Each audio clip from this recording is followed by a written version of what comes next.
Chapter 661. That was the River of Destiny, the place where the fate of all living beings gathered. It was also the most mysterious place in the primordial world. Rumble. The River of Destiny was vast and boundless. It appeared from the mysterious and unknown void and spanned between heaven and earth. It was vast and mighty, passing through the past, present, and future. Countless universes appeared clearly in front of everyone. At this moment, all living beings who raised their heads to look at the River of Destiny found a trace of their future trajectory in the vast river. Vaguely, some living beings seemed to have understood something. They grasped a trace of opportunity from the future and had the possibility of confirming their Tao. However, most of them still gained nothing. They looked at the River of Destiny blankly, not knowing what had happened. Boom! Suddenly, an inexplicable vibration shook the entire primordial world and attracted everyone's attention. Just as everyone was puzzled, they saw a shocking change in the human race. Terrifying destiny rose and rushed straight to the River of Destiny. It gradually merged with the tributary that represented the destiny of the human race in the River of Destiny. At the same time, in the void, the phantoms of the 5 elements sacred beasts suddenly appeared. They were accompanied by terrifying dragon roars, phoenix cries, chelan roars, tiger roars, and turtle roars that shook the entire primordial world. Rumble. With the appearance of the 5 elements sacred beasts, the River of Destiny changed again. Among the countless tributaries of destiny, 5 of them were countless times larger than the other tributaries. They were like vast rivers that suddenly changed their trajectories and flowed towards the destiny of the human race, converging with it. After that, countless mysterious shadows appeared in the sky above the River of Destiny. Each of them represented a tributary and gathered towards the destiny of the human race. These mysterious shadows were formed from the destiny of the myriad races. The tributaries of the River of Destiny that they represented converged into the human race, which meant that the destiny of the myriad races was flowing towards the human race, harming the myriad races to raise the human race. In terms of destiny, the human race could be said to be number 1 in the primordial world. However, if one wanted to become the main character of the world, being number 1 was not enough. Because number 1 was only the strongest, it did not mean that one was invincible. The second, third, fourth, and even later existences might be able to defeat the first if they joined forces. Therefore, if the human race wanted to truly become the main character of the world, they had to suppress the primordial world in terms of destiny. Even if all the factions of the primordial world joined forces, they would not be able to suppress the human race in terms of luck. He had gathered the destiny of all races in order to establish the destiny of the human race, to suppress the primordial world. However, luck suppressing the primordial world was only the beginning. Afterwards, as the human race developed, its karmic luck would grow stronger and stronger until it completely devoured the karmic luck of all other races and occupied the entire river of fate. In fact, take the human Tao and replace it, to redefine humanity with the human race. Rumble. Under the infusion of the providence of the myriad races, the providence of the human race became stronger and stronger. One could see that the tributary that represented the karmic luck of the clan within the River of Destiny was growing wider and wider as countless tributaries poured into it. Crash! It was like the sound of a flowing river, clearly transmitted to everyone's ears. It was the sound of the river of fortune flowing. Now, under the blessing of the myriad race's providence, his appearance had changed greatly. If the human race's karmic luck had been a small river before, then the human race's karmic luck was now as vast and boundless as an ocean. Vast and deep. This was the current river of fortune of the human race. He could no longer be called a tributary. In a vast river of destiny, the countless tributaries became smaller and smaller, almost to the point where they could not be seen with the naked eye. On the other hand, the destiny of the human race was the opposite. He was like a vast ocean, occupying the center of the River of Destiny and flowing towards the unknown. The river was so vast that it almost occupied more than half of the River of Destiny, squeezing the living space of the other tributaries of Destiny. And in the process of flowing, some smaller tributaries of the River of Destiny began to slowly merge into it under the summoning of an inexplicable force, becoming a part of the River of Destiny of the human race. Boom! The River of Destiny was so vast that it could be said to be boundless, and the destiny of the human race could occupy half of it. From this, it could be seen that the destiny of the human race had far surpassed that of the Magi and demon race at their peak. Even the celestial sect of wonders could not be compared to it. And this was the protagonist of heaven and earth. Not only was he number one, but he also used the power of a single race to monopolize more than half of the primordial world's destiny, completely eliminating the possibility of others surpassing him. Otherwise, he cannot be called the protagonist of heaven and earth. The protagonist of heaven and earth. He was the protagonist of the primordial world, his glory illuminating the entire primordial world, and he was unparalleled. If his glory was overshadowed by others, how could he still be called the protagonist? Boom! Just as the destiny of the human race reached its peak, suddenly, a supreme pressure spread out from the River of Destiny. The strength of that power caused the entire primordial world to tremble. Then, a resplendent Tao light erupted, even more dazzling than the sun, illuminating the boundless universe and countless space-time. That was Xianhua, the symbol of the human race's destiny. He appeared, rose slowly from the River of Destiny. His glory was so resplendent. Even the sun and moon could not compare. Boom, boom, boom. The moment Xianhua appeared, the destiny of the human race suddenly began to shake violently and released a mysterious power that spread throughout the entire human race in an instant. And under the influence of this power, all kinds of mysterious insights arose in the hearts of many human experts. At this moment, their understanding of the great Tao had deepened, and they had a deep understanding of things that they did not understand before. Their realms were increasing, almost as if they were blessed. All the human experts chose to break through at this moment. Boom, boom, boom. Powerful auras rose from the human race and brazenly collided with the River of Destiny, causing it to shake nonstop. Then, specks of light that looked like stars rose from the River of Fate and disappeared into the void. This was someone was proving the Tao, transcending from the River of Destiny. Boom. Dozens of powerful auras rose from the human territory, vast and mighty, filling the entire primordial world. That powerful pressure made all living beings feel reverence from the bottom of their hearts. Daluo Jinxian. Someone in the human race had become a Daluo Jinxian, and it was not just one, but a total of 36. At the moment when the human race became the protagonist of the world, under the surge of destiny, it actually gave birth to a total of 36 Daluo Jinxian for the human race. 36 Daluo Jinxian. Although it was far from being comparable to the Magi and demons at their peak, it was indeed the number one in the primordial world. There was no other race with such a foundation.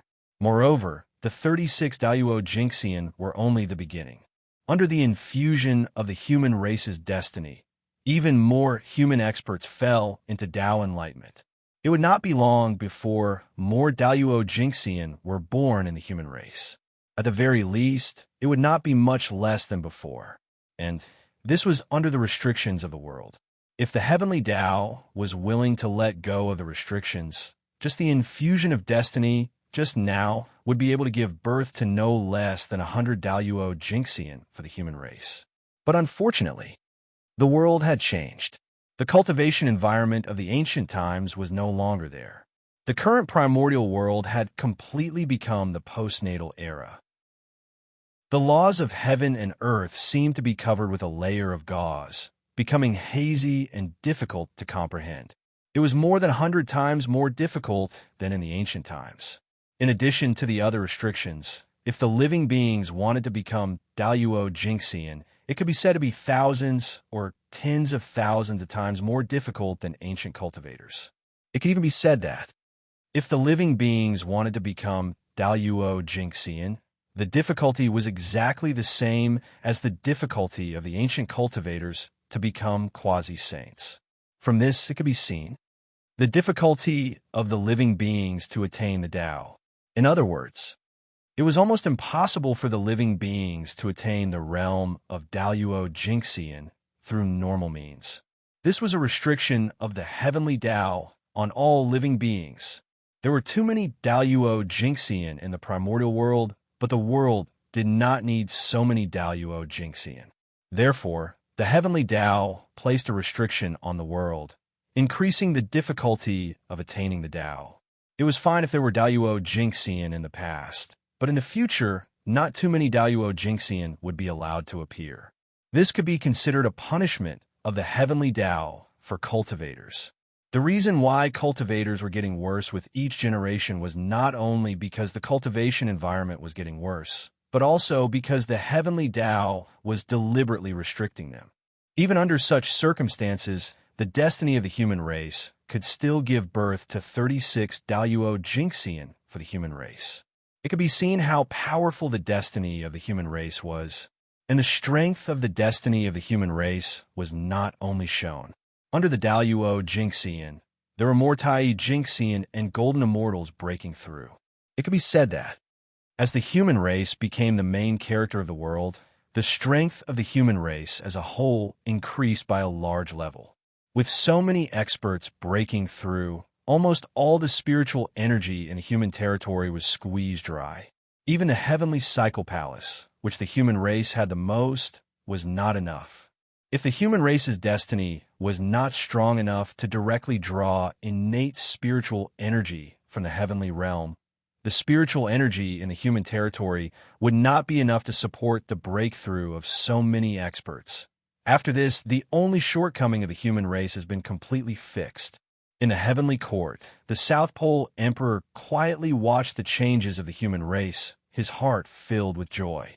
The sudden change really brought him a huge surprise. One had to know that although the human race was strong in the past, it was obviously abnormal. There were many low-level cultivators, and they could be said to be the most powerful in the primordial world. Excluding Feng Zichen, there were also the 3 sovereigns and 5 emperors, these 8 supreme experts. However, there were really too few middle-level and high-level cultivators. Daluo Jinxian was only in his 30s, obviously not worthy of the identity of the main character of the world.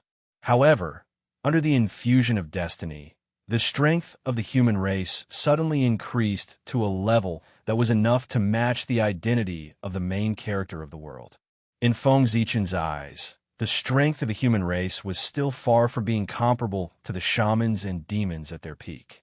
However, in the current primordial world, it was enough. They deserved to be number 1. Even if the 4 great sage orthodoxies attacked together, they were far from being a match for the human race.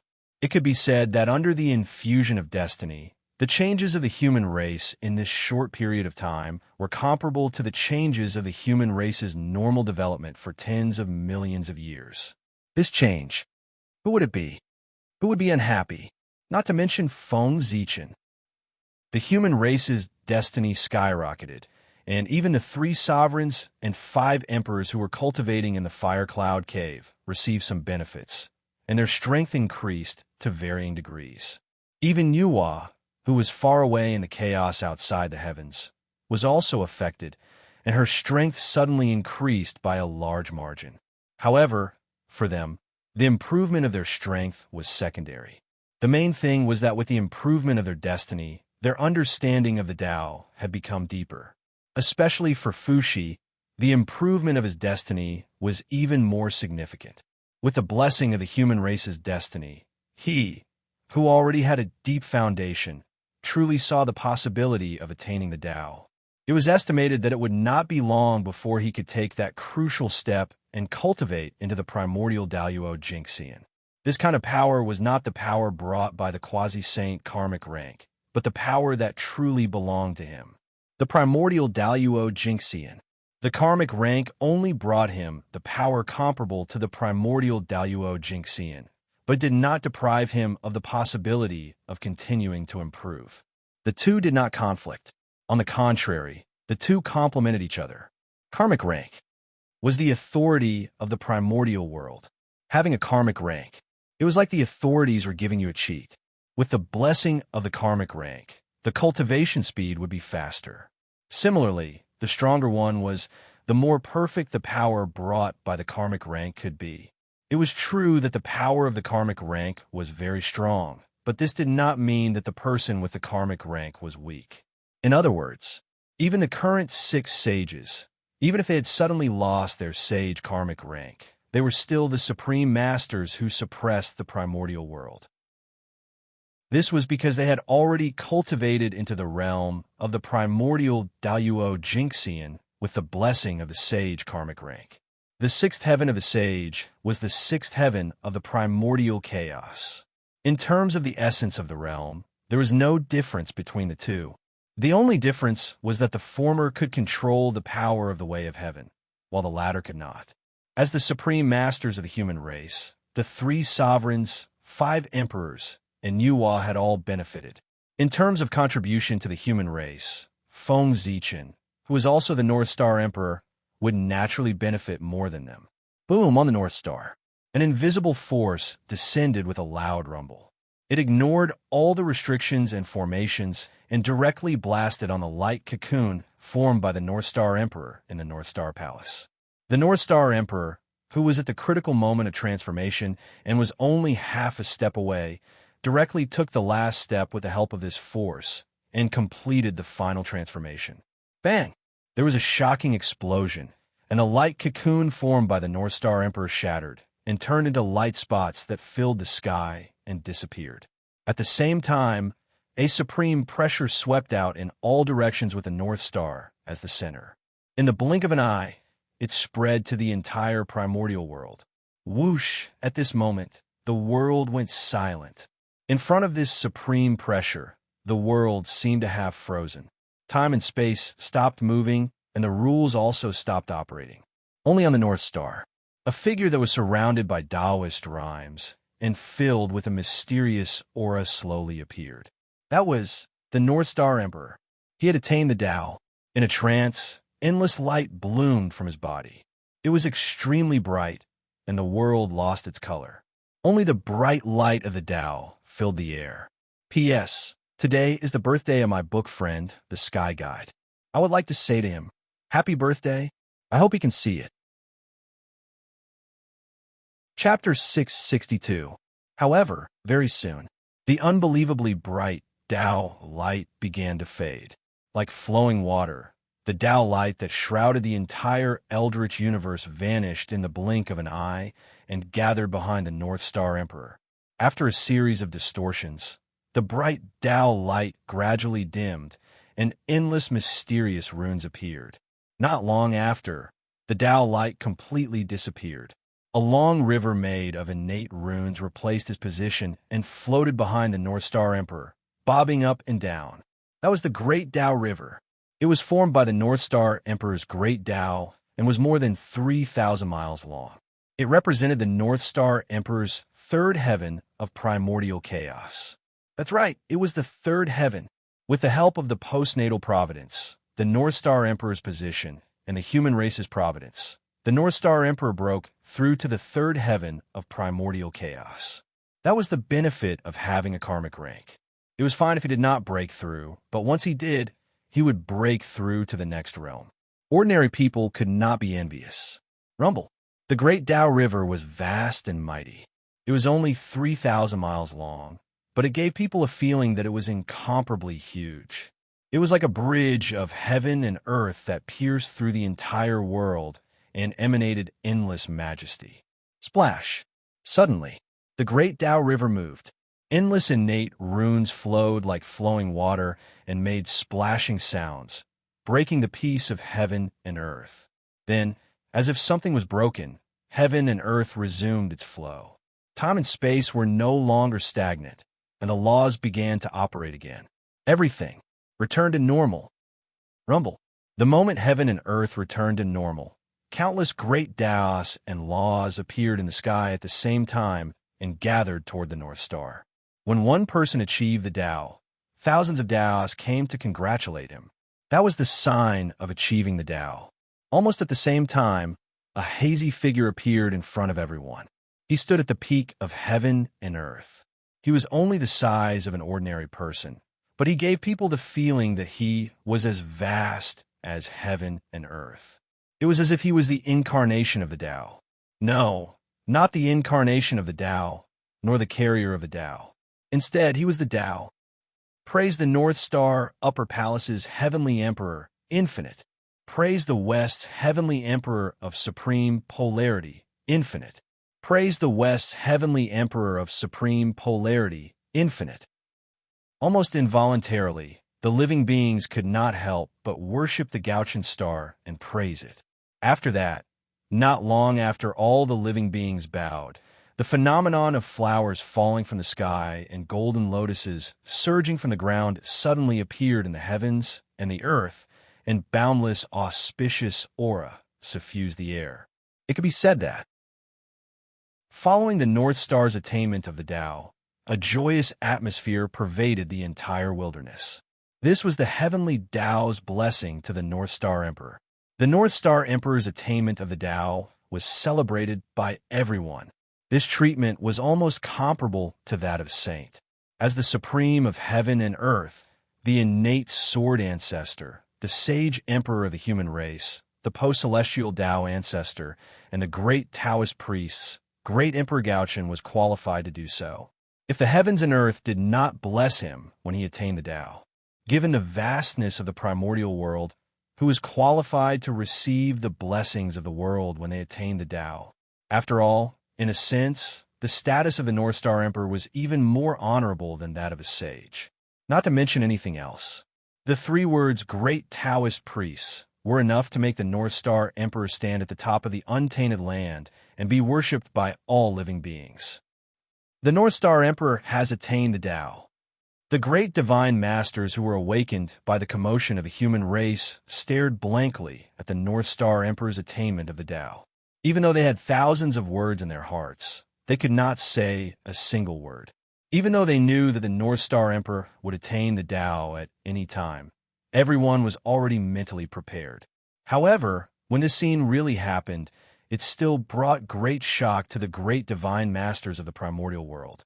Even the great Emperor Zui's attainment of the Tao did not bring such a great shock to everyone.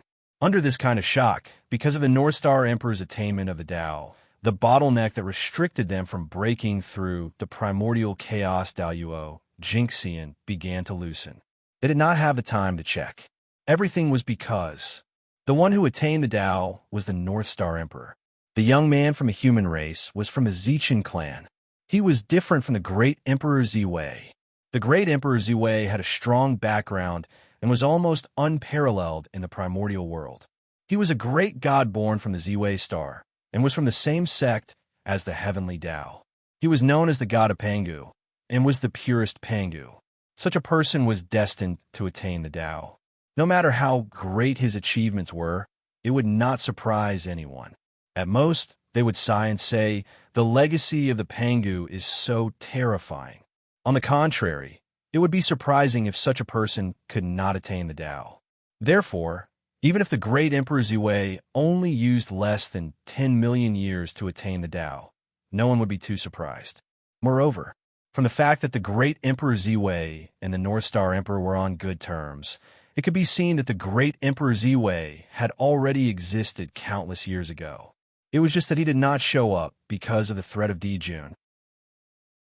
Being born during the great calamity of the world was just a trick to deceive people. Who knew how many years he had hidden in the dark to cultivate? Therefore, using less than 10 million years to reach the Tao was something that could only deceive some ignorant existences. None of the truly powerful existences would believe such a thing. However, the North Star Emperor was different. He was a great existence that had really grown up under their noses. It had only been more than 10 million years since the birth of the human race. As the leader of the 10 generations of the human race, Feng Zichen, from the moment he embarked on the path of cultivation, it had been less than 10 million years. However, in such a short period of time, not only had he surpassed them, but he had also attained the Tao before them. He had left them far behind and even surpassed them by a large margin. Compared to him, they could be said to have lived for hundreds of millions of years in vain. Moreover, the most unacceptable thing for the great divine masters of the primordial world was Feng Zichen's background. If Feng Zichen was the reincarnation of a chaos fiend god or some other creature with a profound background, then everyone would be able to accept his current achievements. However, Feng Zichen was a postnatal life form. Even if he was the first postnatal life form in the primordial world, he was still a postnatal life form. In the Khanate era, he was far inferior to a Khanate life form, let alone a Khanate god fiend or a Khanate saint. A creature that was incomparably humble in their eyes, even inferior to an ant, had achieved more dazzling achievements than them in a short period of time. In front of Feng Zichen, the great divine masters, who had always thought that they were not weaker than others, felt that they were inferior to him for the first time. The huge difference made it difficult for the great divine masters, who were used to being high and mighty, to adapt. That sense of unwillingness deeply pierced their self-esteem, making it difficult for them to accept the truth in front of them. However, they had to accept it even if they couldn't. As the North Star Emperor withdrew his aura, the heaven and earth phenomenon also ended. The majesty that suppressed the heavens and the earth also disappeared in an instant.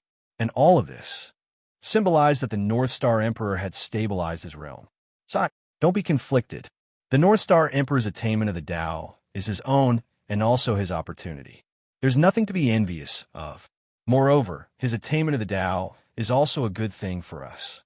The Poor Way feels that with the North Star Emperor's attainment of the Tao, the boundary between the quasi-sage realm and the primordial chaos Jinxian realm is becoming more and more blurred. Perhaps it won't be long before we can attain the Tao. After all, they'd seen too many storms. After losing their composure for a short while, everyone quickly stabilized their Tao hearts and improved a little, making their hearts to pursue the Tao even more determined. Then, everyone put away their complicated emotions and flew towards the boundless starry sky with a calm attitude to congratulate the North Star Emperor's attainment of the Tao. Just as everyone moved, the North Star Emperor and the South Pole Emperor moved at the same time. The difference was that one was walking towards the boundless starry sky, while the other was heading towards the boundless starry sky. At the same time, in the primordial world, changes occurred again. With the North Star Emperor's attainment of the Tao, the fate of the human race gradually disappeared, and the river of fate also disappeared. Without the suppression of the two, the aura that belonged to the human race was no longer concealed and was exposed to the heavenly way. In the human race's territory, 36 auras that belonged to the Daoyuo Jinxian and tens of thousands of auras that belonged to the Tai Jinxian burst out without any reservation. Rumble. The terrifying aura rose from the human race's territory and rushed to the sky, stirring up the boundless wind and clouds. Even the heavenly court was shaken by the aura. One could see how powerful it was. Good heavens! With such a powerful force, it could be said to be comparable to a quasi-sage expert, let alone surpassing the golden immortal realm. The human race's action was no less than challenging the heavenly way. Rumble. In the blink of an eye, the moment the human race's aura was exposed, the sea of laws at the intersection of heaven and earth shook violently, as if it was enraged. Boundless laws swept out, as if they were going to suppress everything. Clatter. The sound of chains rattling could be heard from the void. Then, in the sea of laws, streaks of divine light descended and turned into divine chains of order that charged toward the human race. Swish, swish, swish, swish, swish, swish. Before the human experts could react, the divine chains of order formed by the divine light had already crossed the boundless void and arrived in the human race's territory. They wrapped around the human experts' bodies and locked them firmly. Then, streaks of divine light flashed. The human experts who were entangled by the divine light had disappeared without a trace. They had been led to the heavenly realm. Not long after, more than half of the human experts had disappeared. However, while some people were slow to react, there were naturally others who reacted quickly. As soon as the river of fate disappeared, some people realized that something was wrong. Almost instinctively, they rushed into the heavenly palace. Thus, under the protection of the heavenly palace, these human experts were not sensed by the divine light and were spared. Even so, more than 80% of the human experts were still forced to ascend to the heavenly realm. After this incident, the human race's strength in the primordial world could be said to have suffered a great loss. When they were forcefully received by the divine light, their bodies were branded with the heavenly Tao. With this Tao imprint, even if their strength was suppressed, they would not be able to return to the primordial world in a short period of time. This was because with the heavenly Tao imprint on their bodies, they would definitely be rejected by the primordial world. They could only return to the primordial world after the heavenly Tao aura disappeared. There was another important point. The heavenly Tao aura on the imprint would disappear, but the imprint itself would not disappear. The imprints could be stacked. The more imprints one had, the harder it would be to get close to the primordial world. At the same time, when the imprints accumulated to a certain number, it would attract a heavenly tribulation or even a heavenly punishment. This was a method used by the heavenly Tao to counter cultivators. It was to prevent cultivators from frequently exposing their strength in the primordial world. If they wanted to erupt once and leave, they could come back later. That was impossible. The loopholes of the heavenly Tao were not so easy to exploit. Those who dared to exploit the loopholes of the heavenly Tao would definitely pay the price. This was because the heavenly Tao would not reason with you at all. If they found a loophole, they would fill it. As for those who took advantage of the loopholes, they would kill them casually. Therefore, even if there was a passage to the heavenly realm in the heavenly palace, the human experts who were guided away by the divine light could not return through these passages. At least, that was the case for a short period of time. However, they did not have to return.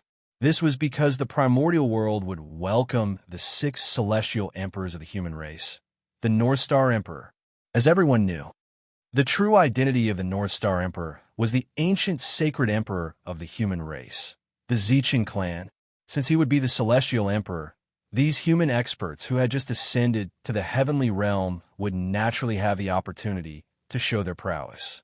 Of course, even if the human race on the ground had lost 80% of their strength, they still had the power to suppress the entire primordial world.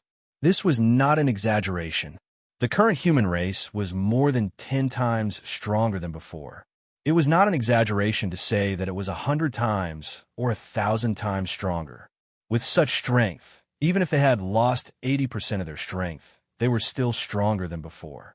Since that was the case, it did not make sense that the weak human race in the past could suppress the primordial world, but now the stronger human race could not do so. Good. Very good. The current human race finally has a trace of the shadow of the primordial world's great race. In the chaos outside the heavens, Feng Zichen sensed the changes in the human race, and he could not help but feel happy. Of course, he dared to show such a performance because he was not afraid that the 3 pure ones and the others would discover his relationship with the human race. That was because the North Star Emperor had achieved the Tao. As a good friend of the North Star Emperor, he would naturally be very happy to see his good friend achieve the Tao. On this point, no one could find fault with it. Unlike Feng Zichen's joy, the 3 pure ones' faces were completely dark. As for Zhuan Ti and the other 2, they were watching from the side. This time, the human race had prospered. Because of the Khanate ferocious beasts, the chaos of the demon sect, and the disaster of the Chaos Fiend God, most of the 3 pure ones' plans had failed. Especially the heavenly lord of primordial beginning. It could be said that he had suffered a great loss. No, it should be said that he had lost everything. Although the Grand Pure One and the Grand Master of Heaven had suffered some losses, they had each obtained the position of the Imperial Preceptor. As for the Heavenly Lord of Primordial Beginning, not only did they not get anything, but they also lost a lot. Back in the Purple Cloud Palace, everyone had already agreed to give the position of the imperial preceptor to the three sections. Chapter 663. As for why it was 3 sects and not 4, that was naturally because everyone followed the usual practice and excluded the Western sect, the matter in the East. How could he allow the Western barbarians to interfere?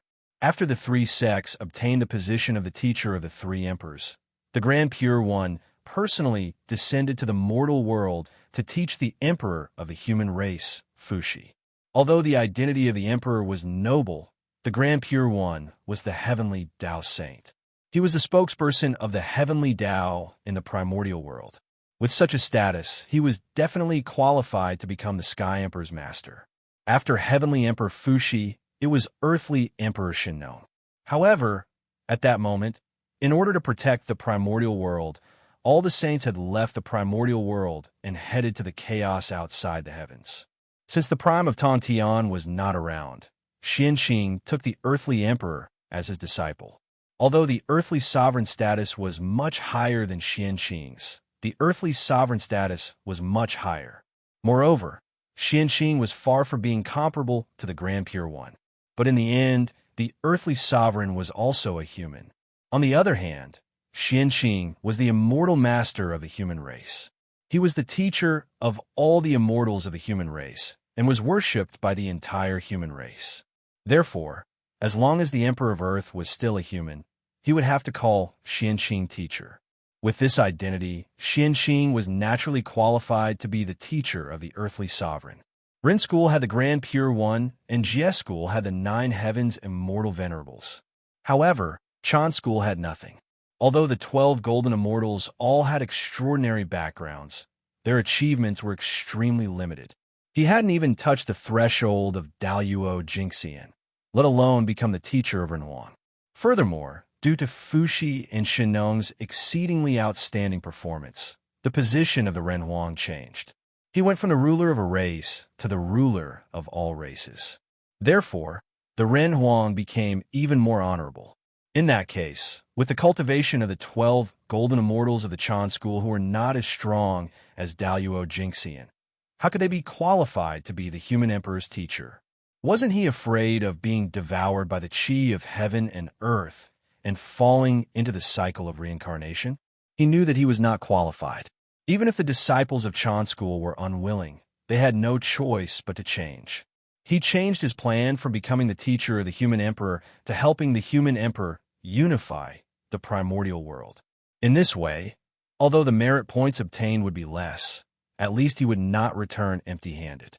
After all, no matter what, this was an opportunity that the 3 pristine ones fought so hard for. They cannot waste it. If he could get a little more, he would get a little more. Unfortunately, the 12 golden immortals of Chan School had a good idea, but they had overestimated their strength. In the battle between Xianyuan and Qiyu, not only did they not gain any benefits, but they were also caught in the tribulation. If Taoist Randang had not taken action in time, they would have died in the tribulation and turned into ashes. After a great battle, not only did he not reap any benefits, he almost lost his disciple. How could the primordial Lord of Heaven not be angry? And this was not what angered him the most. What infuriated him the most was that because of the tribulation aura, the disciples of the Chan School had to go through the tribulation in the future to erase the tribulation aura on their bodies. Otherwise, he would have to go through the cycle of reincarnation. It was already good enough that the heavenly Lord of primordial beginning did not fly into a rage on the spot when such a great opportunity was ruined. In short, the matter of the imperial tutor. The primeval Lord of Heaven had suffered a great loss. After the 3 sovereigns were the 5 emperors. Since the 3 imperial tutors belonged to the 3 pure ones, then the imperial tutors of the 5 emperors belonged to them as well. However, the 3 sovereigns were too strong. With the strength of the 3 of them, they stirred up the boundless momentum and forcefully raised the position of the human emperor, causing the position of the 5 emperors to change. Once they succeeded to the throne, they would be the master of all races. With such an identity, The remaining disciples of the three sects were not qualified to be their teachers. If they forced it, they would only end up being devoured by luck. Just like that, the three pure ones' plan for the human race was broken in an unexpected way. The failure of the imperial tutors' plan undoubtedly had a huge impact on the three pure ones, because this caused their subsequent plans for the human race to be unable to be carried out. The reason why the three pure ones valued the position of the imperial tutor so much was not because of the merit. How much merit was there? How could it move the three pure ones who had the merit of opening the heavens? What really moved them was the destiny of the human race. After grasping the position of the imperial tutor, they could use this as a foundation to slowly erode the destiny of the human race. Without the position of the imperial tutor, the three pure ones would lose a method to erode the destiny of the human race. In this way, how could their faces not turn black? As for receiving Zhuan-Ti, no matter how high the destiny of the human race was, it would have nothing to do with them. No, it was not completely unrelated. After all, there was an irreconcilable blood feud between the two. If the destiny of the human race was too strong, it would not be a good thing for receiving Zhuan-Ti. In the future, he still needed to find an opportunity to weaken the strength of the human race. Otherwise, if the human race was too strong, they would attack the Western sect instead. In the chaos outside the sky, unlike the three pure ones' gloomy expressions, the joy on Yua's face was almost undisguised. She was too happy. No matter how much she fantasized, she would never have thought that the postnatal race that was created to achieve the Tao. Today, she had achieved something that even the magi and demons had not done at their peak, and become the main character of the primordial world. That was the main character of the world, a powerful race that controlled half of the destiny of the primordial world. Although the destiny of the human race was not completely controlled by Nuwa, as the creator of the human race, as long as the human race was not destroyed, she would always control a portion of the destiny of the human race. This was a unique benefit of the creator of a human race. Others could not envy it. This portion of destiny was between 10% and 20%. The remaining destiny of the human race was more complicated. Because of the immortal Tao, the celestial sect of wonders controlled 20% to 30% of the destiny of the human race. The immortal Tao was the foundation of the celestial sect of wonders. Later on, it expanded into the Tao of alchemy, the Tao of refining, and several other cultivation paths. As long as there were people in the human race who cultivated these great Taos, a portion of the destiny of the human race would definitely flow into the celestial sect of wonders. This was something that could not be helped. To be honest, the reason why the celestial sect of wonders could dominate the primordial world was that the immortal Tao had become the mainstream of the primordial world's cultivation. The immortal Tao was the foundation of the celestial sect of wonders. In a sense, anyone who cultivated the immortal Tao was a member of the celestial sect of wonders. The power of the celestial sect of wonders could be seen from this. The destiny of the human race that belonged to the celestial sect of wonders was not unique to the three pure ones, but shared by the disciples of the celestial sect of wonders. However, the three pure ones made up the majority, about 90% of them. After the celestial sect of wonders, the heavenly court also controlled a portion of the human race's destiny, but it was not much. The heavenly court, as the ruler of the primordial world, his destiny was not born out of thin air.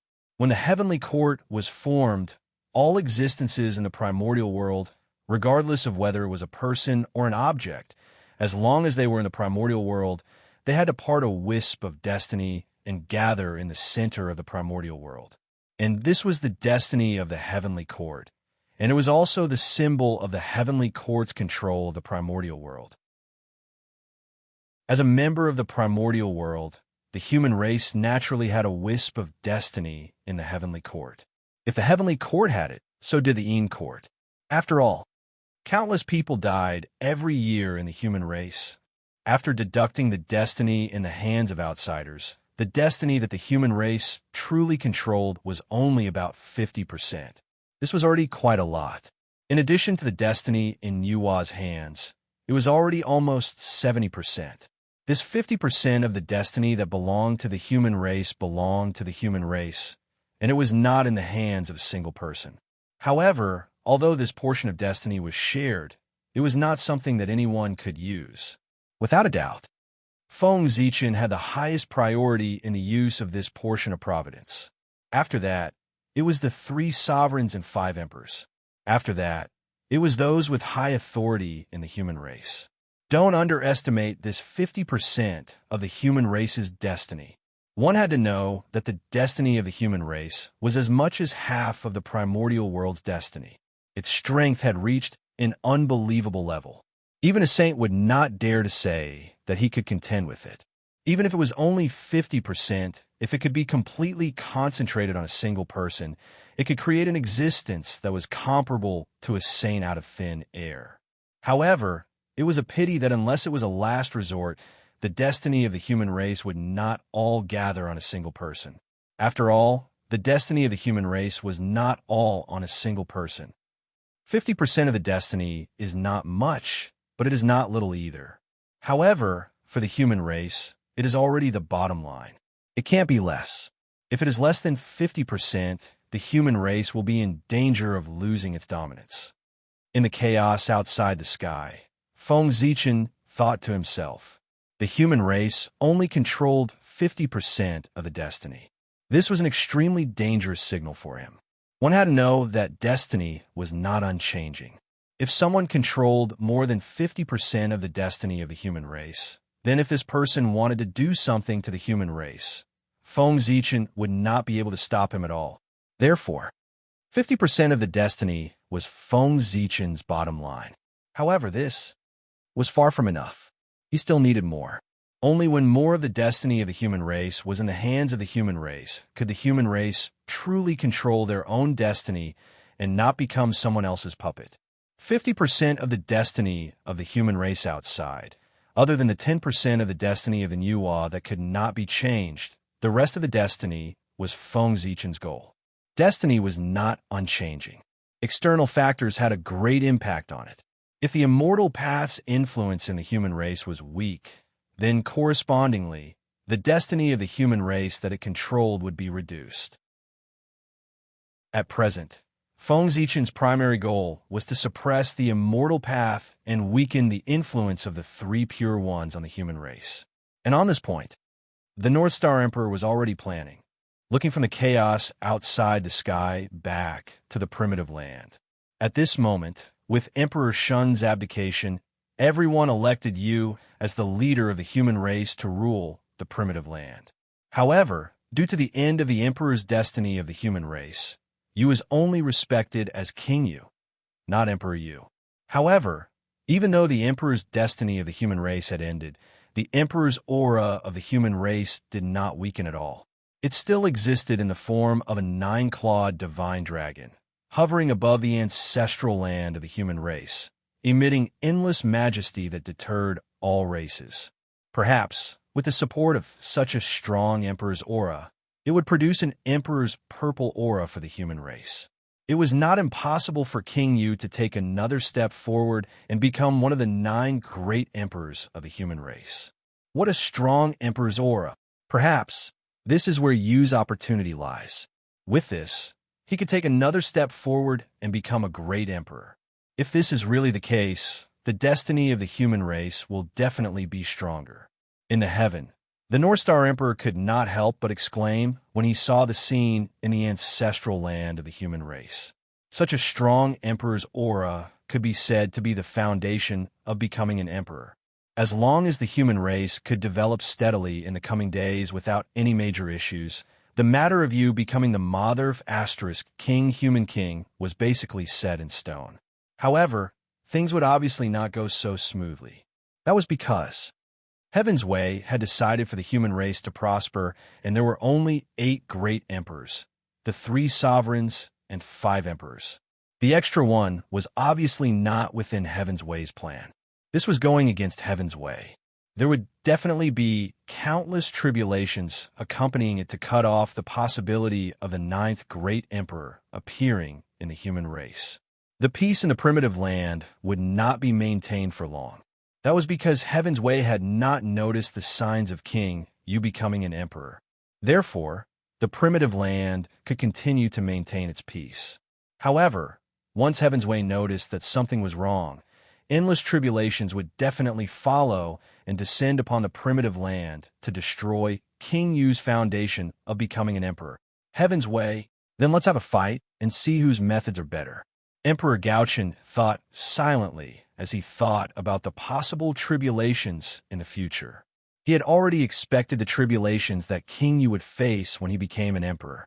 After all, the birth of a great emperor was never simple.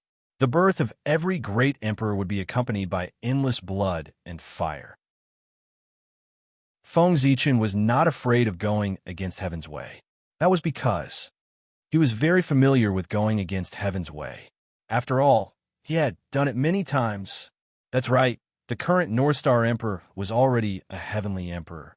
Not long after he attained Tao, the great emperor of the South Pole gave him the position of heavenly emperor. Emperor Yu's matter is not urgent. The most important thing now is the immortal Tao. After putting Yu's matter aside, Gaochen could not help but feel a headache when he thought about the immortal Tao in the primitive land and the decline of the Tao of God Fiends. As the postnatal era completely descended, what Feng Zichen was worried about finally happened.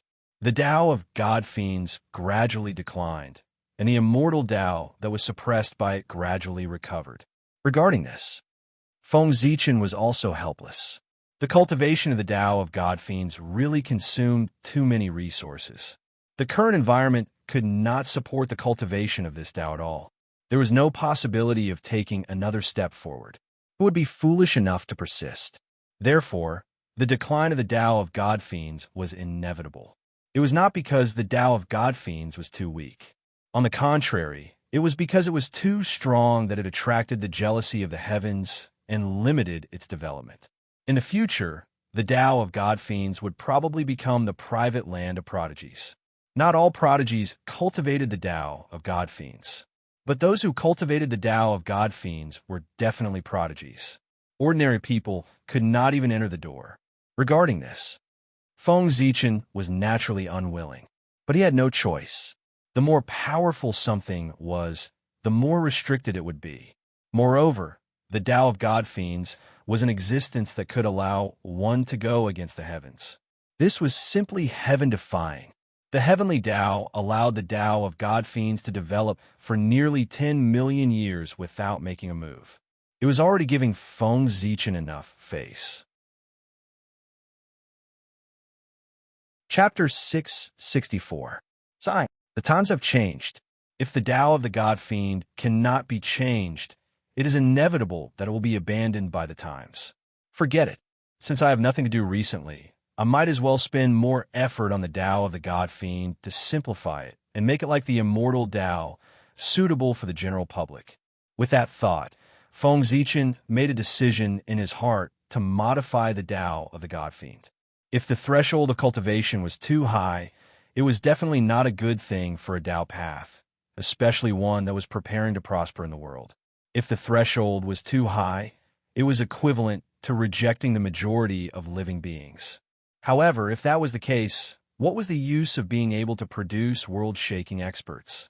If there were too few people, they would not be able to support a Tao, not to mention competing with other orthodoxies for the providence of heaven and earth. The longevity of a Tao path had nothing to do with whether it was the strongest or not.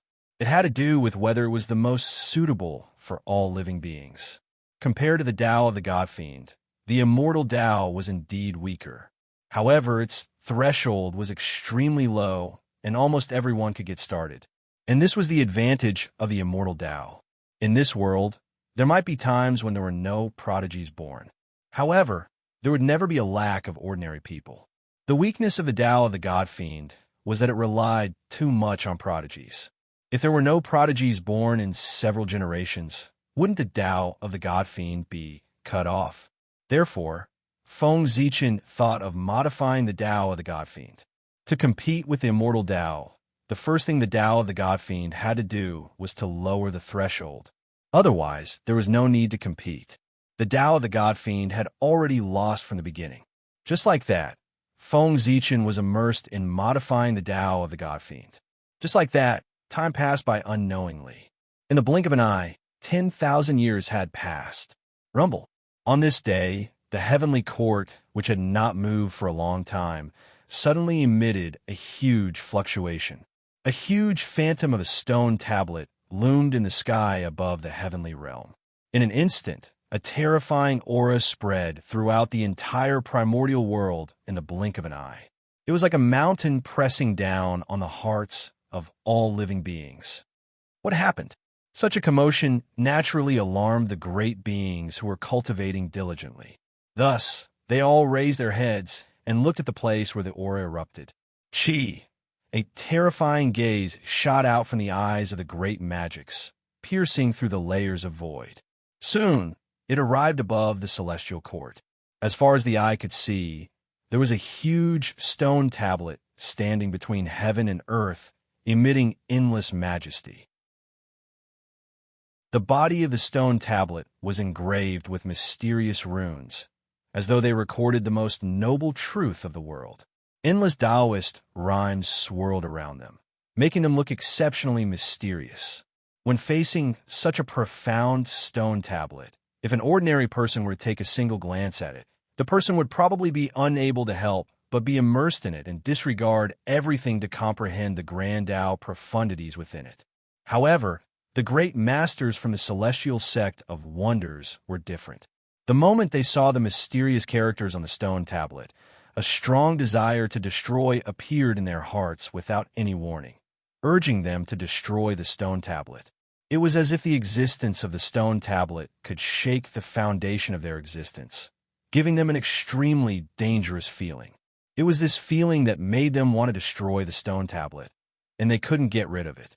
Almost instinctively, the great masters from the celestial sect of Wonders unconsciously raised their palms and were about to blast a magical ability at the stone tablet. However, at this moment, a loud roar suddenly sounded between heaven and earth. It was like thunder exploding in everyone's ears, waking them up. Then, endless golden light descended from the sky and surged crazily toward the stone tablet. That was the golden light of merit. What is the origin of that stone tablet? Why did the poor Wei have the idea of destroying it just by looking at it? At this moment, the great masters of the celestial sect of Wonders who had regained their senses looked at the stone tablet with bewilderment. They had no idea why such a situation had happened. If these great masters were only panicking, then the one in the Purple Cloud Palace was already so shocked that he was speechless. The moment the stone tablet appeared, Tao ancestor Hong Jun, who was comprehending the heavenly Tao in the Purple Cloud Palace, suddenly felt a wave of palpitations and directly withdrew from his enlightenment. Then, before he could understand the situation, he saw the destiny of the celestial sect of Wonders shake violently, as if it had met a mortal enemy. Under this power, even the Purple Cloud Palace, which was as powerful as it was, could not stop shaking. Rumble. The entire Purple Cloud Palace was shaking. The terrifying Tao runes spread and set off huge waves in the chaos outside the heavens. This sudden scene caused even Tao ancestor Hong Jun's powerful state of mind to be unable to help but cause waves and ripples. Ever since the celestial sect of Wonders established the primordial world after the war between Taoists and demons, the destiny of the celestial sect of Wonders had been unparalleled. It firmly controlled the general trend of the primordial world, suppressing all the major forces until they could not raise their heads. No one could compete with it. It could be said that the celestial sect of Wonders was the pillar of the primordial world. Naturally, no one could shake such a powerful existence's destiny. But today, the destiny of the celestial sect of Wonders was shaking violently out of the ordinary, as if it had met a mortal enemy. How could Tao ancestor Hong Jun not be shocked? This kind of situation had only happened in the primordial era when the demon sect was at its peak. Therefore, Tao ancestor Hong Jun's first thought was that the demon sect had been revived again. But immediately, he felt that something was amiss. Under the joint suppression of the four emperors of the heavenly court, the demon sect had been crippled. Even the demon ancestor Rahu had been severely injured and would not be able to rise again in a short period of time. Therefore, the threat to the celestial sect of wonders was definitely not the demon sect. If it was not the demon sect, who else could it be? The celestial sect of wonders' destiny was clearly shaking the foundation of the celestial sect of wonders. And what was the foundation of the celestial sect of wonders? Naturally, it was the immortal Tao, an existence that threatens the immortal Tao. While feeling puzzled, Tao ancestor Hong Jun could not help but calculate in his heart. In a trance, he first saw the figure of the North Star. Then, he saw a huge stone tablet appear in his hand. It was extremely powerful, shattering endless time and space. It suddenly came to the long river of destiny and pressed down on the celestial sect of wonders' destiny, erupting with an intense battle. Martial Tao, it's the North Star. Shocked, Tao ancestor Hong Jun withdrew from his deduction, but he had already understood the cause and effect. Martial Tao, an existence on par with the immortal Tao? North Star, is this the trump card you left for the human race? It's indeed an incredible achievement. However, if you want to rely on this to deal with the immortal Tao, you're underestimating the poor way and the celestial sect of wonders. The celestial sect of wonders was able to stand at the peak of the eldritch world for countless years, not only because of the advantage of the immortal Tao, but also because of the accumulation of the immortal Tao cultivators who occupied almost 90% of the eldritch world's living beings. In the face of such a powerful force, how can a newly born martial Tao compete with the immortal Tao? After understanding everything, Tao ancestor Hong Jun only sneered coldly, and then he once again fell into a state of enlightenment. Even though he knew about the existence of martial Tao, he had no intention of doing anything to it. Firstly, martial Tao had just been born, and it was naturally protected by the heavens and earth. With the support of endless merit, others could not destroy it. Secondly, there was no need to. Yes, there was no need. Just as Tao ancestor Hong Jun had said earlier, martial Tao had just been born and did not have the capital to compete with the immortal Tao. Did they really think that the power that the immortal Tao had accumulated over countless years was a joke? It could be said that, as time passed, the immortal Tao had long penetrated into every corner of the world and became an indelible part of it. In the eldritch world, almost 90% of the living beings had chosen to cultivate the immortal Tao. This power, just thinking about it, was terrifying. Back then, the reason why the demonic Tao could compete with the immortal Tao was only because everyone was on the same starting line. And now, the celestial sect of wonders had long reached the end, but the martial Tao had just started from the beginning. With such a huge gap, how could the two compete? There was no comparison at all. If the immortal Tao was surpassed by the martial Tao under such circumstances, then it could only be said that the experts of the celestial sect of wonders were worse than pigs. They might as well all die of stupidity. In short, regarding the competition with the martial Tao ancestor Hong Jun could not be considered to have interfered. He had already merged the Tao and become a part of the heavenly Tao. Although the luck of the celestial sect of wonders was not something dispensable to him, it was not of much use. Moreover, anything that was beneficial to the eldritch world, even if it hindered the development of the celestial sect of wonders, he would still support it. This was the price of merging the Tao. He had no choice. Not to mention, right now, the most important thing for Tao ancestor Hong Jun was to pursue the realm of the Wuji Daluo Jinxian. Some mundane matters should not affect him. However, even so, Tao ancestor Hong Jun did not do nothing. Just as he was cultivating in seclusion again, information about the martial Tao naturally appeared in the sea of consciousness of the second-generation disciples of the celestial sect of wonders. After all, it was the great Tao that he had created himself. Tao ancestor Hong Jun had some selfish motives. Very good. In a hall somewhere in the heavenly court, Feng Zichen looked at the stone tablet floating in the air in front of him and could not help but nod his head in satisfaction. This stone tablet was called the Heavenly Tablet of Martial Tao. The mysterious runes recorded on the tablet were the general outline of martial Tao. And without a doubt, the so-called martial Tao was a simplified version of the path of gods and demons. Compared to the path of gods and demons, the martial Tao was undoubtedly much weaker. Not only was its combat strength far inferior, but even its ability to go against the innate heavens was also removed. This formed the martial Tao in front of him. However, although the martial Tao was weak, its threshold had dropped too much. It was even lower than the immortal Tao. Basically, anyone could enter the martial Tao. There was no aptitude requirement at all. There was just one thing that was not good. It was easy to enter the martial Tao, but difficult to achieve great success. If one wanted to achieve great success in the martial Tao, it was much more difficult than achieving great success in the immortal Tao. However, it did not matter. The martial Tao was not prepared for those with good talent. The meaning of the martial Tao was to facilitate those with insufficient aptitude to step onto the path of cultivation. Those with good talent did not need to cultivate the martial Tao. At the end of the martial Tao, there was still the path of gods and demons waiting for them. The end of the martial Tao was the beginning of the divine Tao. The end of the martial Tao here did not refer to the Tao. It was when the martial Tao foundation establishment reached an extremely perfect realm. There was no way to advance. In this way, one could break the shackles of the martial Tao and step into the domain of the path of gods and demons. It could be said that the martial Tao was the foundation of the path of gods and demons. The meaning of its existence, other than helping those with poor talent to step onto the path of cultivation, there was another purpose.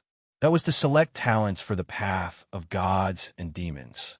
Only those with the most outstanding performance when the martial Tao foundation establishment could step onto the path of gods and demons. Although the path of gods and demons and the martial Tao were two different great Taos, in fact, they were the same great Tao. The difference was one walked the elite path, the other walked the popular path. The path of gods and demons was Feng Zichen's painstaking effort. How could he give up so easily? Naturally, he had to think of a way to preserve it completely. Even if there was the martial Tao, he could not cut off the inheritance of the path of gods and demons. Therefore, he had just thought of this way to have the best of both worlds. Not only did he preserve the path of gods and demons, but he also derived a martial Tao that was more suitable for the human race. The heavenly steel of martial Tao Go. In the heavenly court, Feng Zichen raised his arms slightly and pointed out. Immediately, the heavenly steel of martial Tao shook. A wave of martial Tao True will soar into the sky and pierce through the 33 heavens. Then, the heavenly steel of martial Tao broke through the void of the heavenly realm and directly passed through the sea of laws. With an incomparable aura, it crashed into the human race's ancestral temple. Rumble. At this moment, the destiny of the human race shook. Almost at the same time, the cultivation method of the martial path appeared in the minds of all the human race cultivators. In just an instant, martial Tao spread throughout the entire human race. The heavenly steel of martial Tao. It could be said that it was Feng Zichen's proud work. It was an object that preached the Tao, a divine ability, and a magic treasure. It was said that it was an object that preached the Tao because it recorded the truth of the martial Tao. It was said that it was a divine ability because in order to carry the truth of the martial Tao, Feng Zichen had changed the supreme divine ability that he had created from comprehending Mount Buzhou, the Mount Buzhou seal, and used its immortal divine power to transform into the main body of the heavenly steel of martial Tao. It could be said that a heavenly steel of martial Tao, it was equivalent to a small Mount Buzhou. And it was Mount Buzhou that carried the true will of martial Tao. Its power could be imagined. As for calling him magic treasure, it was because at the moment of the birth of the martial Tao, boundless merit fell from the heavens, and all fell into the heavenly steel of martial Tao. Even Feng Zichen's portion was injected into it. For this, with the help of merit, the heavenly steel of martial Tao was able to turn into reality. It became a top-notch postnatal merit supreme treasure. Moreover, the limit of the heavenly steel of martial Tao was not limited to this. As an object that preached the Tao, the heavenly steel of martial Tao carried the martial Tao. For this reason, it would definitely be worshipped by the human race in the future. In this way, the heavenly steel of martial Tao would not lack incense and willpower in the future. Unlike humans, magic treasures did not have spiritual intelligence, so they did not have to worry about the hidden dangers in the incense and willpower. Therefore, with the support of the incense and willpower, even if the heavenly steel of martial Tao could not transform into a primordial treasure, however, its power would also become stronger and stronger. Sooner or later, it would reach the level of a primordial treasure. In that case, the human race would have another primordial treasure, and these would be the human race's capital to fight against the celestial sect of wonders in the future. After the birth of martial Tao, the luck of the human race has increased a lot. However, none of this is important. What's important is that with the birth of martial Tao, the human race will have the capital to fight against the immortal path. We won't become the puppets of the celestial sect of wonders. Looking at the changes in the human race, Feng Zichen's face revealed an unfathomable expression. Of course, he could also think of what Tao ancestor Hongjun could think of. But what he thought was even further than Tao ancestor Hongjun. The times were always changing. Therefore, in the primordial world, there was no cultivation path that could guarantee that they could always adapt to the times and not be abandoned by the times because they were backward. Therefore, even if it was as strong as the immortal path, there would be a day when it would be abandoned by the times. And at that time, it would be the opportunity for the martial Tao. Chapter 665. If Feng Zichen remembered correctly, in the near future, due to the further deterioration of the world environment, the immortal path that everyone could cultivate would gradually become unsuitable for everyone. There would always be a portion of people who could not enter because of their poor aptitude, and this group of people would increase as time passed. This kind of situation was inevitable in the development of the era. Even the powerful immortal path could not avoid it. But martial arts would not. The extremely low threshold made it almost impossible for martial arts to be affected by the external environment, unless the world completely entered an era of no return. Otherwise, even in the age of chaos, martial arts would still have room to survive. And this was an advantage that the immortal path did not have, and also the hope of martial arts surpassing the immortal path. Martial arts had a lot of potential. Of course, all of this was Feng Zichen's imagination. The changes in the future were just a possibility for martial arts to surpass the immortal path, but whether or not it could really achieve this would depend on Feng Zichen's methods. After all, the Shin sect was not to be trifled with. They would not watch martial arts surpass the immortal path. Moreover, the world's environment could not continue to be bad. This was because with the formation of the god Pangu, the primeval world had the possibility of taking a step closer.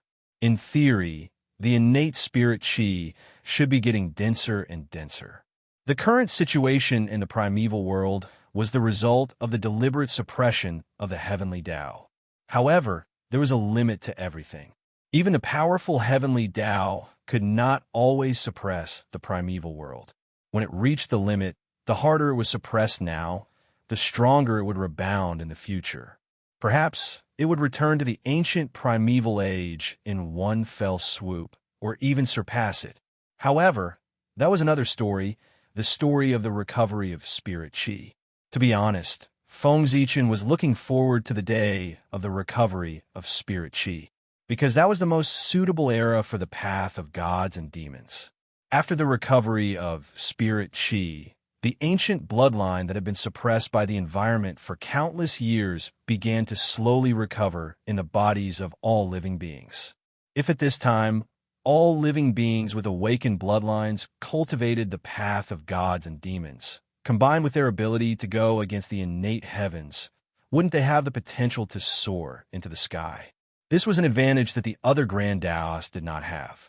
It could be said that this environment was tailor-made for the Tao of fiend gods. With the momentum in his body, his god-fiend Tao soared, suppressing all other great Taoists. Therefore, Feng Zichen was looking forward to that day. Of course, this was all in the future. It was also a backup plan that Feng Zichen had deliberately left behind. If in the future, martial arts really lost to the immortal path, then the rise of the Tao of gods and demons would be Feng Zichen's last resort to deal with the immortal path. However, according to his original intention, he still did not think that the martial path would lose to the immortal path. Martial arts? A future enemy of the immortal Tao. Seeing the message that suddenly appeared in their minds, the people of the celestial sect of wonders were puzzled at first. Then, they suddenly became alert. There were also many people whose eyes were emitting shocking, killing intent. According to their thoughts, anything that could threaten the immortal path should not exist. The immortal Tao was too important to them. It could be said that their achievements today were not only due to their own efforts, but also the help of the immortal Tao. Without the immortal Tao, they would not have been able to step into the realm of sage-to-be so quickly. Perhaps they would have been in the realm of Daluo Jingxian for countless years before they could see the hope of breaking through. It was the appearance of the immortal Tao that allowed them to see the path after Daluo Jingxian. They did not know when it started, but the relationship between these great beings and the immortal Tao had long become inseparable. They were the ancestors of the immortal Tao, the objects of worship of countless immortal Tao cultivators in the world, and they had the karmic position of heaven and earth. If the immortal Tao fell, these halos would fade from the people of the celestial sect of wonders. The various blessings that came with it would also disappear. In this case, how could they tolerate it? Emperor Gaochen, is it? I didn't expect that in a moment of carelessness, this person would become a great threat to the immortal Tao. After learning the news of martial arts, for a moment, everyone was extremely disgusted with Feng Zichen, the creator of martial arts. It was this person. He had shaken their interests. He really deserved to die. Thinking of this, everyone could not help but have the intention to kill Feng Zichen in their hearts. Whoosh, with the ability of the great beings, once their intention to kill was raised, heaven and earth would immediately respond. Endless blood clouds appeared, as if covering the sky and the sun, shrouding the entire vault of heaven. At the same time, a murderous aura suddenly came from heaven and earth. It was cold and penetrating, and the temperature of the entire eldritch land could not help but drop a few degrees. Even the living beings of heaven and earth could not help but inexplicably shiver under this murderous aura, and great fear grew in their hearts. At this moment, an angry roar suddenly came from heaven and earth, carrying with it an unparalleled force, dispelling the haze that shrouded the hearts of all living beings. Impudent. An impudent voice came from above the celestial court, containing the fury of thunder, like the roar of the Tao, exploded in the eldritch land, and in one fell swoop, extinguishing the murderous aura of the great beings of the celestial sect of wonders. This was Feng Zichen's voice. The murderous aura of the great beings of the celestial sect of wonders could be felt by all living beings of heaven and earth, let alone Feng Zichen. It could be said that the crowd did not hide their murderous aura at all, and with an extremely arrogant attitude, they went straight to the celestial court. This was simply a provocation, and it showed that the crowd did not put Feng Zichen in their eyes at all. How could Feng Zichen tolerate such an arrogant attitude of the other party? Not to mention, he had just reached the realm of the primordial chaos Daluo Jingxian, and was looking for an opportunity to establish his power, but now someone had taken the initiative to come to his door. Almost without hesitation, he directly roared, with the unparalleled power of the primordial chaos, wanting to teach everyone a lesson. Humph! After the roar, everyone only felt that the dragon's roar was endless in their ears, oppressing their minds, and could not help but let out a muffled groan. "Ha! You want to kill me with such ability? It's simply an ant trying to shake a tree, overestimating your own strength." In the celestial court, Feng Zichen seemed to have noticed everyone's performance and could not help but mock them. This was a ruthless slap to the other party's face. As for keeping the peace, that was impossible. Ever since the birth of martial arts, no matter what kind of relationship he had with the Celestial Sect of Wonders, he had now become a great enemy that would not rest until one of them was dead. The Celestial Sect of Wonders. They absolutely could not tolerate him.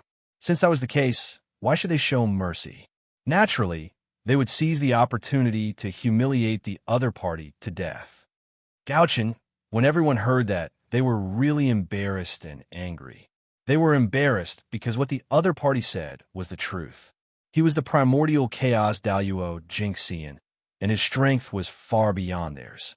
Moreover, he was the current Celestial Emperor. If they really fought, they would definitely not be a match for him. They were angry because the other party's words were too unpleasant. It was really infuriating. "Gauchen, you've gone too far." Just as everyone was unable to get out of the embarrassing situation, a bolt of divine lightning suddenly flew from the chaos outside the heavens and blasted fiercely toward the celestial court. Tai Ching divine lightning. Feng Zichen's pupils constricted slightly, but he recognized the origin of the divine lightning in front of him. It was the supreme divine lightning of the Celestial Sect of Wonders, the Tai Ching divine lightning. The Grand Pure Saint had made his move. That made sense. As the eldest senior brother of the Celestial Sect of Wonders, and also the acting sect master, how could he not make a move when such a big thing happened to the Celestial Sect of Wonders? If he really sat and watched the group of Celestial Sect of Wonders being wantonly humiliated by Feng Zichen without doing anything, then it could be said that the Celestial Sect of Wonders' reputation had been completely lost. How dare you, Grand Pure Saint? How dare you attack the Celestial Court? Even if you're a saint, you'll have to pay the price. The moment he saw the Tai Ching divine lightning, Feng Zichen's heart did not feel any fear. There was only endless anger in his heart. No matter what the Grand Pure Saint's reason was, if he dared to blast the Tai Ching divine lightning towards the Celestial Court, then he must pay the price. Because what was trampled on was not only Feng Zichen's dignity, but also the dignity of the entire Celestial Court. There was no dignity. How could the Celestial Court command the Eldritch world? If Feng Zichen retreated at this moment, then the Celestial Court would have to bow down to the Saint from now on. Absolutely not. The Celestial Court was the orthodox of the Eldritch world, and also the most powerful force in the Eldritch world. Kill. Divine Steel of Martial Arts. Suppress it for me. Furious, Feng Zichen activated the Mount Buzhou mark in his body. Combining the power of martial arts, it transformed into a gigantic steel that crashed towards the Tai Ching divine lightning. Martial arts, supreme skill. Divine Steel of Martial Arts.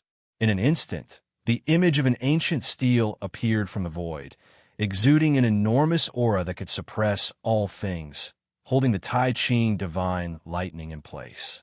The true meaning of martial arts in the divine steel of martial arts came from Mount Buzhou.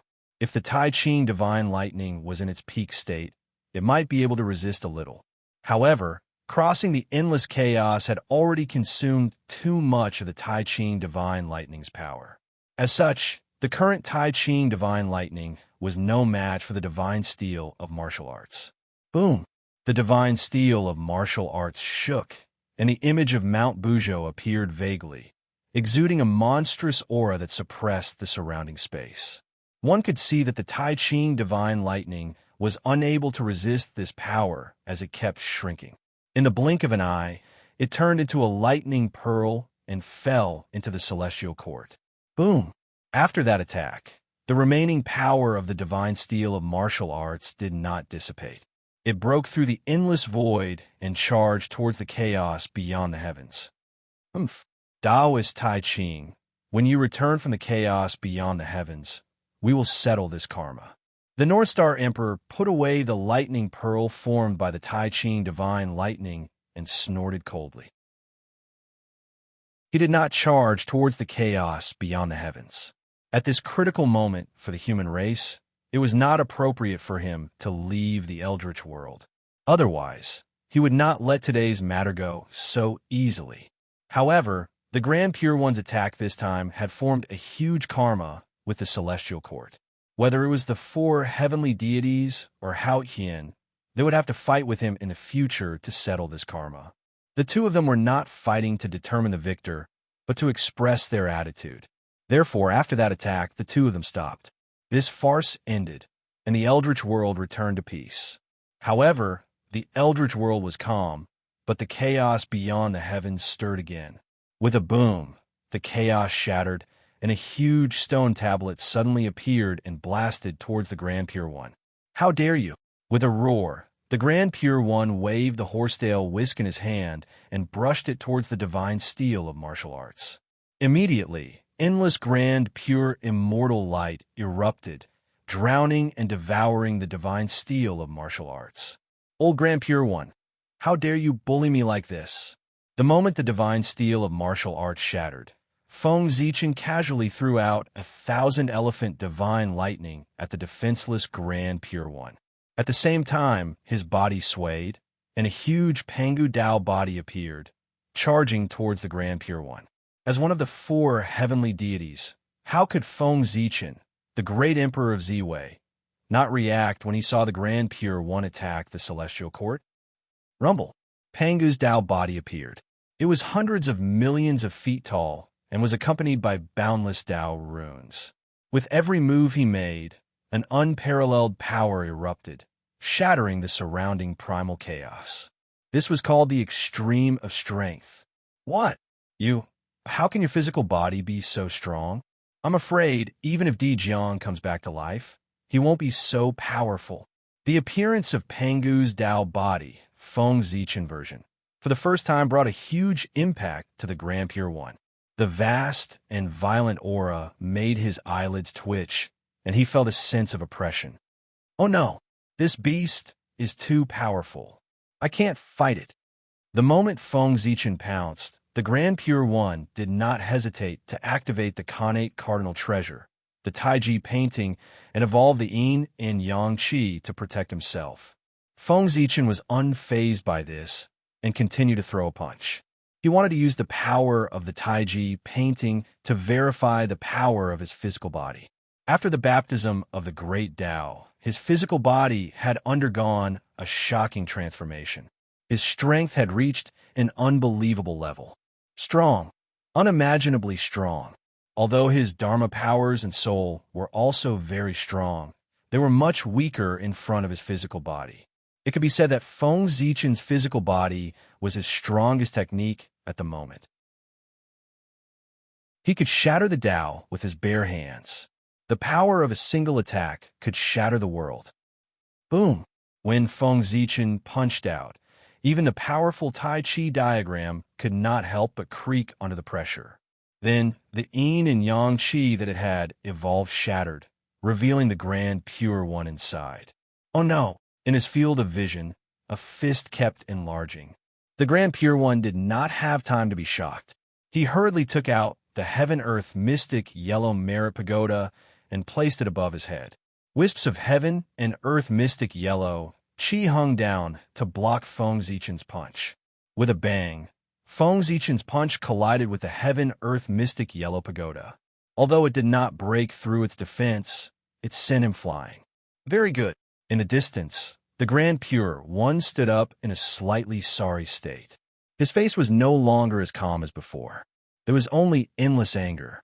Fellow Taoist Ziwei, let the poor Wei experience your supreme method of suppressing the primordial world.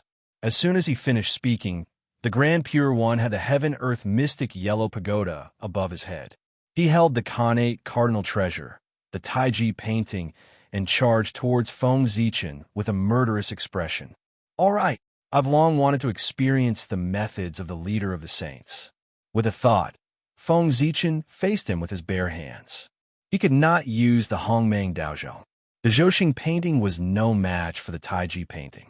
Since that was the case, he would use his physical body to resist the Taiji painting. Anyway, with the strength of his physical body, it was no weaker than a middle-grade connate cardinal treasure. Boom! As soon as they fought, the disadvantage of Feng Zichen's insufficient realm was highlighted. He was almost suppressed by the Grand Pure One. However, the Grand Pure One could not hurt him. Chapter 666. Feng Zichen's physical body was too strong. No matter what mysterious techniques the Grand Pure One used, or what shocking mystical abilities he had. However, when it landed on Feng Zichen's body, it did not even cause a ripple. It had no effect at all. That was to say, the Tai Chi diagram, as the ultimate treasure of creation, was so powerful that it could block Feng Zichen's increasingly crazy attacks, and even cause him harm. However, how astonishing was the recovery ability of Pangu's Dao body. Feng Zichen had just been injured by the Taiji painting, but in the blink of an eye, his injuries would recover at an extremely fast speed as the qi and blood in his body flowed crazily. It was because of the amazing recovery ability of Pangu's Dao body that Feng Zichen could fight with the Grand Pure One, who was at the sixth heaven of primordial chaos, with the power of the third heaven of primordial chaos. In fact, he slowly reversed the situation. After realizing that the Taiji painting could not cause fatal damage to him, Feng Zichen gave up on defense and launched the most ferocious attack on the Grand Pure One. It could be said that every move was a life-and-death attack. Under such a desperate attack, Feng Zichen gradually turned the situation around. From being suppressed by the Grand Pure One previously, he was completely suppressing the Grand Pure One. Boom! Boom! Boom! After fighting with the Chaos Fiend God for countless years in the spiritual world, Feng Zichen's mystical abilities had long been polished to an extremely high realm. It could be said that it had gone deep into his bones and turned his mystical abilities into instincts. Every punch, every kick, even a strand of hair and a gaze were all incomparably powerful mystical abilities. With a thought, it was an explosion of energy waves that could destroy the world. Under Feng Zichen's attack, the chaos outside the sky boiled as if it could not withstand the power and was about to collapse. Even someone as strong as the Grand Pure One, who was known as the #1 saint, was forced to retreat. Even the heaven-earth mystic Yellow Pagoda, which was known to have the best defense in the postnatal realm, was dimmed. Clearly, it had been severely injured. At that moment, the Grand Pure One looked like a lone boat in the storm under Feng Zichen's attack. He was in danger of capsizing at any time. But in reality, that was not the case. Although Feng Zichen had suppressed the Grand Pure One the entire time and seemed to have the upper hand, he knew his own situation very well. This situation could not be maintained for long. Completely abandoning defense and turning it into the strongest offensive, this move of his had, of course, temporarily gained the upper hand. However, doing so would consume a lot of energy, and he wouldn't be able to maintain it for long. Furthermore, as a heaven-opening cardinal treasure, the Tai Chi diagram was far more mysterious than other connate cardinal treasures. Even among chaos spiritual treasures, it was one of the best.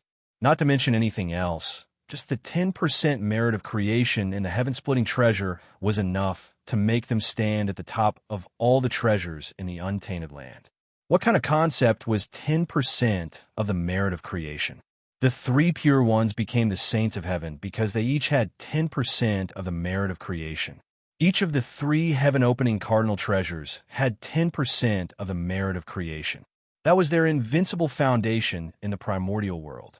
Facing such a powerful treasure, no matter how strong Feng Zichen's body was, it was only comparable to a middle-grade connate cardinal treasure. How long could he last under the attack of the Tai Chi diagram? It could be said that the current situation where Feng Zichen had the upper hand was just an illusion that he had risked his life to maintain. Once his strength was exhausted or his body reached its limit and he could not continue to resist the Tai Chi diagram, that would be the beginning of his defeat. Feng Zichen knew that, and so did the Grand Pure One. Therefore, in the face of Feng Zichen's crazy attacks, the Grand Pure One did not choose to resist them head-on. Instead, he chose to defend. With his realm that surpassed Feng Zichen's third firmament, It was enough for him to calmly block Feng Zichen's attacks. He was not very calm either. At the very least, he looked quite pathetic, but he did not suffer any injuries. Defense was the best way to deal with Feng Zichen at this moment. If he used the Tai Chi diagram to exhaust his Qi and blood, wouldn't he be at his mercy when his Qi and blood were exhausted? However, how could Feng Zichen let the Grand Pure One have his way?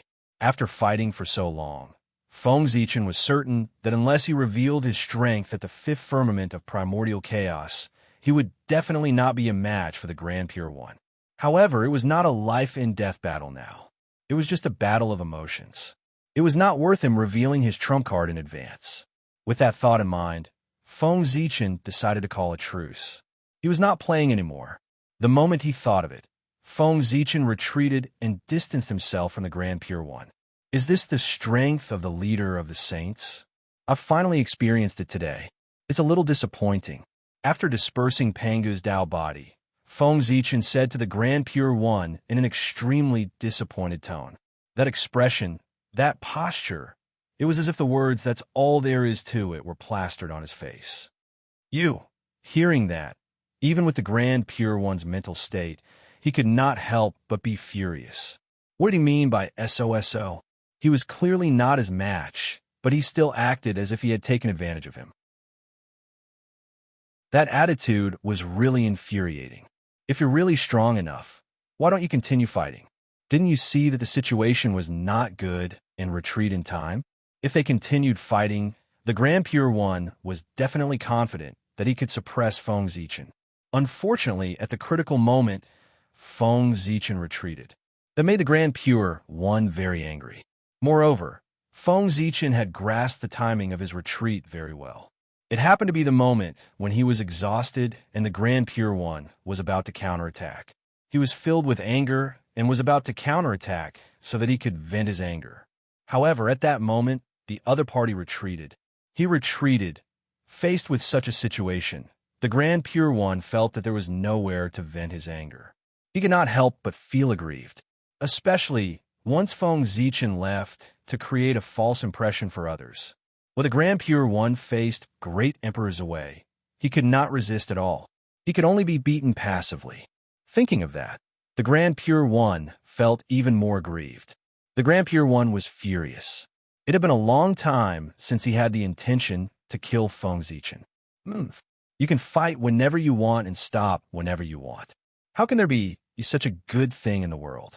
Fellow Taoist Siwei, the poor Wei has yet to enjoy the battle just now. Why don't we have another battle? Although he said that, the Grand Pure One did not give Feng Zichen any room to refuse. As he spoke, he had already raised the Taiji painting and attacked Feng Zichen. Rumble. The Grand Pure One attacked with hatred and almost used all his strength. In his hands, the power of the Taiji painting was completely restored. The yin and yang qi was vast and mighty, splitting heaven and earth and creating the two elements. Then, a resplendent golden bridge appeared. It was incomparably huge, like the Tao mark in the middle of the Taiji painting. It spanned across heaven and earth, separating the two elements, drawing yin and yang, and fixing the earth, fire, water, and wind. In an instant, a power that could suppress heaven and earth spread out from the golden bridge. Immediately, Feng Zichen felt that the space around him had solidified and a boundless pressure was generated, trying to crush him. The Taiji painting was used by Pangu to suppress the riot in the primordial world when he was opening the sky.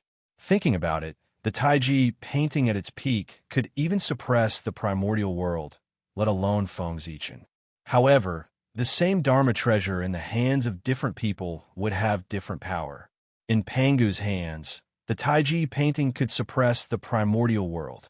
However, in the hands of the Grand Pure One, the Taiji painting did not have such power. Although it was still very strong, it was not invincible. Zhouxing painting rise. With a thought, Feng Zichen raised the Zhouxing painting and developed a resplendent galaxy to resist the pressure brought by the Taiji painting. Compared to before, the power of the Zhouxing painting was even stronger. It was vaguely showing signs of breaking through to a superior grade, connate cardinal treasure. Destruction and establishment were not only useful to cultivators, but also to Dharma treasures. During the battle with the fiend ancestor Rahu, the Zhoxing painting was severely injured. After the battle ended, Feng Zichen placed it in the core of the boundless starry sky and used the power of the stars to repair its injuries. This recovery would take several million years. When Feng Zichen took it out of the core of the boundless starry sky, not only did the Zhoxing painting recover completely, but its power also increased greatly. It was only a step away from forming the 48th connate divine restriction and becoming a superior grade connate cardinal treasure. Rumble. The golden bridge shook. A destructive power erupted, and the connate Tai Chi wantonly surged into the starry sky above Feng Zichen's head. Immediately, the stars exploded one after another, and the galaxy withered. The vast starry sky was on the verge of collapse. The Zhoxing painting was no match for the power of the Taiji painting. Not to mention that the Zhoxing painting was not a superior grade connate cardinal treasure. Even if it was, it would not be a match for the Taiji painting. After all, although the Taiji painting was called a connate cardinal treasure, its power far exceeded this level. Rumble. In the blink of an eye, the starry sky above Feng Zichen's head shattered and turned into the Zhoxing painting again, flying back into his hand. Without the obstruction of the starry sky, the power of the Taiji painting directly affected Feng Zichen's body. The terrifying pressure was about to crush him. However, Feng Zichen did not care about that. He did not unleash his true strength, nor did he use the Hongmeng Daozhou. He treated it as if it did not exist. That was because he was not fighting alone. He had an ally. Seeing that the golden bridge formed by the Taiji painting was about to press down on Feng Zichen's body, a huge cauldron with 4 feet and 2 handles suddenly appeared in the middle of the two. The aura that could suppress the universe erupted and resisted the golden bridge. The supreme grade connate cardinal treasure, the cosmic cauldron. Niwa had finally attacked. Eldest senior brother, please stop. A faint voice sounded. Niwa leaped in front of the Grand Pure One and interrupted his next actions. Junior sister Niwa, do you want to be enemies with the poor way too? Seeing Niwa stop him, the Grand Pure One's expression turned cold as he asked in a low voice. As he spoke, the Heavenly Lord of Primordial Beginning and the Grand Master of Heaven also moved.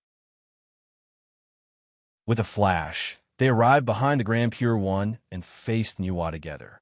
The 3 Pure Ones were indeed the 3 Pure Ones. Even though they did not attack, just standing together gave people endless pressure. The chaos was destroyed silently. In the blink of an eye, thousands of kilometers of chaos turned into nothingness. Everything showed the power of the 3 Pure Ones. It's not that the poor way wants to be enemies with senior brother, but the heavenly Tao doesn't allow it. Not to mention that the Chaos Fiend Celestial is eyeing the primordial world covetously and can invade at any time. Let's talk about the two of you. One is the heavenly Tao saint, and the other is the paragon of heaven and earth. What would happen if you fought with your life and death here because of a momentary dispute? Niwa shook her head and said in a low voice. However, her words were clearly not convincing. Hee. The Grand Pure One only sneered at that. He continued to activate the Taiji painting and charge towards Feng Zichen. A mere Niwa. How could she shake his decision? Although she had expected it, the Grand Pure One really did not give her face. Niwa was still so angry that her face turned pale.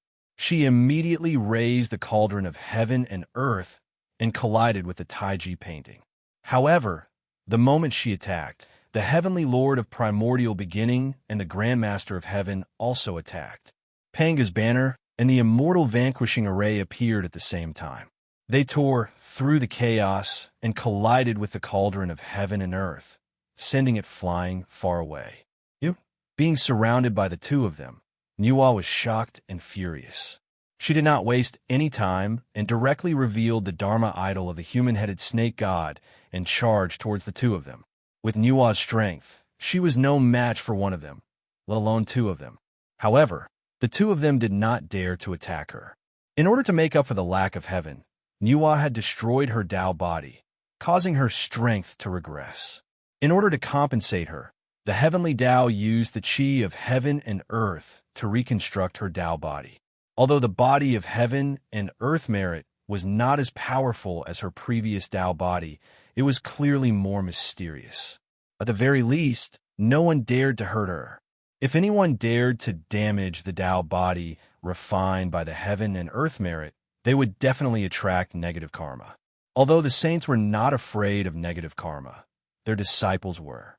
If the negative karma could not hurt the saints, it would descend on their disciples. It could be said that if the heavenly Lord of primordial beginning and the Grand Master of Heaven dared to attack Nuwa, they would not only lose their mystical abilities, but also the future of their disciples. Was it worth it to use the future of their disciples in exchange for Nuwa's injury? It was definitely not worth it. Nuwa was immortal and indestructible. If she was injured, it would be a loss of face. However, if the future of their disciples was gone, it would really be gone. The Grand Master of Heaven and the Heavenly Lord of Primordial Beginning were both smart people. Naturally, they knew how to choose. Therefore, after seeing Nuwa rush over, the two of them did not dare to make a move. They only used their methods to trap Nuwa, so that she could not save Feng Zichen. Senior brothers, do you really want to make things difficult for the poor Wei? Trapped by the two of them, Nuwa said unhappily. Junior sister Nuwa, it's not that the poor Wei wants to be your enemy. It's that you're determined to be my enemy and the entire celestial sect of wonders. Your disciple, the Zichen clan, has created their own martial arts and shaken the foundation of our celestial sect of wonders. Instead of cleaning up the sect, you're protecting his good friend. What are your intentions? Do you still have a celestial sect of wonders in your eyes? The heavenly Lord of primordial beginning smiled coldly. Not only did he not take Nuwa's threat seriously, but he also questioned her. Feng Zichen was from the human race. He was a disciple that the Nuwa had personally admitted. Moreover, he had the capital to show off to everyone back then. Now, he had created his own martial arts and shaken the foundation of the celestial sect of wonders. He had become the greatest sinner of the immortal Tao. As his backer, it was natural for Nuwa to be angered by the people of the celestial sect of wonders. The martial arts created by Brother Gauchen can pose a threat to the immortal Tao. Doesn't that prove his excellence? The disciple is more outstanding than the teacher. Doesn't that mean that the Empress has taught well? Since that's the case, why is the Empress Nuwa angry? Could it be that I have to be like you, the heavenly Lord of primordial beginning? All of your disciples are useless. After tens of millions of years, none of them have succeeded in proving their Tao. Is that how you're considered outstanding? Before Nuwa could reply, Feng Zichen, who was fighting the Grand Pure One, took the time to mock the heavenly Lord of primordial beginning. His disciples' cultivation was not good enough. That was the pain in the heavenly Lord of primordial beginning's heart. That was because his disciple could not prove his Tao. It was not that he was not outstanding enough, but that he had implicated him. Therefore, the heavenly Lord of primordial beginning had always felt guilty towards his disciple. It was precisely because of that he had become abnormally protective. He wanted to use such a method to compensate his disciple. But now, Feng Zichen used that to mock him. How could the heavenly Lord of primordial beginning tolerate that? He exploded on the spot. Bastard, you're courting death. Grabbing the Panga banner, the heavenly Lord of primordial beginning slashed fiercely at Feng Zichen. Rumble. Streaks of chaotic sword chi burst out, carrying traces of the heavenly god's murderous aura. They shattered the chaos and emitted a mighty force that could split the world.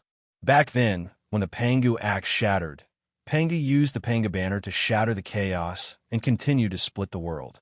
Although the three heaven-splitting treasures were all the strongest Dharma treasures of the primordial world, their focus was different.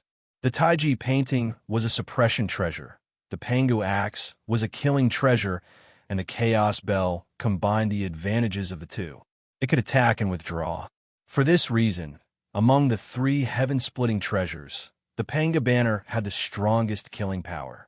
It could even be said that in the primordial world, the Panga banner was the #1 killing treasure. In front of him was the Taiji painting, and behind him was the Panga banner. Facing the #1 suppression treasure and the #1 killing treasure of the primordial world at the same time. No matter how confident Feng Zichen was, he did not dare to say that he could block the attacks of the two. But he still did not panic, because he still had a trump card. Seeing the Taiji painting and the Panga banner charging over, Feng Zichen actually put away the Zhouxing painting, as if he had given up resisting. Just when everyone was puzzled, Feng Zichen shouted calmly, "Don't worry. Tao Ancestor, are you still not going to make a move?" As soon as he finished speaking, the world fell silent in an instant. Then a sigh was heard. Then, an unparalleled force erupted and brushed past everyone's bodies. Next, the world spun. When Feng Zichen came back to his senses, he found that he was no longer in the chaos outside the heavens, but in the purple cloud palace. Turning his head to look, he saw that the 6 sages had all appeared here. Obviously, the Tao Ancestor had used a supreme method to teleport them from the chaos outside the heavens to this place. Thinking of this, Feng Zichen could not help but suck in a breath of cold air. Too powerful. The Tao Ancestor had probably reached the realm of the Wuji, Daluo, Jinxian. Otherwise, he would not have captured them so easily. One had to know that. When the Tao Ancestor made a move, they did not even notice it, let alone resist. If the difference in strength was not too great, such a situation would not have happened. Chapter 667. However, it was not like Feng Zichen had never seen a perfected primordial chaos existence. Back then, demon ancestor Luo Ho was at this realm. However, he definitely could not reach this level. If not, how could they have defeated demon ancestor Luo Ho back then? Since that was the case, then Tao ancestor Hongjuan's realm was self-evident. He must have surpassed the primordial chaos realm and reached the level of Wuji, Daluo, Jinxian. It was just that he did not know which level he had reached. However, even if it was the lowest level, the power it possessed was far from what the current Feng Zichen could contend with.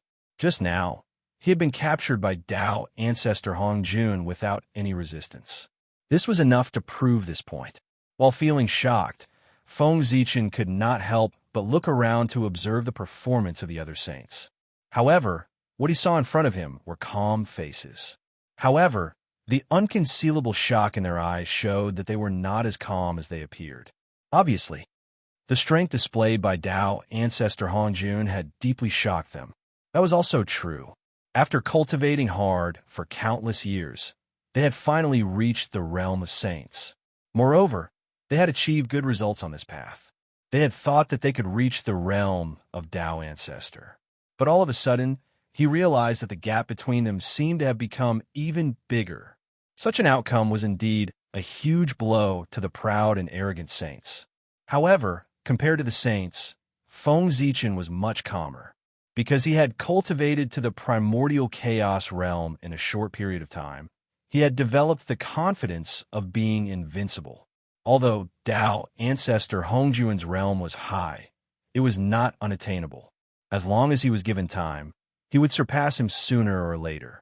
Feng Zichen was very confident about this. Once upon a time, saints were high and mighty figures in his eyes. But now, he had grown to the point where he was comparable to saints. Even among saints, there were only 1 or 2 people who were stronger than him, to be able to surpass saints. Naturally, he could surpass Tao Ancestor Hongjun.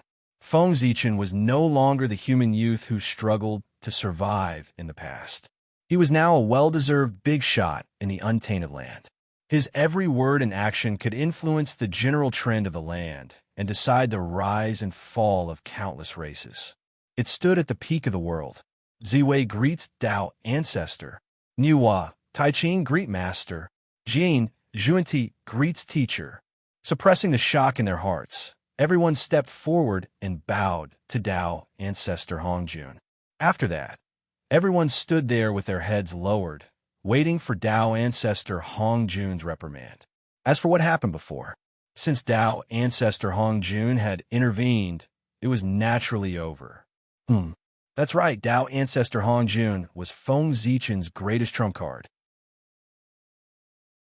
Despite knowing that the three Pure Ones were present, he still dared to provoke the Grand Pure One. The reason was that Feng Zichen knew that Tao ancestor Hong Jun would not sit back and watch him get into trouble. To be more precise, the heavenly axiom would not allow anything to happen to him. In the boundless starry sky, it was Feng Zichen's greatest protection. The heavenly axiom needed Feng Zichen to repair the boundless starry sky and even strengthen the origin of the boundless starry sky to promote the advancement of the primordial world. For this, as long as Feng Zichen could not destroy the world, the heavenly axiom would always protect him. And this protection time would be as long as the lifespan of the world. He would truly be with the world.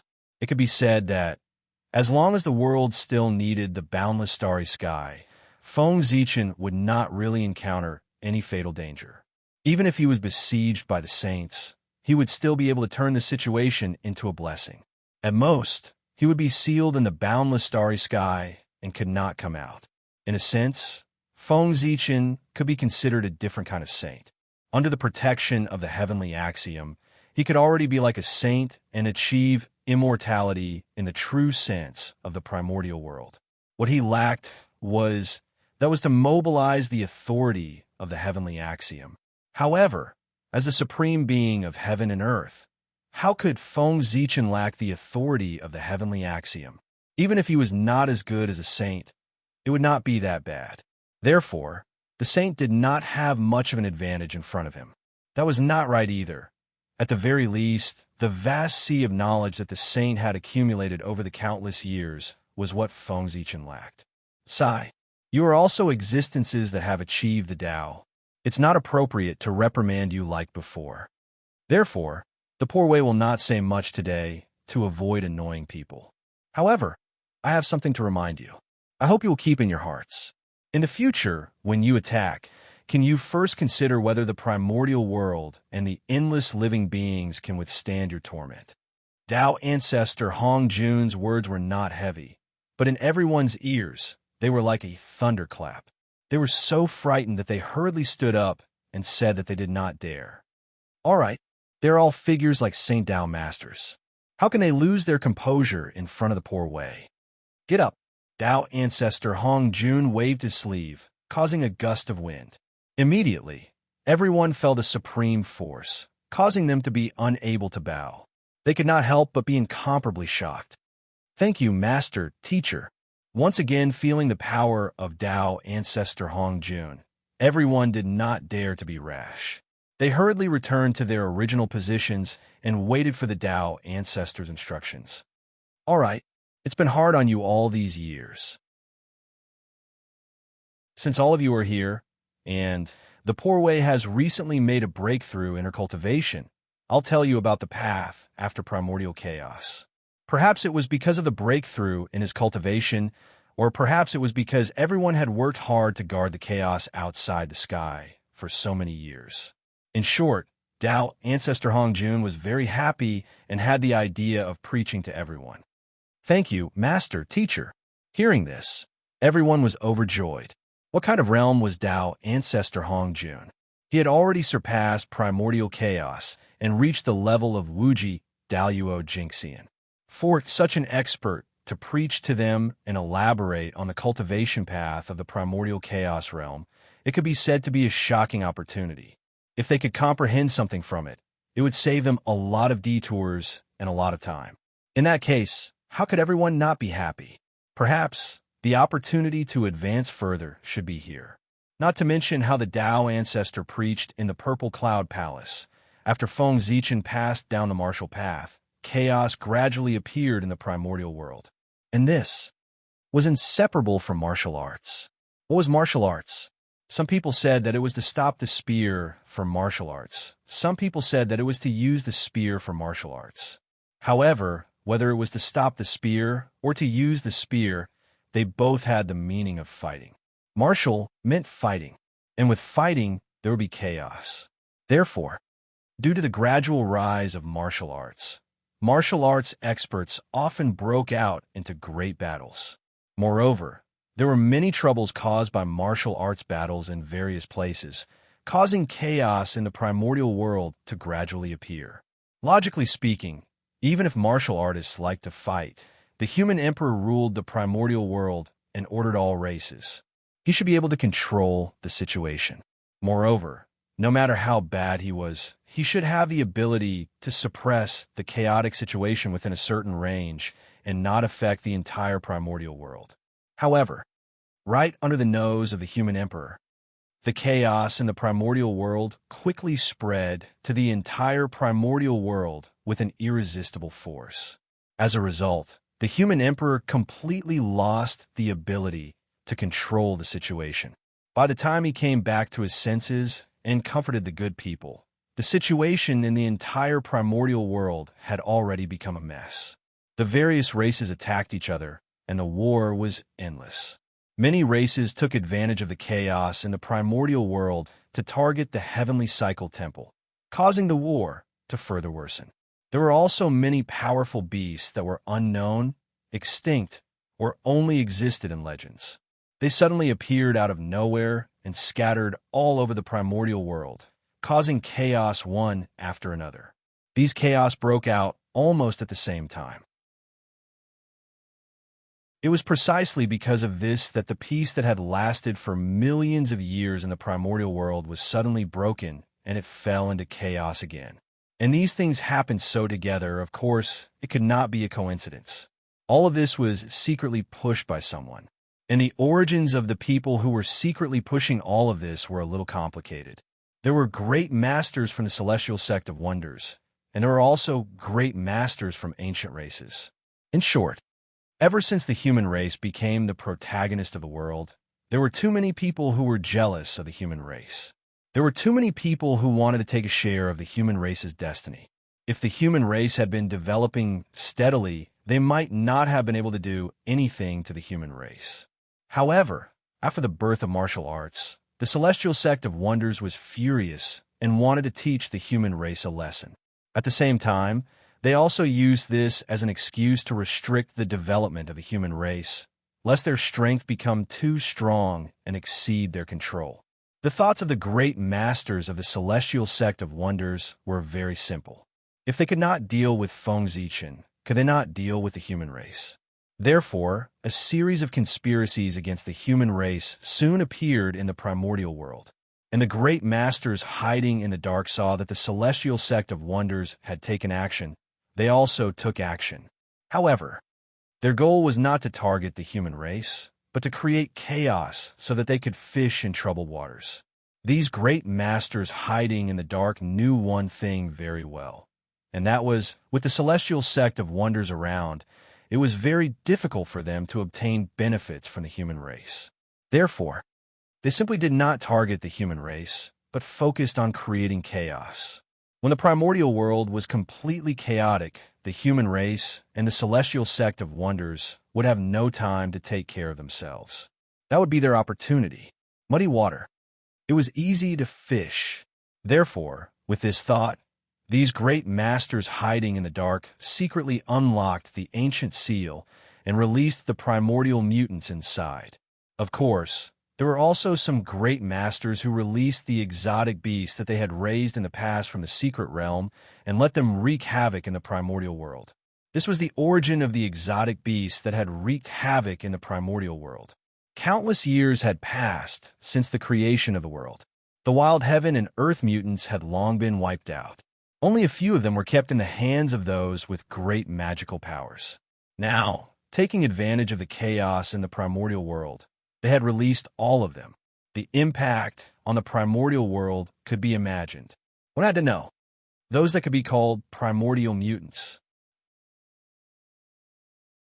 were either extremely powerful or had extremely strange abilities. Otherwise, why would they be called such?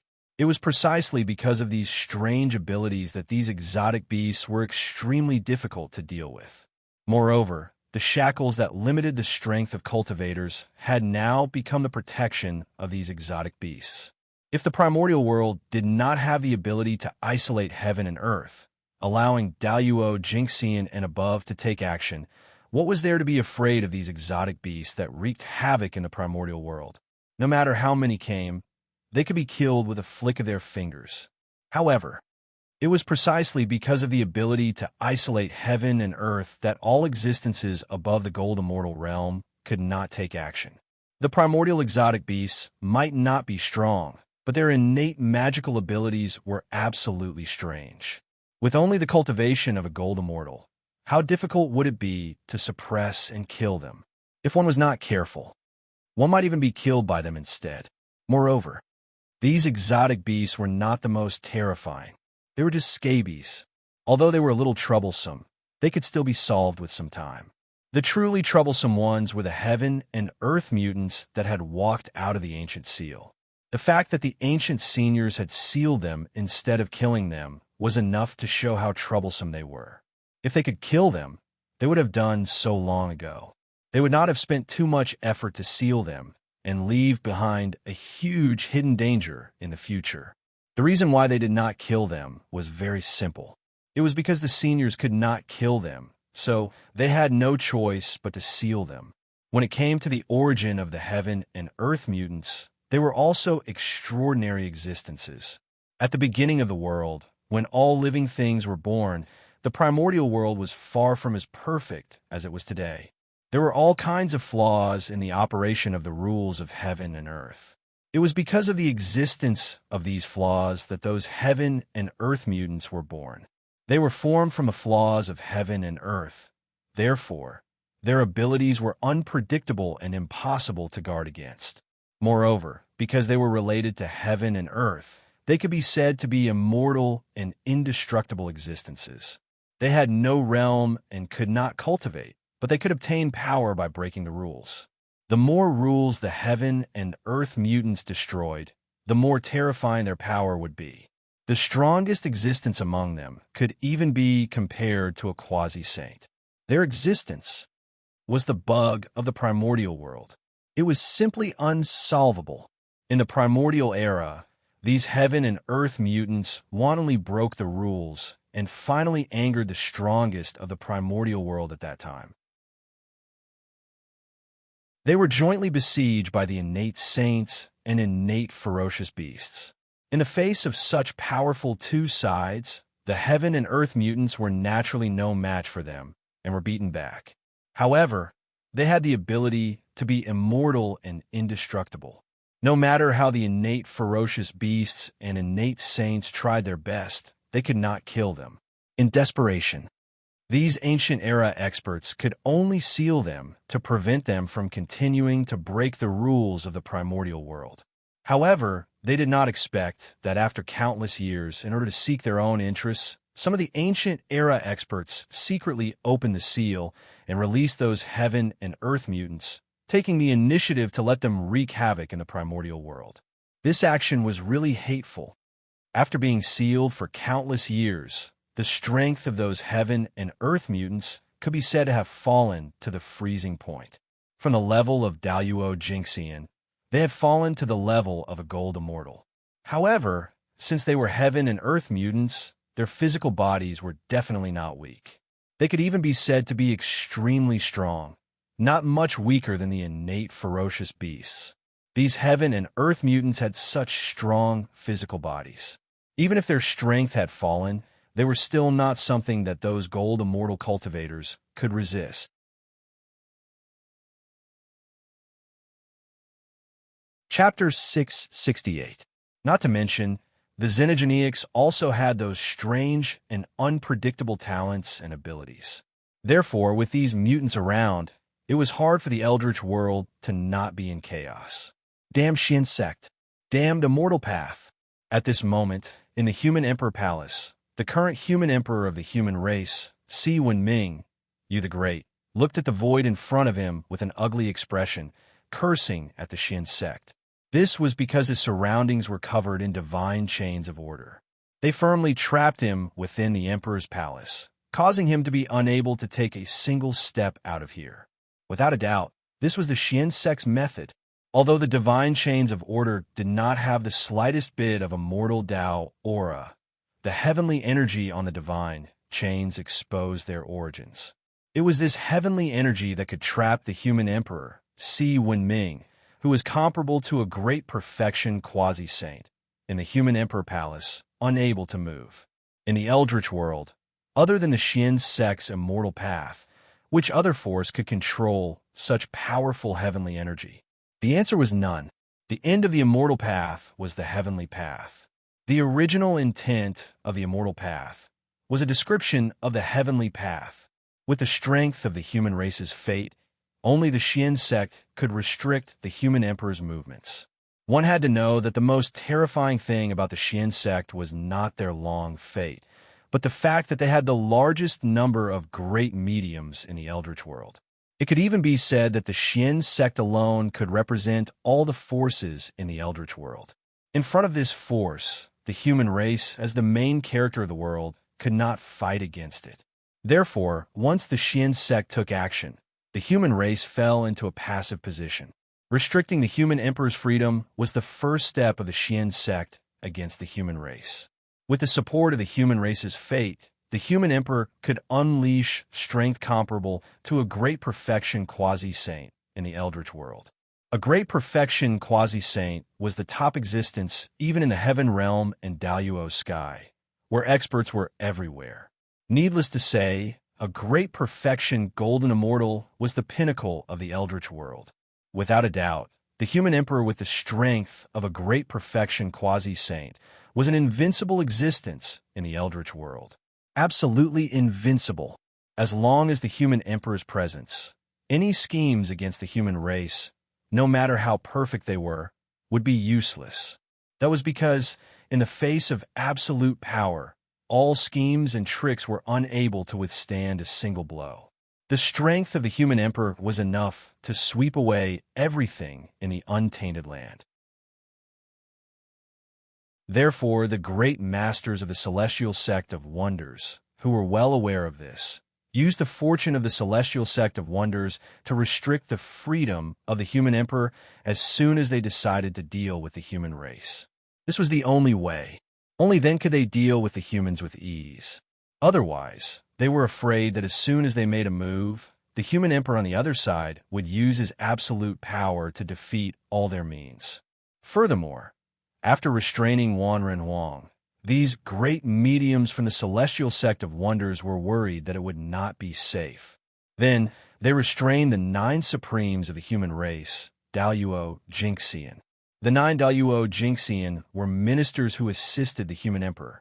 With the blessing of the luck of the human race, they were qualified to display strength beyond that of a gold immortal in the primitive world. The significance of its existence was similar to that of the 9 great kings of the ancient human tribe. It was a means for the human emperor to rule the untainted land. They were the mainstay of the human race. They were also a means for the human race to maintain stability.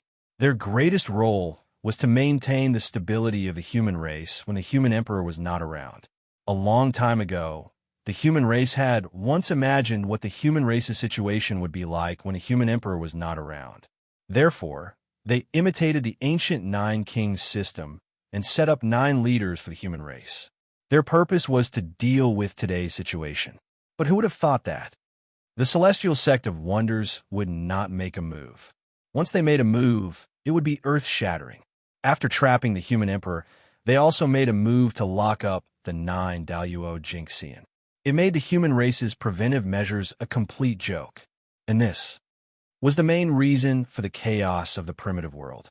With the vastness of the primitive world, without the suppression of a peerless expert, how could a few dozen Tai Jinxian level existences control the situation? It would be strange if nothing happened. Open for me. In the human emperor palace, Si Wenming was naturally unwilling to be trapped here. He tried his best to activate Xianhua, trying to break through the divine chains of order to regain his freedom. But unfortunately, the foundation of the human race was still a little shallow. How could it be compared to the celestial sect of wonders that controlled the primitive world? Therefore, no matter how hard he tried, other than expanding his range of activities, there was no other effect. In the heavenly court, the North Star Emperor naturally noticed the abnormality of the human race at the first moment, but he did not make a move. Because, just as he was about to make a move, he suddenly frowned. He sensed that outside the heavenly realm, there were hundreds of extremely powerful auras that firmly locked onto him. Without a doubt, as long as he dared to help the human race, what greeted him would be the joint attack of hundreds of great mediums. If it was a one-on-one battle, no matter how many great mediums came, the North Star Emperor would not be afraid. He could suppress them with a flip of his hand, but one against hundreds. Then he would have to think twice. Perhaps he would not be able to win. Moreover, even if his skills were better and he was lucky enough to win, the price he would have to pay would be unimaginable. Therefore, the North Star Emperor hesitated for a moment and slowly put down his right hand that he had stretched out. He could not make a move. Of course, if he could not make a move, then the hundreds of great mediums outside who were monitoring him could not make a move either. According to this calculation, if he were to drag out 100, he would not be at a disadvantage. It could even be said that he had made a profit. Good fellow, hundreds of great mediums. The celestial sect of wonders is really willing to spend money. Sighing secretly, the North Star Emperor shook his head and said, he really did not expect the celestial sect of wonders to mobilize such a large force to deal with him. This really made people feel overwhelmed by favor from their superiors. In order to deal with me, fellow Taoists, you have really put in a lot of effort. It must not have been easy to gather so many fellow Taoists. The North Star Emperor calmed his mind and said in a clear voice, in his perception, the origins of the great divine masters who surrounded him outside were extremely complicated. Not only were there people from the celestial sect of wonders, but there were also many unfamiliar auras. The ancient Taoist charm that was inadvertently revealed made one's heart palpitate. Strong, absolutely ridiculously strong. The strength of the experts who came from the ancient era was definitely stronger than that of the great mediums from the celestial sect of wonders. This did not mean that the great mediums of the celestial sect of wonders were not as talented as them, but that their experiences were different. In the ancient era, Duo Jingxian should have been the end of the great Tao, the end of the cultivators. However, there were always some amazing existences who were unwilling to accept this. With their great wisdom and courage, they opened up another major realm after the golden immortal of the great firmament. That was a brand new realm, similar to the quasi-saint realm, but completely different. However, there was no doubt that it was a power that surpassed Duo Jingxian. At that time, there was no such thing as a quasi-saint. Therefore, they were respectfully called Supremes by the innate saints at that time. Supremes Duo, the Supremes of Duo Jingxian, and also the Supremes of the primordial world. Tao ancestor Hongjun was once such a figure. Demon ancestor Luo Ho was also once such a figure. Ancestral dragon, phoenix ancestor, and the other innate sacred beasts of the five elements, and even Wangshu were also once such figures. They were all the supremes of the ancient era. Even if such an existence did not achieve the Tao, with their courage to open their own Tao, it was enough for them to have the strength comparable to primordial Duo Jingxian in advance. Unlike primordial Duo Jingxian, but better than primordial Duo Jingxian, they were existences like them. After all, their foundation was too deep. This kind of existence, if they did not achieve the Tao, they would be fine. Once they achieved the Tao, they could be said to have soared into the sky. They could not be described as simply at the early stage of primordial chaos. Of course, it was precisely because their foundation was too deep that their path to achieving the Tao became extremely difficult. On this point, one could refer to the demon ancestor, Tao ancestor, and the five-element sacred beasts. Their path to achieving the Tao was not simple. That had triggered a battle that had almost destroyed the primordial world. Such a difficult path to achieving the Tao was absolutely difficult to achieve with ordinary methods. For this reason, they would have an idea. They would attack the destiny of the human race. The destiny of the human race was really too much. It occupied half of the entire primordial world. If they could get a little bit of it, then their path to achieving the Tao would be much easier.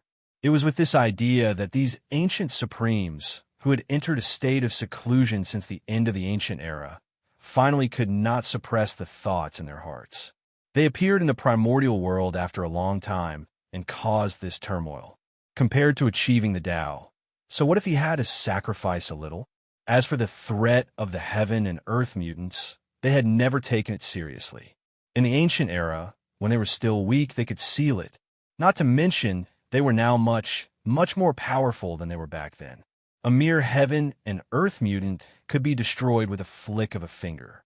The North Star Emperor understood the thoughts of the supreme beings of the ancient past. After all, after the human race became the protagonist of the world, it had attracted the attention of many people. Greedy gazes. The current human race was like a huge piece of fat meat that everyone wanted to take a bite of. If they wanted to solve this problem, it was simple. That was to fight. Beat them ruthlessly. Only by beating those who dared to reach out their hands until they hurt and beat them ruthlessly, they would remember this lesson. Only then did they know that the human race was not to be trifled with. As for whether the human race could do this, Gauchin thought that it was still possible. Although the human race was in a mess now, that was because the human race had not reacted yet. When the human race came back to their senses and organized their strength, they could counterattack at any time and easily extinguish the chaos in the primordial world. The human race had dominated the primordial world for millions of years. The foundation that they had accumulated was not a joke. Even if it could not be compared to the shaman and demon race, it was far from what the current primordial world races could compare to.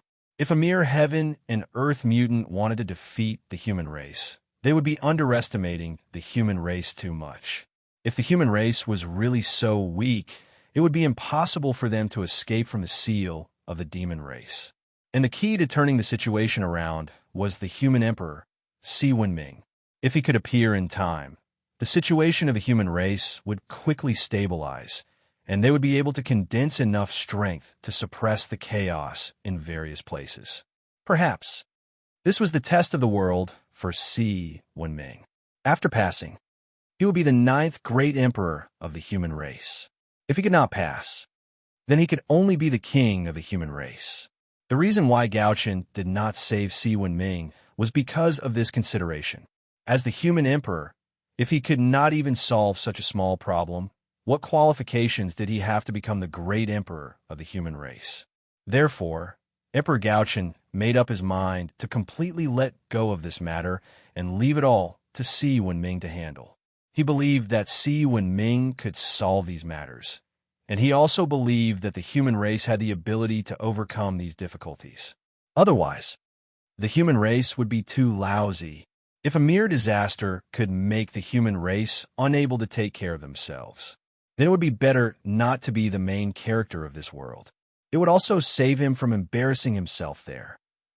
After making up his mind, Gauchin seemed to have put down some burden and suddenly relaxed. He was also in the mood to communicate with those powerful beings in the dark. Fellow Taoists replied. Divine senses spread out from Gauchin's body and echoed between heaven and earth. Unfortunately, even though he released his divine senses so frequently, no one paid attention to him. Everyone's attention was now on the primordial land. They wished that they could directly divide the destiny of the human race. How could they have the time to pay attention to Gauchin? Moreover, Gauchin's mouth was so vicious. If they easily talked to him, they might be ridiculed by him. Therefore, everyone pretended to be deaf and mute, pretending that they did not hear Gauchin's words. At this moment, his gaze turned back to the human race. In the human emperor palace, Si Wenming, who had used all his methods but still could not break the divine chains of order, could not help but reveal a hint of ruthlessness in his eyes. The human race must not be in chaos. Therefore, he had to go out. Even if he had to pay a price, he had to rush out. With this realization in his heart, Si Wenming did not hesitate to burn his origin to obtain a huge amount of power. Break from me! Unparalleled power surged out from Si Wenming's body. However, his target was not the divine chains of order in front of him, but the soul in his body. Boom!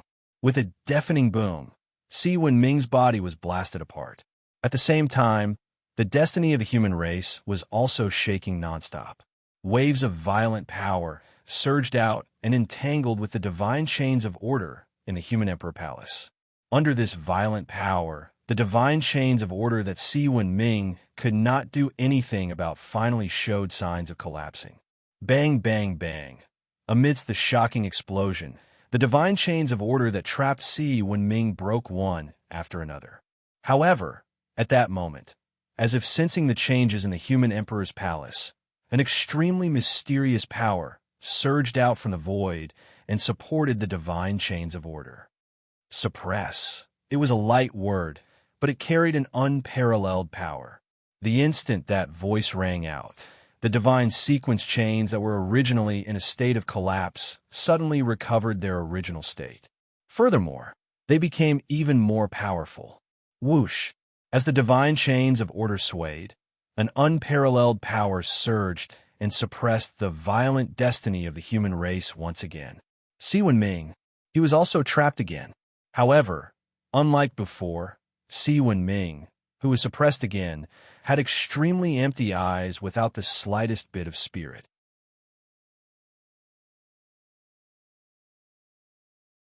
Chapter 669. This was the sign of his soul leaving his body. Obviously, Si Wenming had taken advantage of the time when the divine chains of order had collapsed and burned his origin as the price to escape a wisp of his soul. Although the consequence of doing so would greatly damage his cultivation, it was nothing compared to the stability of the human race. If his cultivation was lost, he could still cultivate it back. However, if the human race was finished, then it would really be finished. Outside the human emperor palace, as the void distorted, Si Wenming's blurry figure appeared. I finally rushed out. Cough, cough, cough. Looking at the human emperor palace behind him, Si Wenming could not help but smile. However, before he could be happy for long, his laughter was replaced by a violent cough. What was even more worrying was that as the cough sounded, Si Wenming's blurry figure became even more blurry.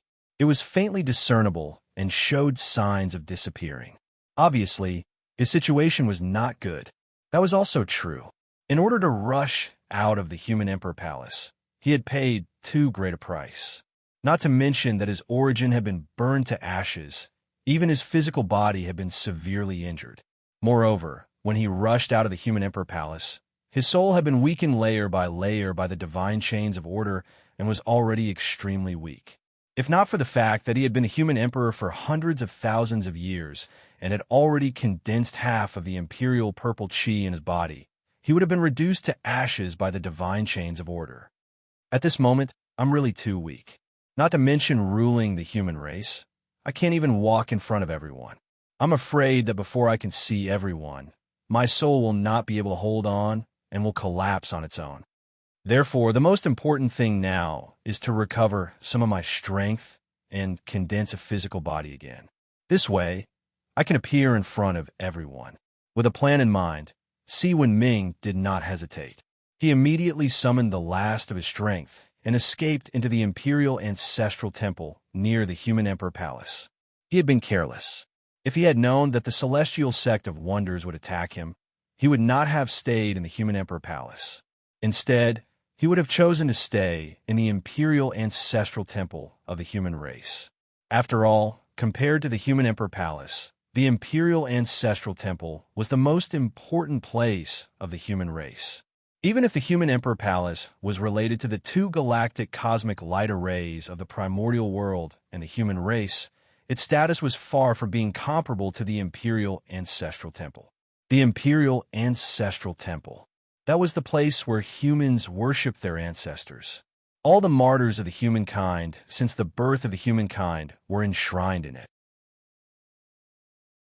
This was where the faith of the human race lay, and where their legacies lay. It contained the indestructible spirit of the human race, the spirit of man, conquering nature. The fire was extinguished continuously, as long as the human race was not exterminated. Then the imperial ancestral temple will exist forever. The great powers from a celestial sect of wonders could seal the human emperor's palace, but they definitely could not seal the human race's ancestral temple. After countless years of worship by the human race, the imperial ancestral temple no longer carried the power of the human race, but also the power of the human race.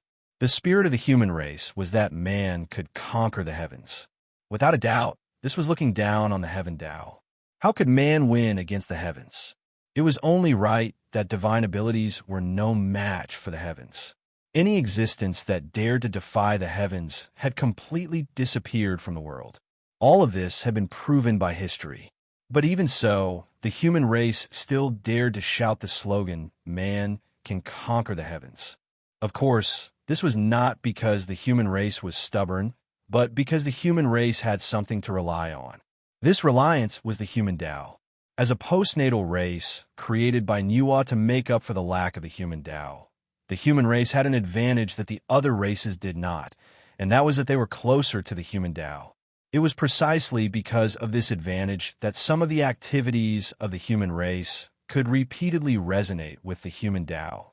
It was also because of this that the human race could stand out from the encirclement of the connate life forms as postnatal life forms. It was undeniable that postnatal life forms were inferior to connate life forms in every aspect. After all, they were favored by the heavens. If the human race did not have any outstanding advantages, how could they defeat the connate life forms? Being close to the human Tao. This was the human race's greatest advantage. With the support of the human Tao, the human race obtained unparalleled creativity, and from then on, they stood out from the primordial world and became the main characters of the world. The spirit of the human Tao had long been imprinted in the human race's bones and was passed down through the bloodline from generation to generation. As such, it was no wonder that the human race would shout the slogan, "Man can conquer the heavens."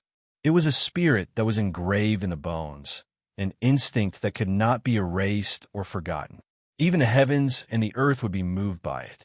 The human race was born with the human Tao, and they practiced the spirit of the human Tao in the primordial world, spreading the glory of the human Tao. What could the heavenly Tao do? That was not defying the heavens. It was following the human Tao. The word human Tao had exhausted all things. With the human Tao as their backing, the heavenly Tao could not do anything to the human race. It could only allow that person's spirit to conquer the heavens to be passed down through the generations of the human race. Think about it. Even the heavenly Tao could not do anything to the imperial ancestral temple. What ability did the celestial sect of wonders have to touch the imperial ancestral temple? Not to mention Nuwa, Fengzichen, and the statues of the 3 sovereigns and 5 emperors were also enjoying the offerings of the human race in the imperial ancestral temple. It was likely that as soon as the celestial sect of wonders made a move, Nuwa and Fengzichen would immediately sense it and stop all of this from happening. Therefore, the imperial ancestral temple was the safest place for the human race. When Ming hid in the imperial ancestral temple, then unless Tao ancestor Hong Jun personally took action or the 3 pure ones personally descended, the celestial sect of wonders would not be able to touch him in the slightest. However, the human emperor living in the imperial ancestral temple was just talk. Of course, it was impossible to really do it. In the end, the imperial ancestral temple was also a place to worship the ancestors. It was fine for a short period of time, but if the human emperor lived here all the time, what would it be like? Time was like flowing water. In the blink of an eye, 1,000 years had passed. The situation in the untainted land had become even worse. However, at this moment, the human emperor when Ming finally walked out of the imperial ancestral temple. In the end, the time is too short. My strength has only recovered a little, and my physical body has not been able to revert to the body of an innate god fiend. However, time does not wait for me now. I can't care so much. When Ming, who walked out of the imperial ancestral temple, looked at his new body, and could not help but sigh in disappointment. However, in 1,000 years, even if he did his best, how much cultivation could he recover? Originally, with the support of the human race's destiny, although Si Wenming's cultivation was only half a step away from Daluo Jingxian, his strength was comparable to that of a great perfection sage-to-be.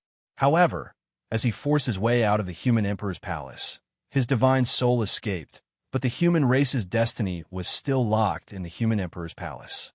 This meant that Si Wenming, who had lost the human race's destiny, had returned to his original state. He was only half a step away from Daluo Jingxian.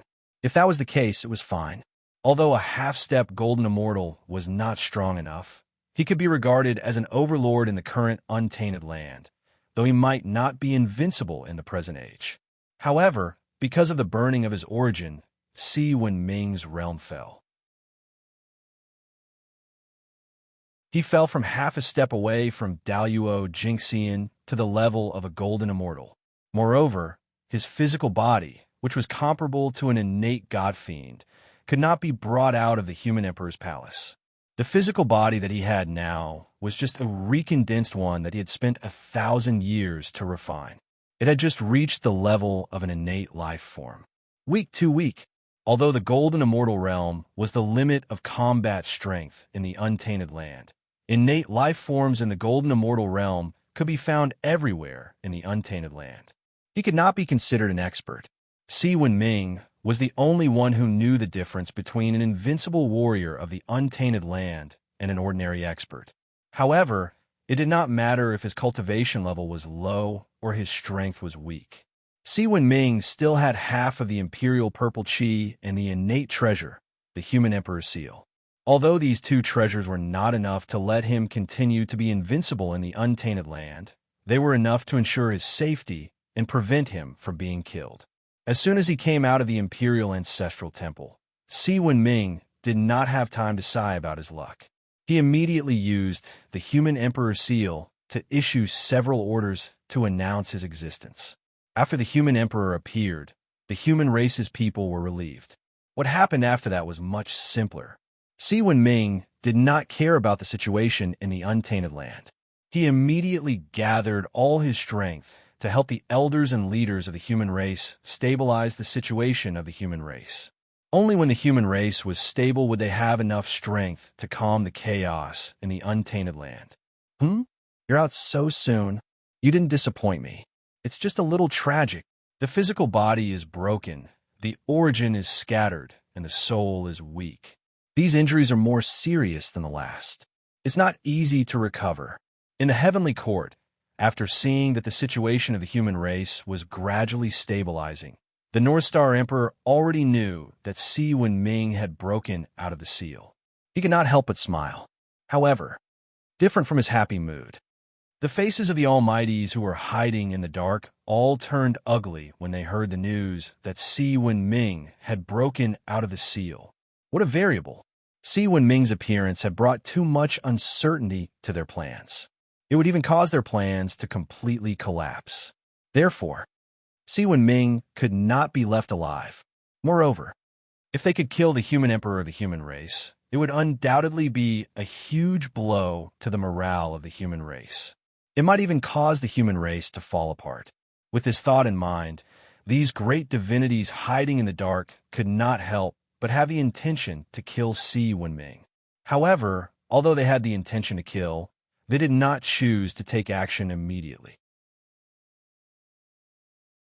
because they had concerns in their hearts. After all, he was the human emperor. His status was incomparably noble. He had the karmic position of heaven and earth. If they killed him for no reason, they would inevitably attract karmic power. Normally, they might not care about these karmic powers. But now, everyone was on the verge of attaining the Tao. If they rashly attacked and killed the human emperor, they would probably never be able to attain the Tao. For this reason, no one was willing to make a move. It was not impossible to make a move, but who would bear the responsibility? No one could bear the responsibility. No one was willing to give up the opportunity to attain the Tao to kill the human emperor. Therefore, Everyone seemed to be very hesitant. However, their hesitation did not last long, because Si Wenming's next action made them make up their minds. They had to get rid of the human emperor. In less than 1,000 years, Si Wenming had stabilized the situation of the human race and integrated a large number of living forces to put into calming the chaos of the primordial world. At this moment, the dignity that the human race had accumulated for millions of years was undoubtedly displayed. As soon as the human race made a move, the 10,000 races that were shouting and killing each other immediately became obedient. Not only did they stop fighting each other, but they also took the initiative to send troops to cooperate with the human race to calm the chaos of the primordial world. With the help of the 10,000 races, the human race's pace of calming the chaos was undoubtedly much faster. Soon, a large number of primordial mutants were either captured or killed. Even the immortal heaven and earth mutants could not stop the human race's footsteps. That's right. The heaven and earth mutants were very strong and brought a lot of trouble to the human race. However, no matter how big the trouble was, it was not difficult for the human race. If one person was not a match for the heaven and earth mutants, then 10 people, 100 people, 1,000 people, 10,000 people. Even ants could bite an elephant to death. Not to mention people. The thing that the human race did not lack the most was people. Quantitative change was enough to trigger qualitative change. Hundreds of golden immortals joined forces to set up a large array. The power that erupted could not kill the heaven and earth mutants, but it could also seal them. Even if it was only a temporary seal, as long as the primordial world was stabilized and Si Wenming's power returned, he would be able to suppress them with a flip of his hand. In this chaos of the primordial world, the human race no longer hid their strength. They swept across the entire primordial world with absolute strength, wanting to calm the chaos in one fell swoop. In fact, there was no need for the human race to hide their strength. They had already been forced to this extent. If the human race still showed that they could not withstand a single blow, it would only encourage the arrogance of the person behind them. At the same time, it would also attract more prying eyes. It was a disaster for a child to cause trouble with gold. The destiny of the human race was gold, and the people hiding in the dark were spying on the existence of gold. If the human race didn't show how strong they would definitely be eaten up by the others, including their skin and bones. Only by showing unparalleled strength could they intimidate the eyes that were secretly spying on the human race. The stronger the human race was, the more those who were spying on the human race had to consider whether it was worth risking their lives for a little destiny. The more people feared, the safer the human race would be. Hiding their strength during the development period was to shock the world. They had already reached the peak. If they continued to hide their strength, they would be inviting trouble. The protagonist of heaven and earth. Who would not spy on them? One had to know. If one pretended to be a pig for too long, one would really become a pig. It was also time for the human race to reveal their claws and fangs. When the human race moved, that tyrannical foundation of his was clearly displayed. The heaven and earth mutants that had previously stirred up the primordial world were quickly suppressed. It did not take long for the chaos that had affected more than half of the primordial world to show signs of being completely calmed. It was precisely when they saw this scene. Only then would the great divines who were hiding in the dark make up their minds. They were in a hurry. If the chaos of the primordial world was quelled by the human race, what else could they play? All their plans could be declared a failure. Not only did they not get any benefits, but they also got into trouble and offended the North Star Emperor to death. This deal was undoubtedly a huge loss. P.S. I beg for more monthly votes. In addition, there will be no limit tomorrow. There will definitely be a burst of updates. As for whether there will be a burst of updates in the future, it depends on the results. The better the results, the more updates. If it could be a high-quality product, I can update it every day. I can even get rid of the bad habit of playing games.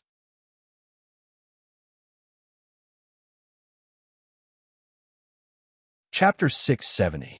Great practitioners were all shrewd people. They would never engage in a losing business. Now, they were about to lose money, and they had to pay a price that was enough to hurt them. Say, would they allow this to happen? Of course not. In order to target the human race, they had already invested too much. Once they failed, the loss would definitely be unimaginable. In fact, the price they had to pay would exceed the limit they could bear. Therefore, the great divines hiding in the dark would never allow this plan to fail.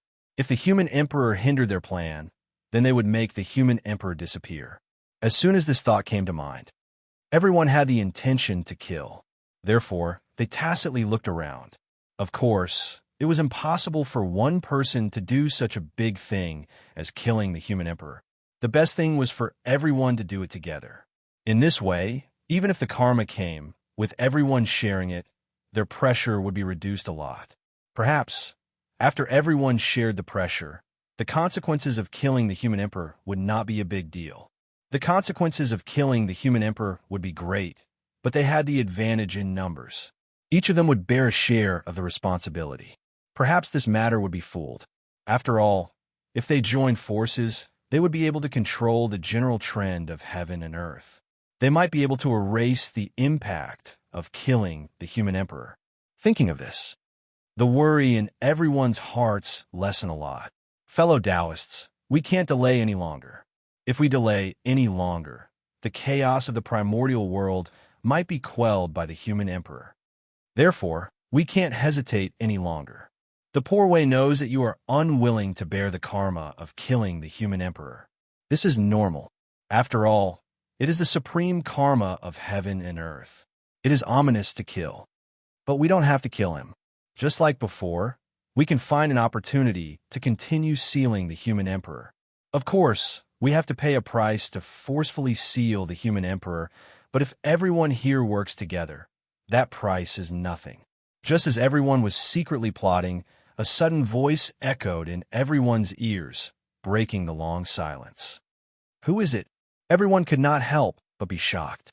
They hurriedly released their divine senses to scan the surroundings. However, no matter how they searched every corner of the void, they could not find the source of the sound. Obviously, the person who spoke did not want to reveal his identity. In such a situation, even if the human race was angry, it would not be good for them to find trouble with everyone present. That would be too exaggerated and impossible.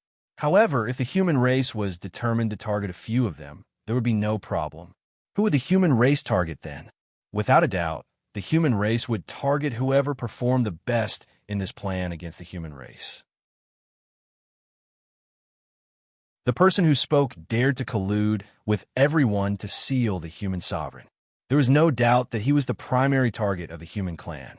Once his identity was exposed, no matter who he was, he would be hunted down endlessly by the human clan until he died. This was related to the dignity of the human race. It was useless for anyone to plead for mercy. Therefore, everyone understood that person's unwillingness to reveal his identity. At that moment, he did not investigate the identity of that person. He just nodded secretly to show that he agreed with the suggestion. There was nothing he could do even if he didn't agree, because this was the best choice at the moment. There was no other way. Great! Since everyone agrees with the poor way's suggestion, we'll take action together to seal the human sovereign in one breath's time. Seeing that everyone nodded, the person spoke again. At that moment, no one responded.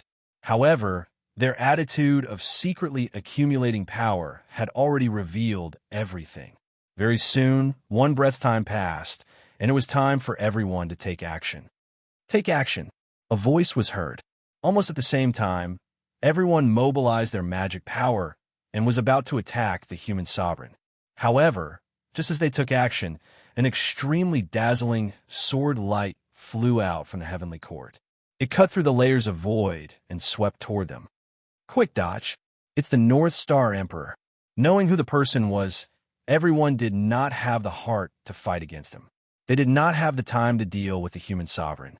The moment before the sword light exploded, they all rushed out as fast as they could so that they could escape from the range of the sword light. However, Great Emperor Gauchen's attack was too fast. Before he attacked, there was no sign at all. Therefore, Even though the great magicians who were hiding in the dark were extremely fast, there were still some who were unable to escape from the range of the sword light. Rumble, boundless sword light, exploded as though it was splitting the heaven and earth apart. It was clear and turbid, yin and yang. It stirred up the earth, fire, water, and wind, and destroyed the void that everyone was hiding in. A few screams were heard. The few people who fell behind were sucked into the sword light. In an instant, they were torn into pieces by the terrifying sword light together with their physical bodies and primordial spirits. Very soon, they disappeared completely. After everything calmed down, a few connate spiritual treasures with a few broken connate true spirits could be seen rushing out from the void that was destroyed by the sword light. Obviously, they were the great divines who did not manage to escape in time and were severely injured by the sword light of the North Star Emperor.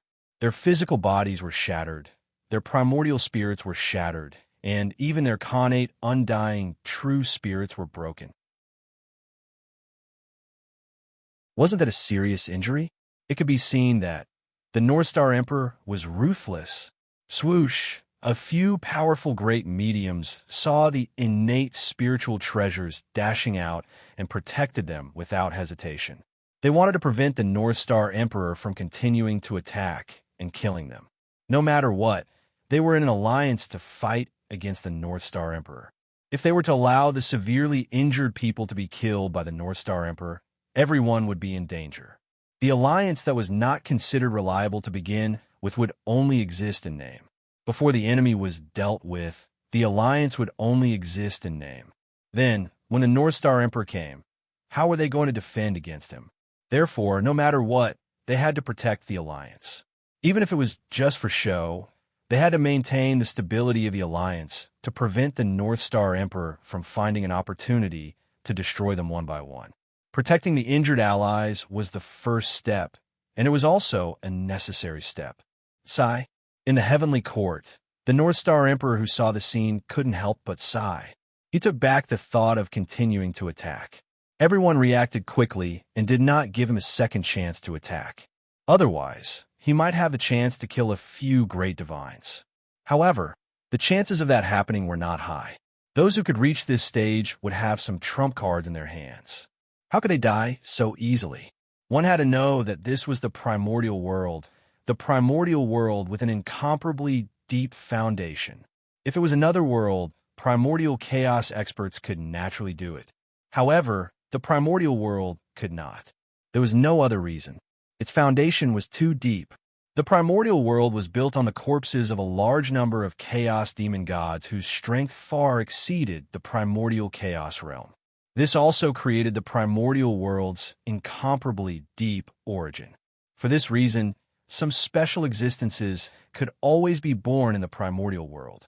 These things could either save one's life or trick others. But without exception, these special existences were far more mysterious than one could imagine. They might have the ability to fight against primordial chaos experts. In short, with the strength of the primordial world, it was not strange for anything to be born. Therefore, as long as it was not a one-on-one situation, even if the North Star Emperor was in existence on the level of primordial chaos Daluo Jinxian, he did not dare to say that he had the confidence to completely kill several great divines. They all hid too well. No matter how narcissistic the North Star Emperor was, he did not dare to guarantee that he was the only actor in the primordial world. Who knew? There might be others who acted better than him. If he was accidentally acted by others, it would be awkward. In particular, the North Star Emperor was certain that among the many great divines in the primordial world, there were definitely more than one saint. Perhaps, among the group of great divines in front of him, there might be a saint. Therefore, the North Star Emperor did not dare to go too far. If he accidentally forced the other party into a corner and fought to the death with him, he would be in big trouble. The means of a saint might not be weaker than him. They were figures who had existed since the creation of the world, who knew how many treasures they had in their hands. Since they had already opened up their identities, they must have prepared a lot of good things for them. It was not impossible for them to temporarily possess the combat strength of a primordial chaos expert. It was because of this that the North Star Emperor decided to focus on stability. In the end, it was still because the human race was too weak. If the human race had 4 or 5 primordial chaos Daluo Jinxian, the North Star Emperor would not care about the identity of a saint. He would have long pushed them over. Fellow Taoists, don't you think it's too much?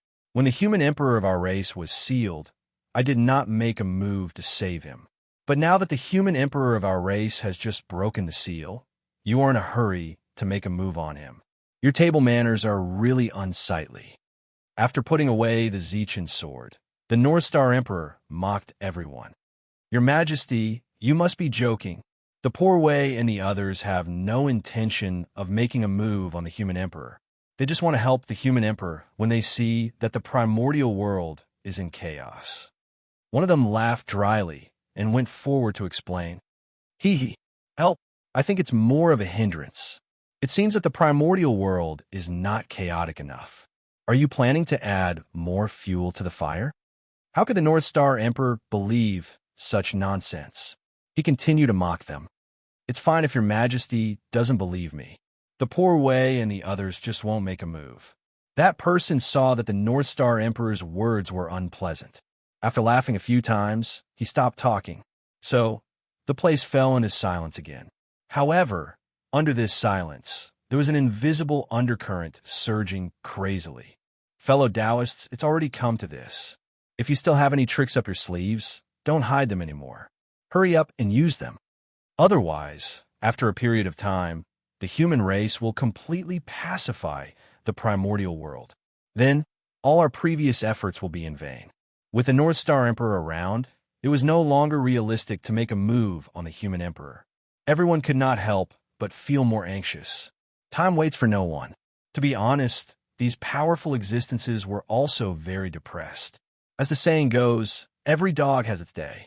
However, they did not expect it to change so quickly.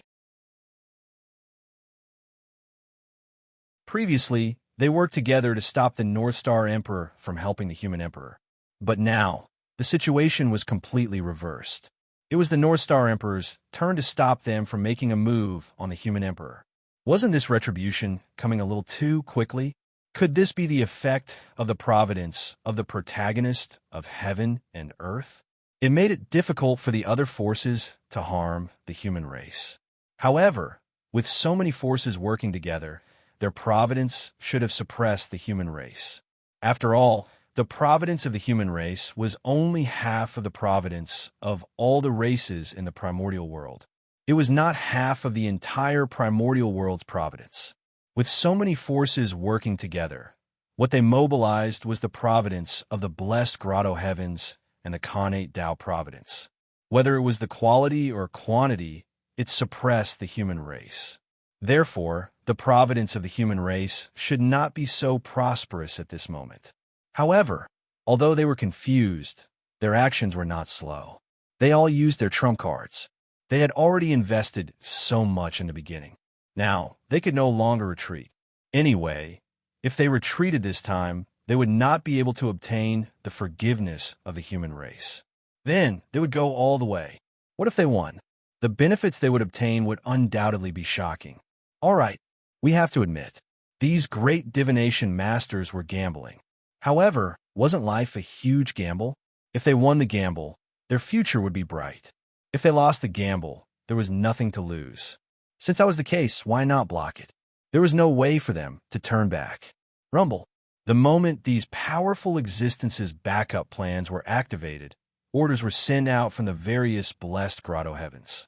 Immediately, dozens of connate races that had submitted to the human race rebelled. In the name of the human race being tyrannical, they led ice to attack the human race. At the same time, hundreds of connate races that had long submitted to the powerful existences rushed out from the dojos of those powerful existences and charged towards the human race.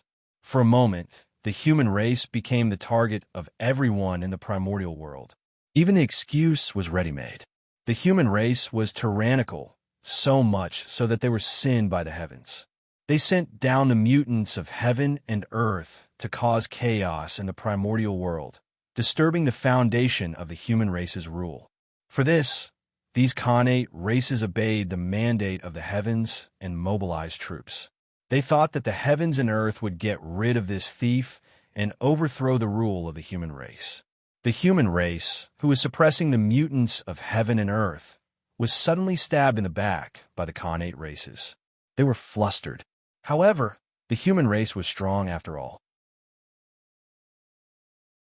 The rebellion of a few dozen Khanate races did not cause much of an impact.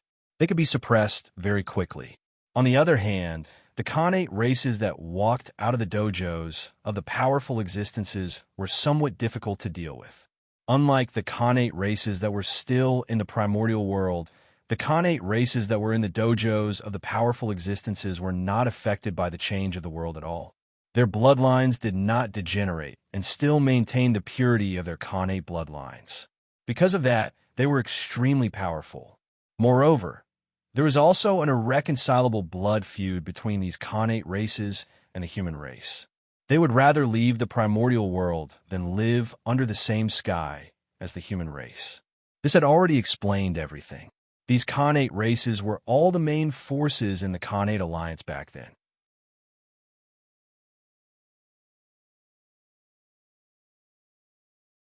Chapter 671. What was the Khanate Alliance? It was an alliance formed by all the Khanate races in the primordial world in order to fight against the human race. It was also the predecessor of the primordial world's 10,000 races. In the Great War between heaven and earth, they had fought countless battles with the human race. Blood could be said to have dyed the primordial world red. Although the Khanate Alliance had received Fushi's favor during the disaster of the beasts, most of the Khanate races had chosen to bury the hatchet with the human race.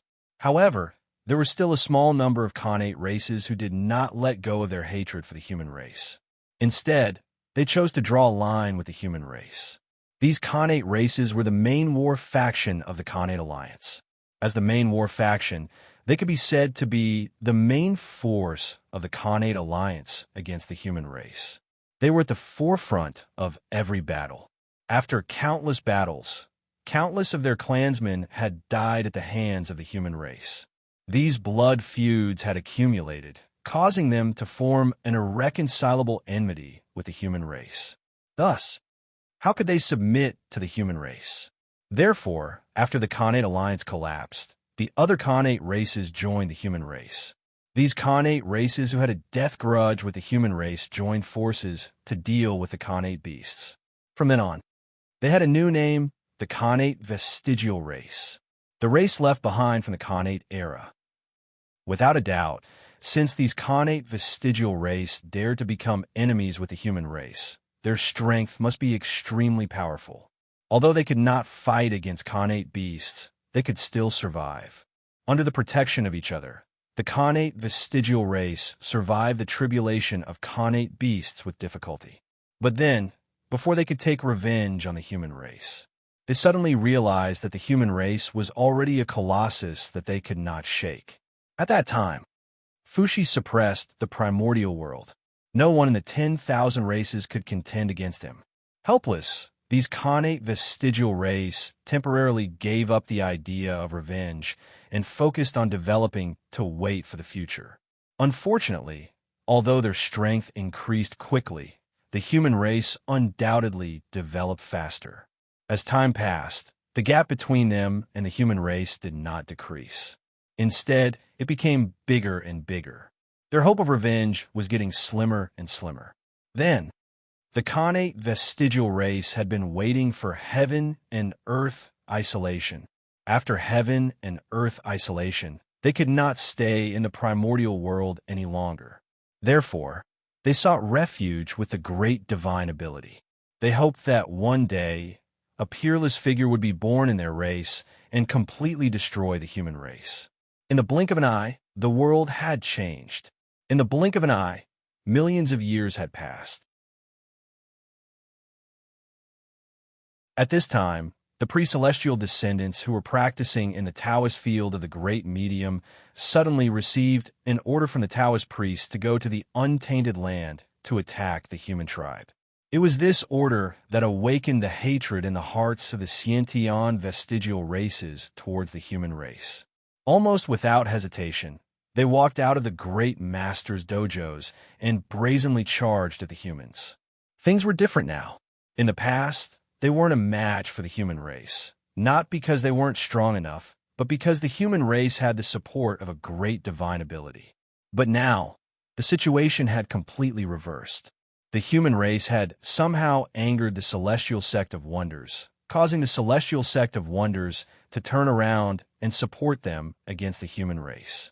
In this way, the human race would no longer have any advantages.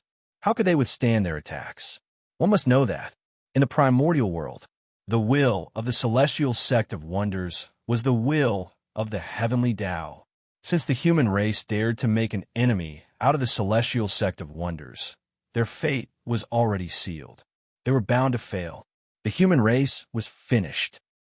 Just as the battle between the human race and the pre-celestial vestigial race was in full swing, in the depths of the void, where countless worlds and secret realms were located, an inexplicable change suddenly occurred. One after another, cracks in the void appeared, opening up a passage that led to the untainted land. You've been here for nearly 10 million years. It's time to let the untainted land know of your existence. So go to the untainted land and fight with the human race. Let the world know that the creatures I created may not be inferior to the Nuwa. In the dark, a dignified voice echoed between heaven and earth, breaking the silence of this place. Yes, Patriarch. Suddenly, a respectful voice came from the countless worlds and secret realms. Then, countless figures walked out of the unknown world. They were densely packed and innumerable. They crossed the void cracks and headed towards the untainted land. That was postnatal life forms. That's right, these creatures that walked out of the unknown world. Although their forms were strange, the aura they exuded was compatible with the untainted land. In fact, it faintly resonated with the postnatal chi. Without a doubt, this was the aura that belonged to postnatal life forms. The countless creatures that walked out of the unknown world were all postnatal life forms. Variables, what a shocking change. As the only postnatal race in the untainted land, the human race could enjoy the postnatal luck alone. However, with the appearance of these races, the luck of the human race would definitely be affected. Although it wouldn't shake their foundation, it wouldn't be too good either. The human race was in trouble. Perhaps these postnatal life forms wouldn't be very strong, but they were definitely disgusting enough. For the human race, once they started a war with these postnatal life forms, even if they won, they wouldn't get anything. At most, they would stabilize their postnatal luck. However, once they lost, the losses would undoubtedly be huge. A portion of the postnatal luck that originally belonged to the human race would definitely be given to those postnatal life forms. There was no benefit in winning, but if they lost, they would suffer great losses. How could these postnatal life forms not be disgusting? The sudden appearance of these postnatal life forms was the biggest backup plan left behind by the great magicians of the celestial sect of wonders to deal with the human race. The prenatal vestigial race was just an appetizer. The postnatal life forms were the real trump card. As for the origin of these postnatal life forms, it was simple. They were nothing more than secretly created by the great magicians. Of course, the purpose of those great magicians creating these postnatal life forms was not to deal with the human race, but to seek merit and verify the path of Tao in exchange for an opportunity to take a step further. At that time, in the untainted land, Goddess Nuwa first created humans and achieved Tao. After that, Taoist Mingi created the Azura clan in the Blood Sea and obtained a large amount of merit, so he took a step further. It was when they saw this scene that those great magicians couldn't help but have the idea of creating a postnatal race. There was no loss in trying. What if they succeeded? Even if they didn't take a step further like Mingi, as long as they could gain something, it wouldn't be a loss. It could even be a gain.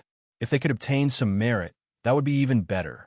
With such thoughts in mind, The great magicians hid in the dark for a period of time and created all kinds of postnatal life forms for the untainted land. As for why these postnatal life forms had never appeared in the untainted land for so many years, the answer was much simpler. It was nothing more than that the great magicians were afraid that after these postnatal life forms appeared, they would have a dispute with the shaman and demon race, which would implicate them. For this reason, they restrained these postnatal life forms in the many worlds in the depths of the void, allowing them to develop in a low-key manner. In this way, they didn't have to worry about them getting involved in the disputes of the untainted land, and it also saved them a lot of trouble. However, they didn't expect that the changes in the world were often unexpected. Who would have known that as time passed, the connate era gradually became the past, and the postnatal era ushered in a period of rapid development. The postnatal life forms that were almost forgotten by the great magicians gradually became the favorites of the era.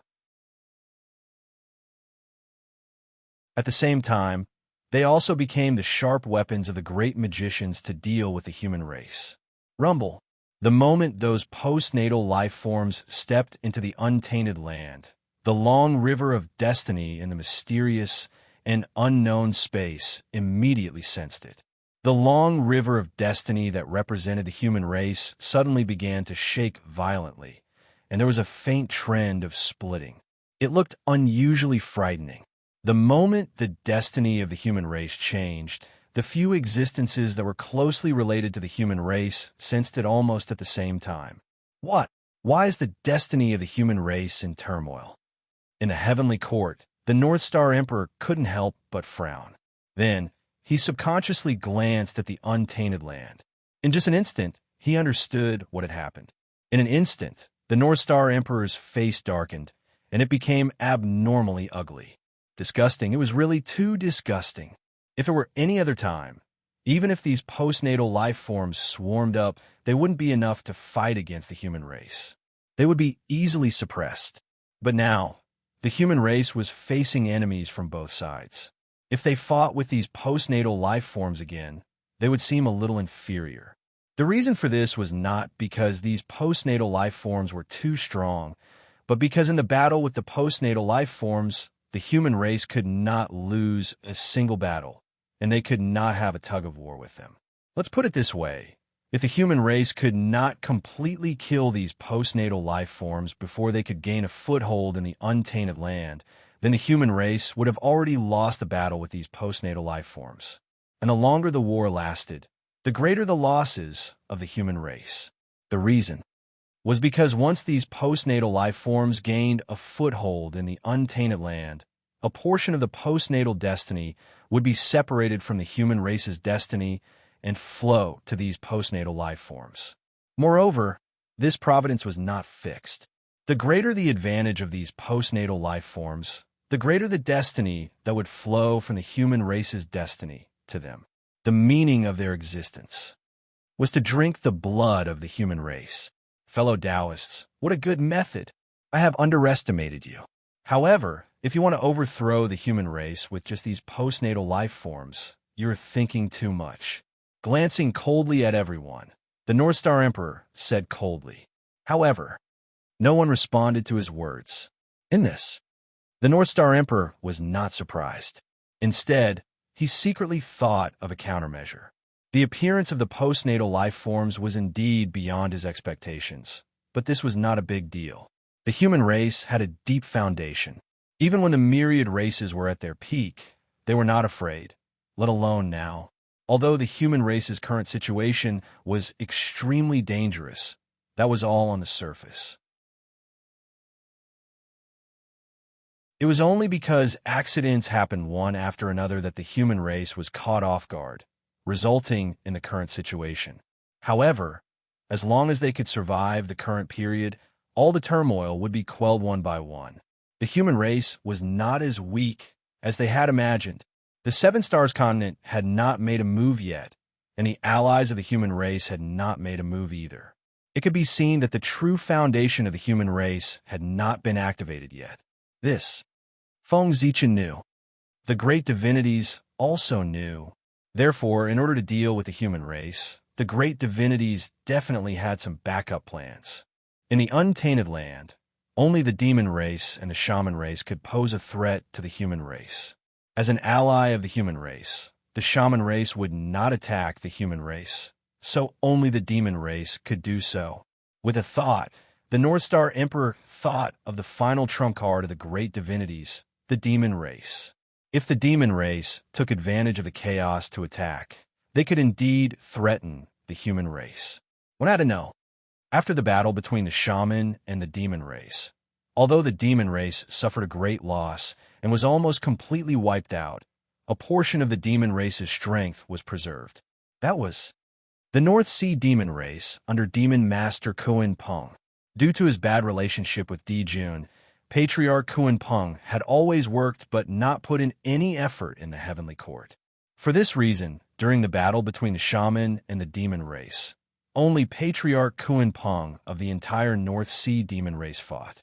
Moreover, at the end of the battle, this fellow ran away with He Tu and Luo Shu when he saw that the situation was not good. He had really tricked Di Jun. However, although Patriarch Kuan Peng's actions were despicable, it was precisely because of this that the North Sea demon race was able to preserve their strength and become a major force in the untainted land. Although the North Sea demon race was only a branch of the demon race, they might not be weaker than the current human race. Therefore, if the North Sea demon race attacked the human race would really be in danger. Thinking of this, Emperor Gaochen couldn't help but lower his gaze and look at the North Sea to observe the current situation of the North Sea demon race. However, before he could look at the North Sea, a loud explosion suddenly came from the heavenly realm. Bang! The moment he heard the loud explosion, Emperor Gaochen's heart skipped a beat, and he had an ominous premonition. When he looked over and saw the source of the explosion, his heart couldn't help but sink. But the heavenly river had burst its banks. Someone had blasted a huge hole in the heavenly dike. The explosion just now was the sound of the heavenly dike breaking. What a bastard. Even though he knew that in order to deal with the human race, those powerful beings had no scruples, when Gaochen saw the scene of the heavenly river bursting its banks, he couldn't help but exclaim at their audacity. They really didn't care about anything. They even dared to have designs on the heavenly river. Didn't they know that once the water of the heavenly river fell into the human world, what kind of disaster would it bring to the human world? That monstrous negative karma. Weren't they afraid at all? Walala. Following the gap in the heavenly dike, the Ruo River flowed towards the untainted land. It was as if the Milky Way was falling from the ninth heaven. Its momentum was so great that it was completely unstoppable. It seemed that this scene had also happened when the heavenly realm was shattered. However, at that time, the untainted land was still in the Khanate era. The Khanate Chi was everywhere in the world, so there was no need to be afraid of polluting the Ruo River. P.S. What a mess. There's one more chapter. It's about 1130. It should also be 4,000 words.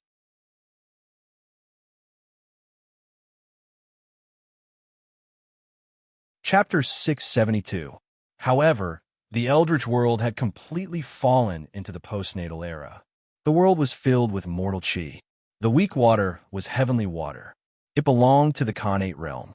Once it was tainted by the postnatal chi, it would definitely become extremely heavy. Moreover, the Khanate realm and the postnatal realm were two different concepts. In ancient times, everyone had Khanate physiques and did not dare to touch the weak water. Needless to say, most of the living beings now had postnatal physiques. Disaster. It had suddenly descended upon them. For a moment, in the Eldritch world, the flood was surging. The weak water was Khanate water. In addition, it was illuminated by the starlight day and night. It had undergone a huge change and contained a huge amount of energy. As soon as it landed on the Eldritch world, it was affected by the laws of heaven and earth and began to transform from Khanate to postnatal realm. If a drop of Khanate water completely transformed into postnatal water, it would probably be as much as a river. One could imagine what kind of disaster would be for the people when the heavenly river flowed into the Eldritch world. Damn it! Seeing that the heavenly river was flowing into the Eldritch world, Gauchen did not care about the great divines anymore. He immediately took out the Pantheon painting and turned it into a sky screen to block the gap in the heavenly river. After that, he released his divine thought and enveloped the entire heavenly court. Gauchen stretched out his hand and grabbed at a certain palace in the heavenly court. How dare you continue to stay in the heavenly court after destroying the heavenly dike? Do you really think I don't dare to kill you? Rumble. As Gauchen pressed down with his palm, the shadows of the 5 emperors vaguely appeared. They released endless emperor aura, causing the space-time in that area to completely freeze. 5 emperors' great handprint. In the next moment, the 5 emperors' great handprint exploded with terrifying power and tore the palace into pieces. At the same time, Gauchen grabbed a slightly wretched figure out of the broken palace. Under the suppression of the 5 emperors' great handprint, that person could not even resist, let alone escape. Who sent you? Gauchen Emperor ignored that person's struggle and asked coldly. Violent killing intent surged out of his body and turned into an unparalleled chill. It froze space-time and destroyed that person's hope. The hope of survival. From the beginning to the end, Gauchen did not ask about that person's identity because there was no need to. This person was dead for sure. No matter where he came from, he had to die. Since he dared to destroy the heavenly river, he had to pay the price, and that price was death. Not only did he have to die, but even the forces behind him had to pay the price.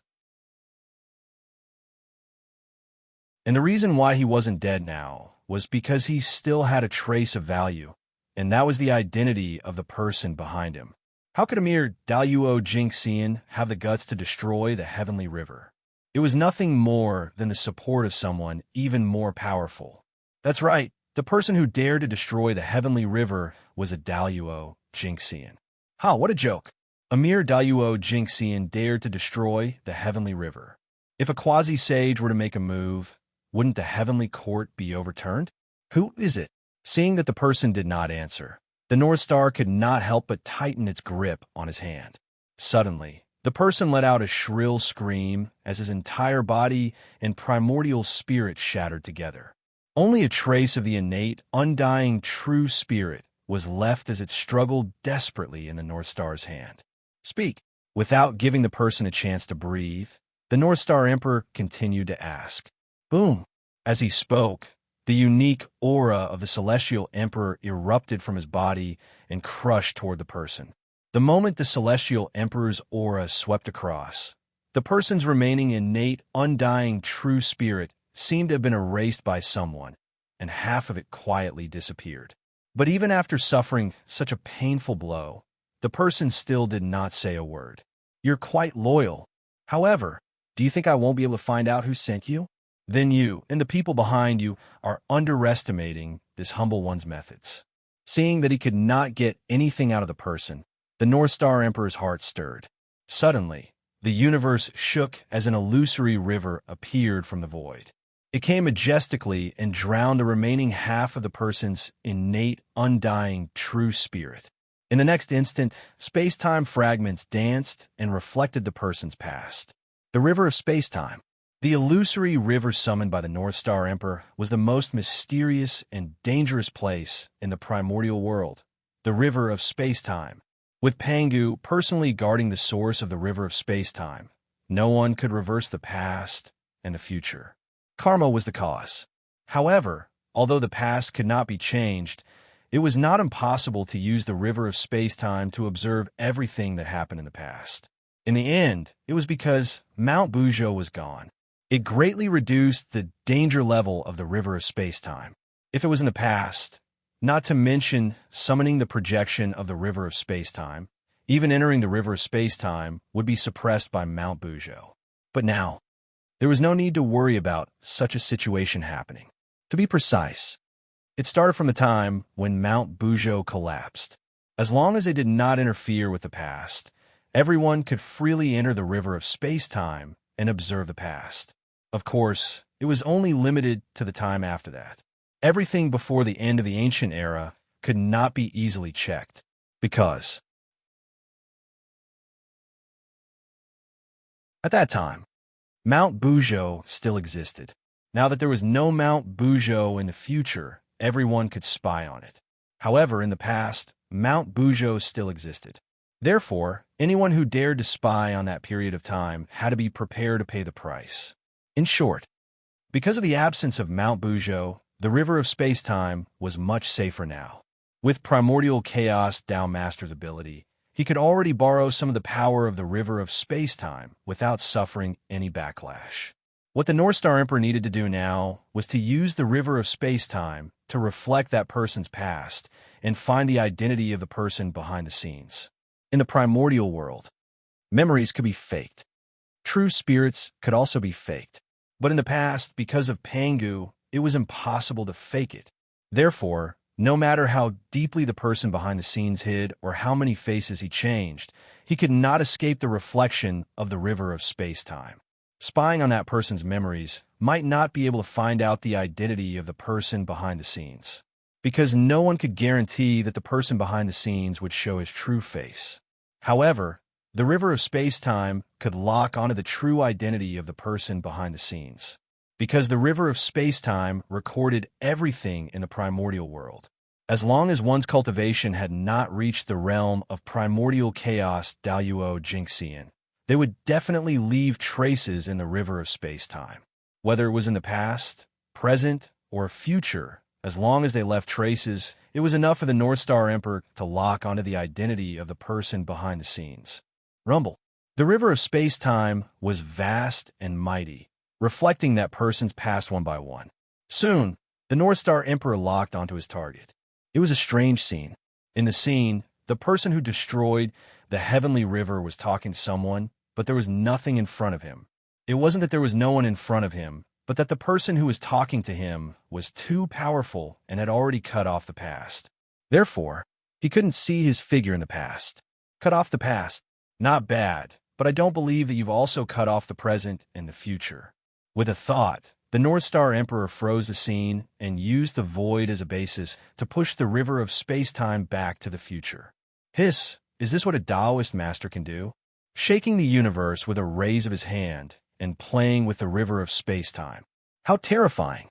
At the side, the powerful beings who were monitoring the North Star Emperor were so shocked that they were speechless when they saw him playing with the river of space-time. Such means in such a realm were what they dreamed of. At this time, they didn't dare to disturb the North Star Emperor. That was because everyone could tell that the North Star Emperor was in a fit of anger. If they interfered with him now, would they really want to die?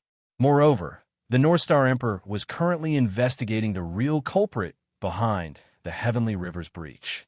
If anyone interfered at this time, wouldn't it be equivalent to admitting that they were the culprit? The Heavenly River's breach caused a flood in the Eldritch world, and countless people suffered. The karma involved was no less than killing the human emperor. Who would be willing to take the blame?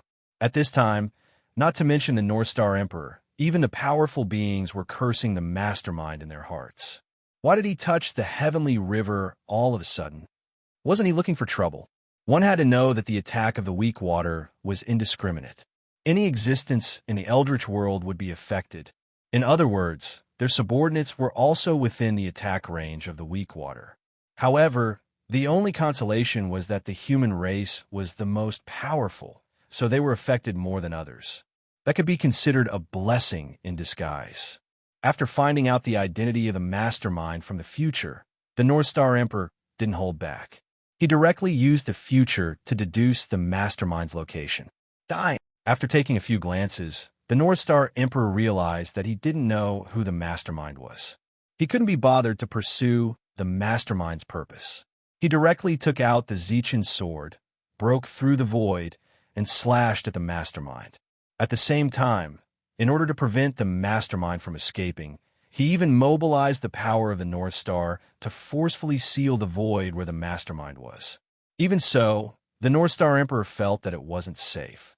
He then used the Bujo Dao Seal, a supreme space-time technique to assist the North Star in sealing the space-time. Swoosh! The Zichin sword slashed out, carrying the power of the innate sword Tao. It was like the incarnation of Tao, and it directly injured the mastermind who was caught off guard. Without a sound, the physical body of the person behind the scenes was turned into dust under the sword light. Buzz. Just as the body of the mastermind was shattered, a clear light escaped from it and flew towards the distance. That clear light, it was the innate, undying, true spirit of the mastermind. Although he didn't know how he was exposed, he didn't have time to think about what was happening. It was more important for him to escape. However, before his innate, undying, true spirit could escape far, he saw a star shadow that emitted a terrifying heavenly aura. The unparalleled divine aura froze him on the spot. Then, before he could react, he saw the shadow of an immortal sacred mountain appear one after another. It emitted an aura that suppressed everything. Together with the previous star shadow, it completely sealed his escape route. Go!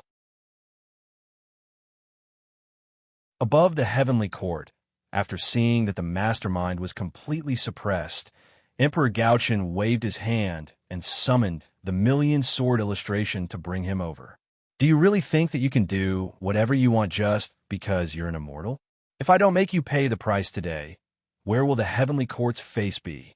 Emperor Gauchen, who had been suppressing his anger, finally found a target to vent it on. He grabbed the innate, indestructible, true spirit of the mastermind and crushed it into pieces. However, that wasn't the end. Emperor Gauchen pointed at the heavenly court, and the golden dragon of luck formed by the heavenly court's providence immediately sensed it. It roared to the sky and swallowed the fragments of the mastermind's true spirit into its stomach. Today, I'll use the providence of the heavenly court to suppress your true spirit. You'll never be able to reincarnate. After doing all that, Emperor Gauchen's majestic voice resounded throughout the heavenly court. SSS. On the other side, the immortal sacred mountain who witnessed all that was happening was terrified by Emperor Gauchen's means. That immortal sacred mountain was completely done for. Although the immortal sacred mountain was an immortal, it didn't mean that they couldn't be suppressed. Gauchen used the providence of the heavenly court to suppress that person's true spirit and completely cut off all hope of resurrection. From then on, as long as the heavenly court wasn't destroyed, that immortal sacred mountain would never be able to regain his freedom. Such means, it was truly ruthless. It also shocked the immortal sacred mountain present. They truly felt the terror of a primordial chaos powerhouse. A powerhouse that wasn't inferior to them was completely suppressed in a few breaths' time. This simply smashed their pride into smithereens. The bloody truth told them that primordial chaos Daluo Jingxian was really not on the same level as them. The difference was extremely huge. Almost subconsciously, everyone unconsciously moved closer. It was as if only by doing so could they bring a sense of security. In fact, that was the case. If it weren't for the fact that they had more people, Gauchen would have killed them long ago. After suppressing the real culprit behind the scenes, Emperor Gauchen turned his gaze to Daluo Jingxian, who had destroyed the heavenly river. Humph! And you, since the heavenly river has burst its banks because of you, then you should contribute to quelling the flood. With that, Emperor Gauchen flicked his finger and sent him into the primordial world. At the same time, he used the will of heaven as a knife and slashed down along the bloodline karma of Daluo Jingxian. In a trance, a sorrowful cry seemed to come from the long river of fate. Then, the innate imprint in the body of a certain innate race of the primordial world suddenly disappeared, and their bloodline began to degenerate. In the blink of an eye, they were completely reduced to mortals. They didn't show any magic power at all. Even Tai Jingxian was no exception. Moreover, shackles appeared in the unseen world, locking their cultivation door, preventing them from embarking on the path of cultivation in the future. Without a doubt, this was the clansman of Daluo Jingxian. Because of him, they had paid an unbearable price. P.S. I updated 12,000 words today. I didn't go back on my word. I beg for votes next month. As for whether I will update tomorrow, it will depend on today's results.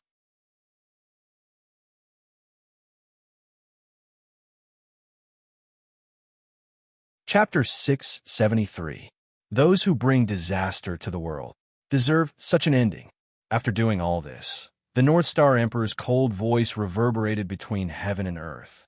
The murderous intent in his voice was so strong that it made everyone feel as if they were facing a mountain of corpses and a sea of blood. For a moment, the deities trembled. Even the great mediums felt a chill from the bottom of their hearts when they saw how ruthless the North Star Emperor was. What was the meaning of killing one to warn the rest? This was it. He was afraid that after this matter, anyone who wanted to offend the heavenly courts would have to think twice about it. Where's the Sky River Water Tribe? After dealing with the external enemies, the North Star Emperor had the time to deal with the traitor. However, one Wo Jinxian was able to destroy the Sky Dike under the heavy guard of the Heavenly Court. It would be strange if there was no problem. There was no doubt that there was a traitor in the Heavenly Court. This was because without the help of a traitor, a mere Wo Jinxian would not be able to destroy the Sky Dike. One had to know that the Sky River was an important place in the Heavenly Court. Not only was it guarded by the Navy, but it was also enveloped by the Khanate Formation. Furthermore, the Heavenly River's water tribe lived within it. With 3 layers of security, someone could still destroy the Sky Dike under their nose. Could this be explained by negligence? The Sky River is here. Please forgive me, Your Majesty. As the Sky River's water surface shook, a middle-aged Taoist walked out from the bottom of the water and quickly came to the North Star Emperor. He apologized with a pale face. Sky River Taoist.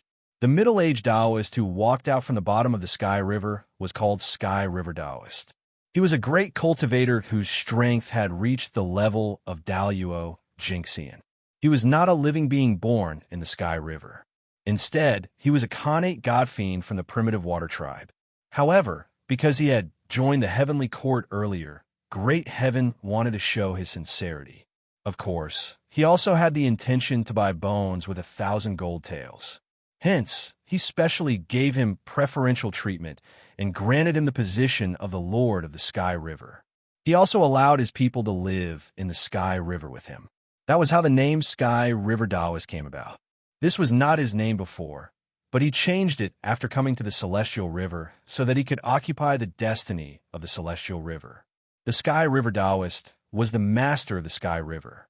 Now that the Sky River was in trouble, he could not escape responsibility. Furthermore, as a fellow Wo Jinxian who controlled the innate formation that protected the Heavenly River, there was no reason that Sky River Taoist could not detect the arrival of the enemy. But he just didn't notice. That could only mean that there was something wrong with him. Moreover, even if there was nothing wrong with the Sky River Taoist, he would not be able to escape the crime of neglecting his duty. At the end of the day, someone had to take responsibility for the Heavenly River's breach. And Sky River Taoist was the best candidate. Sky River Taoist, as the ruler of the Sky River, you can't escape responsibility no matter what. Therefore, I don't care if you're a spy for a powerful expert or if you're neglecting your duties. I'm only punishing you and your clansmen to fill the Heavenly Dike. So are you convinced? The North Star Emperor's light words were as heavy as an immemorial divine mountain. Each word pressed down on the Sky River Taoist's heart, causing his face to turn snow white in an instant. Yes, Your Majesty. Although he was unwilling, the Sky River Taoist did not dare to resist. Your Majesty, I'll take my leave. Finally, the Sky River Taoist bowed respectfully to the North Star Emperor and led his clansmen toward the gap in the Heavenly River. Rumble. The Heavenly Dike shook and swallowed the Sky River Taoist and his clansmen. In an instant, divine light bloomed and laws filled the air.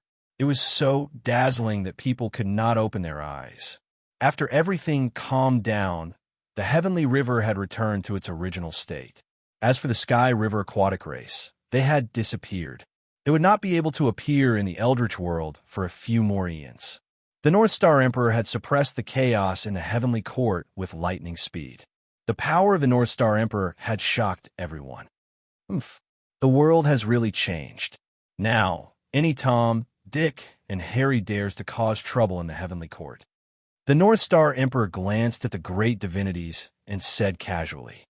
It was just that his words seemed to be directed at the great divines. As a result, the expressions of those great mediums turned ugly when they heard his words. However, before they could get angry, the North Star Emperor suddenly stood up from the Emperor's throne in the heavenly court and walked out. For a moment, everyone could not be bothered to get angry. They went forward to block the North Star Emperor to prevent him from leaving the heavenly court. "Your Majesty, where are you going?" Outside the southern heavenly gate, a great divinity asked the North Star Emperor with a smile. Now that the outcome of the battle had not been decided, how could they allow the North Star Emperor to leave the heavenly court? "What's wrong? Do I need your permission to go anywhere?" "Fellow Taoists, don't you think you're meddling too much?" Gauchen said with displeasure as he faced the crowd alone. Hearing that, everyone fell silent. They indeed had no reason to stop the North Star Emperor. However, in this world there was no need for so many reasons. As long as they wanted to, it was enough. Therefore, the North Star Emperor must not leave the heavenly court. Thud, in the silence, the North Star Emperor suddenly took a step forward. At the same time, he was closer to the great divinities, almost face to face. However, none of the great divinities backed down. The atmosphere, suddenly, he became nervous. Fellow Taoists, now that the eldritch wilderness is flooded, countless living beings are suffering. As the heavenly emperor, of course, I can't stay out of this. Now, I'm going to the eldritch wilderness to find a solution to the flood. Even so, you still want to stop me? Suddenly, the North Star Emperor spoke. For the first time, he explained the reason for this trip to the heavenly court. This, for a moment, everyone could not help but be stunned. They did not know what to do. The North Star Emperor left the heavenly court for the sake of solving the flood. If they continued to stop him, it would be disregarding the lives of the people in the world. It would be unrighteous, and they would bear a huge burden of karma. Although, with their current actions, it had nothing to do with righteousness. However, this was how things were. They could do it, but not say it. For this, the great divinities were in a dilemma. If they let the North Star Emperor leave the heavenly court just like that, wouldn't their previous efforts be in vain? Naturally, they were extremely unwilling to accept this. However, if they did not let the North Star Emperor leave, the karma that would result was not something that they could easily bear. Enough. Fellow Taoists, you are not children anymore. Why can't you tell what's important and what's urgent? Previously, I allowed you to fool around because I gave face to the Tao ancestor and didn't argue with you. However, this is not the right for you to be arrogant. If you continue to fool around like this, then don't blame me for not showing mercy. I'll drag you all to the Purple Cloud Palace and let the Tao ancestor take a good look at his disciples. Seeing that everyone was still not giving way, the North Star Emperor's expression changed and he scolded them loudly. A great divinity was compared to an ignorant child in his mouth. What kind of humiliation was this? To be honest, the damage that the North Star Emperor's words caused to them was even worse than killing them directly. After the North Star Emperor finished speaking, the eyes of those great divinities turned red. If they did not know that the gap between them was too huge, they would have long swarmed forward and torn the North Star Emperor into pieces. However, even so, the violent killing intent still surged out of their bodies and stabbed towards the North Star Emperor without any concealment. TSK. The North Star Emperor only smiled contemptuously and did not take it to heart at all. A group of losers. They were not worth his attention. Those who lost to me will never be my opponents. I'll give you time to catch up until you can't see me anymore. This was what the protagonist of a novel that Feng Zichen liked very much in his previous life had said. It was also the true portrayal of his current state of mind. These people had already been left far behind by him. As time passed, this gap would become bigger and bigger. They were no longer existences on the same level. They were not a match for the North Star Emperor now, and they would not be a match for him in the future. Since that was the case, why would they need to save face for these great divinities? Moreover, compared to death, it was obvious that humiliation would bring more harm to them. The great divinities who had lived for countless years were not afraid of death. On the contrary, death might bring them relief. The long years had worn away too many of their emotions, including the fear of death. Perhaps the only thing that could not be wiped away by time was their firm hearts towards the Tao. Death was not worth their fear, and the only thing that could move them was probably that face. The primordial world was a place that valued face very much. For this reason, the harm brought by humiliation was even more unacceptable than killing them directly. It was with such thoughts that the North Star Emperor did his best to humiliate them. This was revenge that left a deeper impression on them than killing. Get out of the way. Ignoring the killing intent on everyone, the North Star Emperor scolded again. You, secretly clenching their fists, everyone suppressed the killing intent in their hearts and slowly opened up a path for the North Star Emperor to pass through. The reason why these great divinities made way was not because they were afraid of the North Star Emperor, but because they were afraid of Tao ancestor Hongjun. They were frightened by the words of the North Star Emperor that he wanted to bring them to the Purple Cloud Palace to seek justice from the Tao ancestor.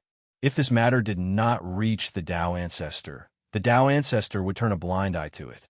However, once the North Star Emperor made a fuss about this matter, the Tao ancestor would be embarrassed, and it would not be easy for him to seek revenge. Then, with their recent actions after the Tao ancestor found out, he would definitely not let them off easily. Therefore, these great divinities could only give in. Just like that, the North Star Emperor swaggered out of the heavenly court. However, he did not go to the human race. Instead, he went directly to the North Sea and taught the Kunpung Patriarch a lesson in the name of the Tao discussion. For this, the North Sea demon race, who were previously restless and had the intention to dominate the primordial world, instantly wilted. Not to mention the North Star Emperor, just the primordial world, because of the flood, caused all the deployments of the human race to be in vain. Similarly, the innate vestigial race and the postnatal life forms were not having a good time either. At this time, no one was in the mood to attack each other. They all stopped fighting and organized their own forces to quell the flood. However, it was not so easy to quell the flood. The weak water was a highly toxic thing to the innate life forms, let alone the postnatal life forms. Basically, once a mortal came into contact with the weak water, they would be turned into white bones in less than an hour. Even a celestial immortal cultivator would have to shed a layer of skin if they fell into it. How could such a dangerous thing be so easy to quell? Therefore, in the beginning, everyone was helpless against the weak water. They could only think of a way to block it somewhere and prevent it from spreading everywhere. However, the effect of this method was not very good. That was because after the weak water came to the mortal world, it began to transform into the postnatal world, causing its volume to become larger and larger. It cannot be blocked at all. For this, in less than 100 years, the weak water overflowed in the primordial world. Of course, it was not completely without good news. At the very least, after the weak water changed from the innate to the postnatal, the degree of danger was undoubtedly greatly reduced. Above the innate stage, one could basically not be affected by the weak water. At this time, in the human territory, as the weak water became more and more overflowing, Si Wenming could not help but feel that blocking it was not a solution at all. Why not lead it to the East Sea? It was at this moment that Si Wenming had a flash of inspiration and thought of a way to completely solve the weak water. That was to lead it to the East Sea. This idea could not be said to be not bold, because before this, the primordial waters were independent and not connected to the sea. Si Wenming's idea was to open up the connection between the primordial waters and the sea so that the weak water could flow from the ground to the sea. If this was done, it would be an earth-shaking change for the primordial waters. This might set off a battle between the sea gods and the sea gods, because once the two were connected, then they would both be water element luck. The sea area luck and the water area luck would definitely merge into one. In this way, although it would strengthen the water element luck, it would also bury a huge hidden danger. The sea had always been the territory of the dragon race, but the primordial waters were not. Although it was not as vast as the four seas, it had also given birth to many innate god-fiends. Therefore, if the sea area and the water area were connected, a complete water system would be born. Then, in order to compete for the ruling rights of this complete water system, there would definitely be a world-shaking battle. There were all bosses who would be willing to have another person controlling them. Moreover, after the sea area and the water area luck merged, how huge would the luck be? If he could obtain it, it would not be inferior to obtaining a world-shaking fortune. Who would be willing to give it up? Not to mention, if he could control the new water system, it would be equivalent to controlling the entire water vein of the primordial world, and he could become the master of the water vein of the primordial world in one fell swoop. With so many fortunes added together, how could there not be a great war? However, with the current situation of the primordial world, Si Wenming could not care so much.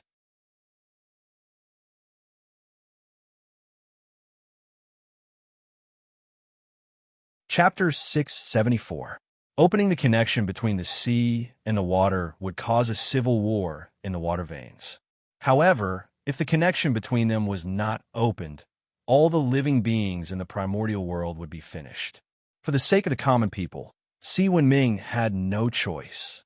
After all, compared to the common people in the primordial world, Si Wenming would grit his teeth and do it even if he had to sacrifice the entire primordial world's water veins, let alone a civil war in the water veins. He could still tell which was more important between the two. Moreover, after the sea and the water veins were connected, the water veins in the primordial world would be considered complete, forming a complete water veins circulation. Without a doubt, once this was completed, it would definitely be of great benefit to the primordial world. This was an act of boundless merit. Since that was the case, why didn't Si Wenming do it? Moreover, the Dragon Clan was the most firm ally of the human race. If the Dragon Clan could control all the water veins in the primordial world, it would undoubtedly be a great thing for the human race. At that time, the human race could completely help the Dragon Clan. One could suppress the earth, and the other could suppress the water veins. Together, they could maintain the stability of the primordial world. Therefore, in summary, no matter from which perspective, opening the connection between the sea and the water veins would be of great benefit to the human race. In this way, Si Wenming really could not find a reason to refuse this matter. Then, he did it, with a thought. Si Wenming already had an answer in his heart. For the human race. For all living beings in the primordial world. The passage between the sea and the water veins had to be opened so that the weak water could be channeled into the sea to relieve the pressure on the primordial world. After making up his mind, Si Wenming did not hesitate at all. He directly took out the topographic map of the primordial world from the human race's treasure vault, intending to find the most perfect flood passage. However, at the moment when he was ready, a difficult problem suddenly stumped him. That was, he did not have the ability to shake the earth veins. One had to know that if he wanted to open the connection between the water veins and the sea, he had to open a passage between the two. And this, he had to dig deep into the mountains and change the river channels. If it was in the past, moving mountains and filling the sea was naturally extremely simple for an existence at Si Wenming's level.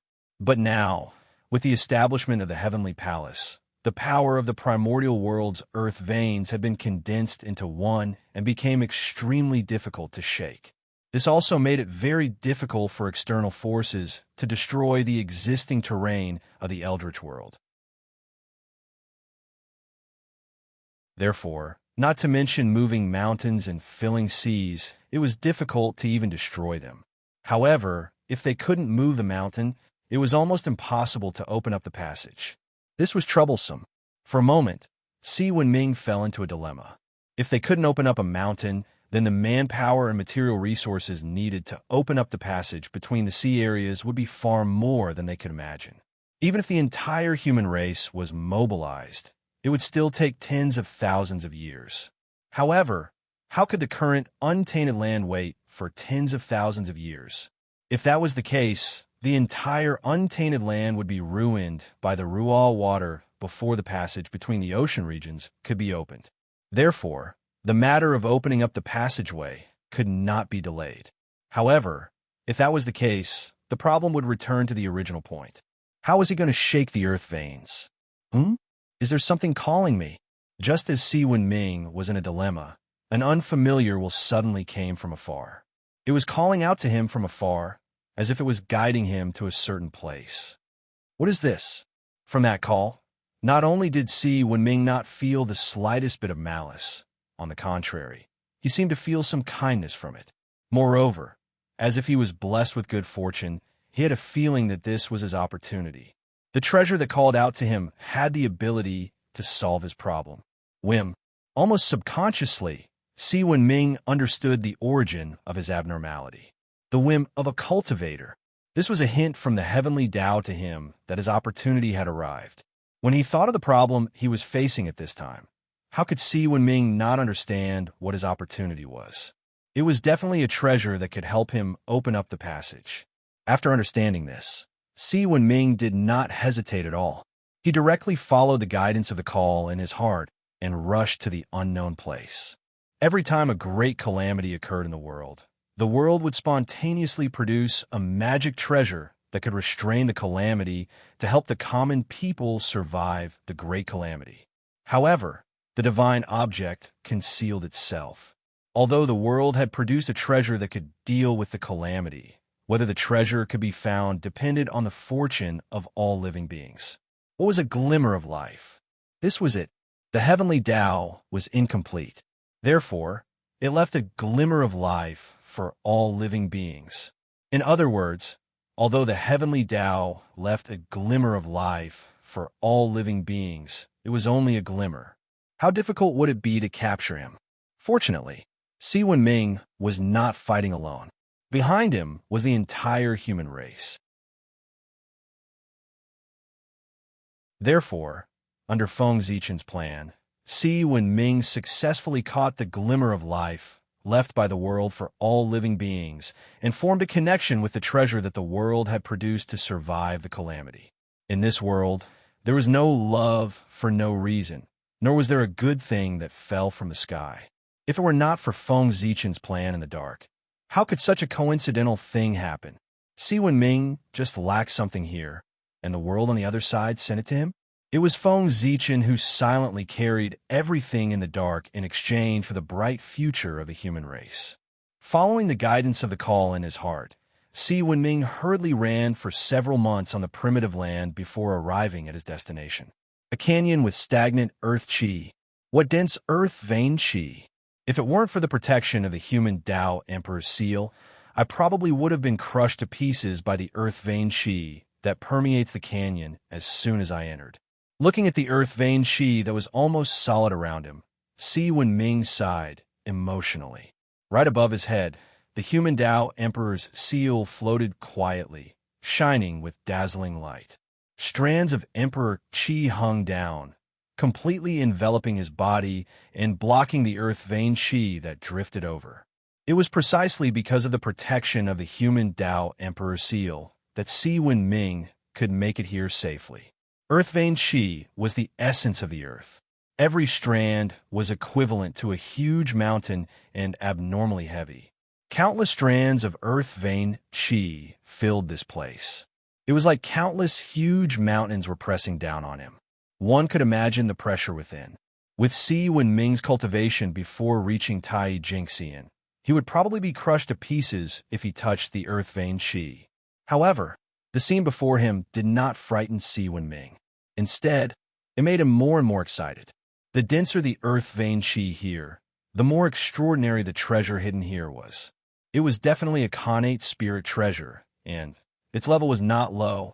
Thinking of this, how could Si Wenming not be excited? The strength of the treasure here was related to the success or failure of his plan. The stronger the treasure, the greater the possibility of his plan succeeding and the shorter the time it would take. As he continued to go deeper, Si Wenming could not help but discover that the earth vein qi around him was even denser. For a moment, he was even more excited about the treasure hidden here. Soon, See when Ming arrived at the end of the canyon. At this time, the earth vein chi here had completely solidified. It was frighteningly dense, and it was a mysterious yellow color, floating in mid-air. Mysterious yellow mother chi, the origin chi of heaven and earth. At the end of the canyon, what appeared in front of Si Wenming was a majestic cloud of mysterious yellow mother chi. It floated quietly in the air, emitting an astonishing creation chi around it. What a great creation! Just this cloud of mysterious yellow mother chi alone could refine a supreme-grade creation attribute postnatal spirit treasure.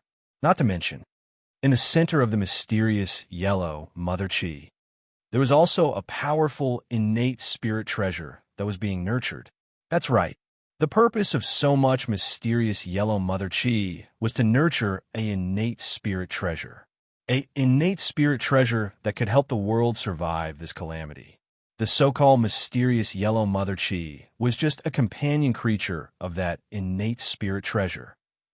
This is an axe. Through the mysterious yellow mother chi, Si Wenming saw a huge axe floating inside, constantly absorbing the power of the mysterious yellow mother chi. Is this the thing that's calling me? It's a good treasure, but how should I take it out? Standing in front of the mysterious yellow mother chi, Si Wenming was in a dilemma. From the looks of it, it was obvious that it had not been fully nurtured. If he forcefully broke through the mysterious yellow mother chi and took it out, it would inevitably affect the power of this treasure, causing its power to be greatly reduced. In this case, whether the magic treasure with its power greatly reduced could still break through the earth vein would become a problem. But time waited for no one. If he continued to delay, who knew how many innocent creatures would be harmed by the weak water? It was a matter of life and death. There was no time to delay. Buzz, buzz, buzz. Just as Si Wenming was hesitating, the huge axe in the mysterious yellow mother chi seemed to have sensed his arrival and suddenly trembled violently. Then, a huge suction force was emitted from the axe, and in the blink of an eye, the mysterious yellow mother chi that enveloped him was completely absorbed. Boom!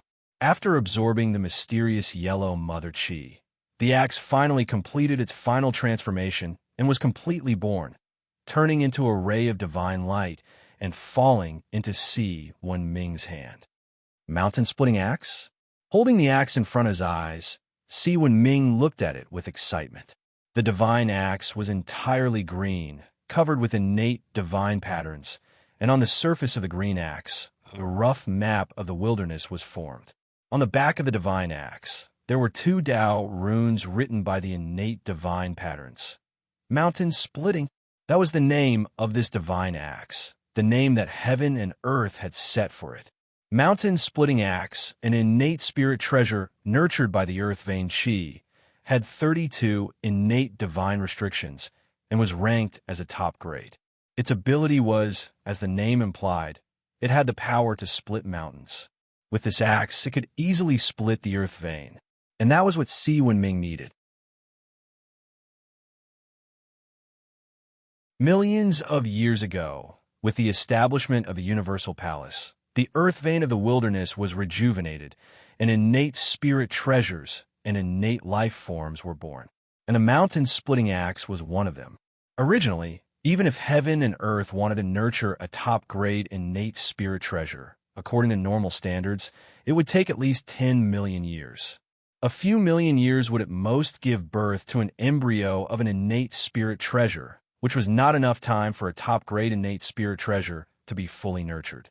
But even so, the mountain-splitting axe was stillborn. Of course, there was a problem. Hundreds of years ago, the Daluo Jingxian who destroyed the heavenly embankment and caused the heavenly river to burst its banks.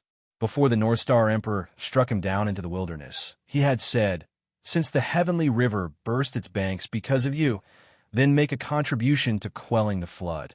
The contribution, in his words, was referring to the mountain-splitting axe. Normally speaking, it had only been 3 to 4 million years since the mountain-splitting axe was born, and it was not time for it to be born. If it was born by force, its power would definitely be greatly reduced. If that really happened, It would be a blessing in disguise to be able to maintain the middle grade, let alone a superior grade connate spirit treasure. But now, the wilderness could not wait for the mountain's splitting axe to be born normally. For that, the North Star Emperor had to use special means to forcefully mature it to greatly shorten its birth time. A Daluo Jinxian's origin, together with the innate brand of his innate race, was enough to do that. That's right. The Daluo Jinxian and the innate brand of his race were sent here by the North Star Emperor to become the resources for the mountain's splitting axe to be born. Since the water calamity of the wilderness was caused by him, it was his retribution to use his origin to nourish the treasure to survive the calamity. Just as it was to atone for his sins. After putting away the mountain's splitting axe, Si Wenming did not have the mood to stay here any longer. He immediately turned around and left to open his own path to save the world. However, the moment he turned around, he suddenly caught a glimpse of something from the corner of his eye. It completely attracted his attention, and he could not help but stop. This is walking forward. Si Wenming picked up the thing that attracted his attention and found that it was a piece of yellow mud. What a strong creation aura! Could this be the legendary 9 heaven living soil? As soon as Si Wenming's hand touched the dark yellow mud, he felt a huge amount of qi of creation gushing out of the mud and flowing into his body through his palm. In just an instant, his origin, which had been burned by forcefully breaking through the divine chains of order, showed signs of recovery. Moreover, under the influence of the power of creation, even the injuries on his divine soul were healed in the blink of an eye. Boom! As his injuries recovered, a strong aura suddenly rose from Si Wenming's body. His realm was rising steadily. Soon, he rose from the golden immortal realm to the Tai Jinxian realm. After some things had calmed down, although Si Wenming's realm had not recovered to its peak, it had reached the peak of the Tai Jinxian realm. Compared to the half-step Daluo Jinxian at his peak, it was only a little worse. Such a strong creation aura. This thing is definitely the legendary 9 heaven living soil. But why would such a treasure appear here? After calming his mind, Si Wenming's eyes could not help but burst out with a shocking light.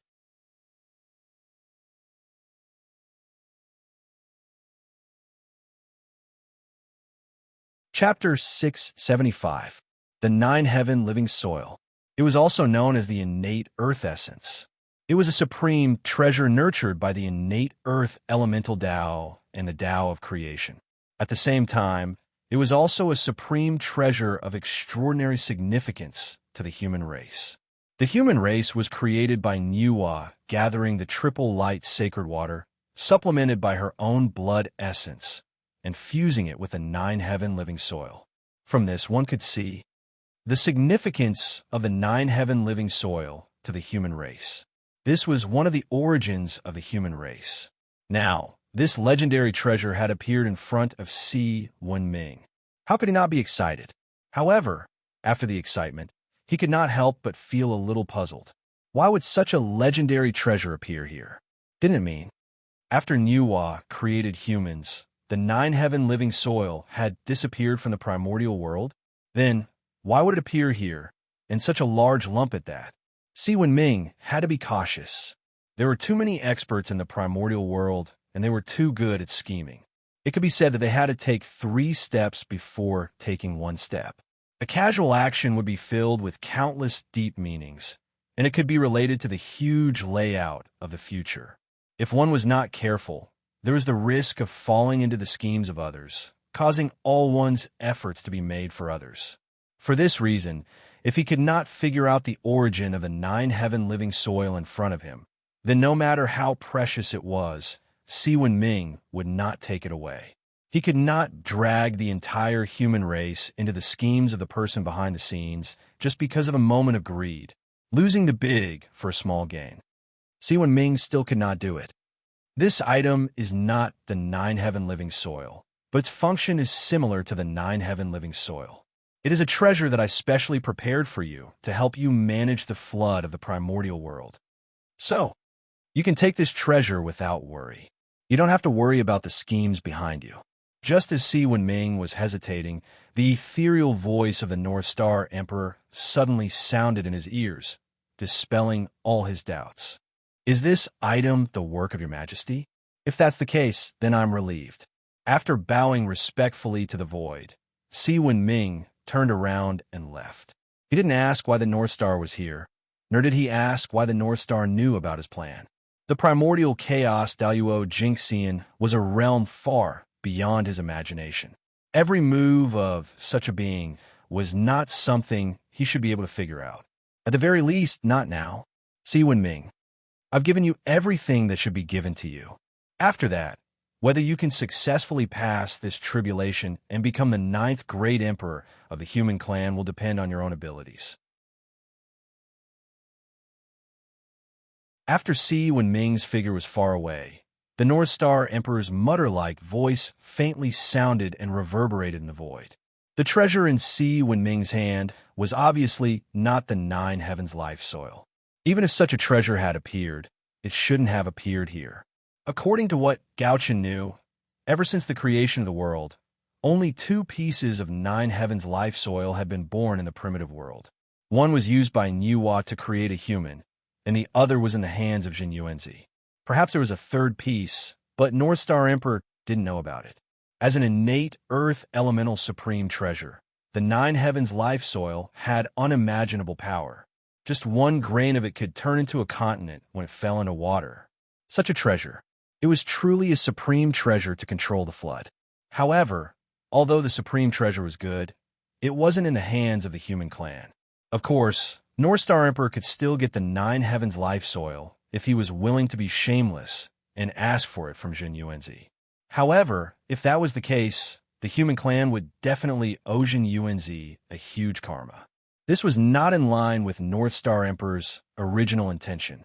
At this point, unless it was absolutely necessary, North Star Emperor didn't want the human clan to continue to have any relationship with the Great Divines. That would be too troublesome. The Great Divines weren't easy to get along with. If he received a little favor today, he didn't know how much he would have to pay in the future. Therefore, North Star Emperor didn't plan to ask Jin Yuanzi for the 9 heavens life soil. However, without the 9 heavens life soil, it would be difficult to control the flood. However, this wasn't a problem for North Star Emperor. This was because he had a treasure that wasn't inferior to the 9 heavens life soil. It could replace the 9 heavens life soil. The treasure in his hands that wasn't inferior to the 9 heavens life soil was the flesh and blood of the great divines, as well as the innate origin. Due to the heavenly river's breach, North Star Emperor was enraged. He quickly found the person behind the scenes and killed him. The person behind the scenes was a great divines with the strength of a half-step primordial chaos realm. In the heavenly court, although North Star Emperor crushed the innate, undying true spirit of the person behind the scenes, his flesh and blood, as well as his innate origin, were left behind by North Star Emperor. What kind of existence was the half-step primordial chaos Daluo Jingxian? If a drop of his blood were to fall on the Eldritch world, it would probably turn into a vast river. If a piece of his flesh were to fall on the Eldritch world, it would immediately turn into a divine mountain. If his flesh and blood were to be completely released, it could easily evolve into a top-notch Great Thousand World or supreme grade innate spiritual treasure. The value of such an existence had far surpassed the 9 heavens life soil. North Star Emperor wanted to use this item to replace the 9 heavens life soil. A continent formed from the flesh and blood of a half-step primordial chaos realm great divines. Even if Roi Shui was 10 times or 100 times stronger, she wouldn't be able to move it at all. This effect, it was even better than the 9 heavens life soil. Since he had the flesh and blood of a great divines, why would he need to look for the 9 heavens life soil? There was no need at all. The living soil of 9 heaven in Si Wenming's hand was refined by Emperor Gaochen using the flesh and blood origin of the half-step primordial chaos expert. It was because of this that this item had such rich creation chi. Just the aura that it emitted had almost completely healed Si Wenming's injuries. With the strength of a great divines, they could be said to be the carrier of the great Tao. If it hadn't been refined by North Star Emperor, even if it had fallen, just the aura emitted from its body would be enough to kill Si Wenming countless times. Therefore, a trace of the aura of a great divines was an amazing creation for Tai Jingxian. After obtaining the splitting mountain axe and the flesh and blood of the great divines, Si Wenming returned to the human race and started his plan. He wanted to open up the passage between the sea and the water. In order to complete this plan in the shortest time possible, Si Wenming even sent people to the East Sea to ask for help from the dragon race experts. Because compared to him, the dragon race was undoubtedly more familiar with the primitive water. As for why the dragon race, who was born in the sea, was so familiar with the water, that could only mean that the dragon race had been eyeing the primitive water for a long time. That's right. The luck of the primordial water vein is so great. How can the dragon race not be tempted? In ancient times, as the strongest race in the primitive world, the dragon race focused all their energy on unifying the primitive world. They didn't care about the primitive water vein. When they unified the primitive world, what could they not have? Why would they care about the luck of the water vein? Of course, one of the reasons was that the beast race wouldn't allow the dragon race to touch the primitive water. After the ancient times ended, the dragon race's strength was greatly reduced, and they were no longer able to compete for the primitive world. Only then did they set their eyes on the primitive water. At this time, the witch race rose. The water ancestor, which Gong ruled the entire primitive water in the name of Pangu's descendants. Facing such a powerful Gong, the dragon race, whose strength was greatly reduced, naturally couldn't fight against him. Therefore, without a doubt, the dragon race's hope of touching the primitive water was shattered. After the end of the Antiquity Age, the innate gods born in the primitive waters had become another obstacle for the dragon race to invade the primitive waters. Originally, the dragon race was looking for an opportunity to destroy the connate god fiends in the primitive water in one fell swoop to unify the primitive water. However, before they could find an opportunity, the human race had already come over to invite them to plot the primitive water together. Wasn't this exactly what the dragon race wanted? In that case, how could they not agree? Naturally, they happily ran over to help the human race.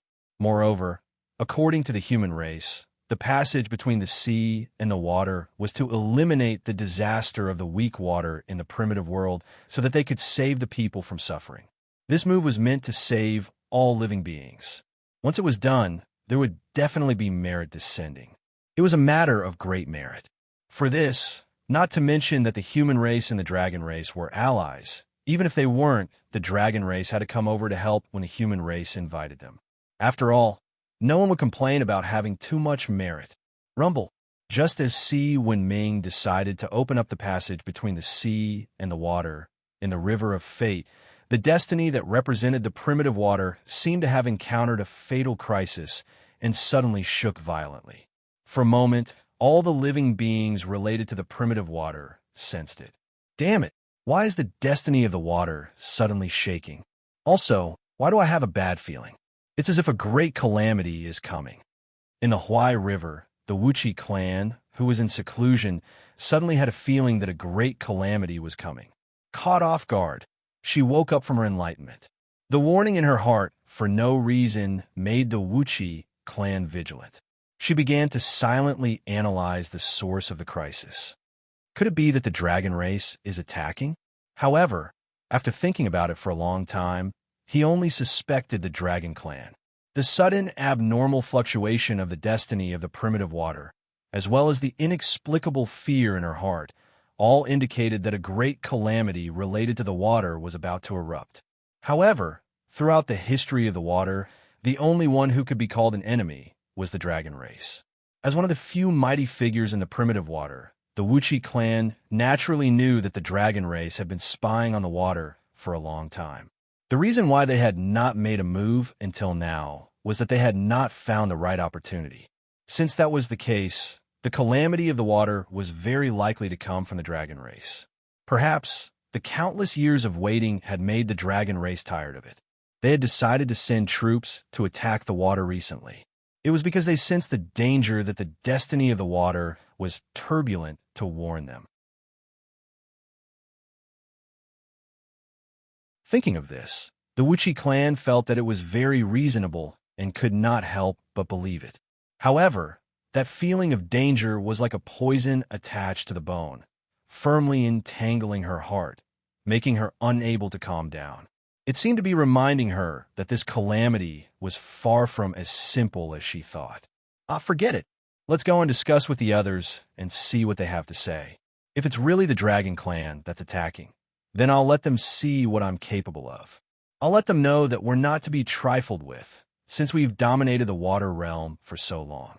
In her irritation, the Wuchi clan could not help but roar. Then, she broke through the water surface and flew into the distance. Obviously, she was going to discuss with the others. In the primitive water, it was not that there were no capable people.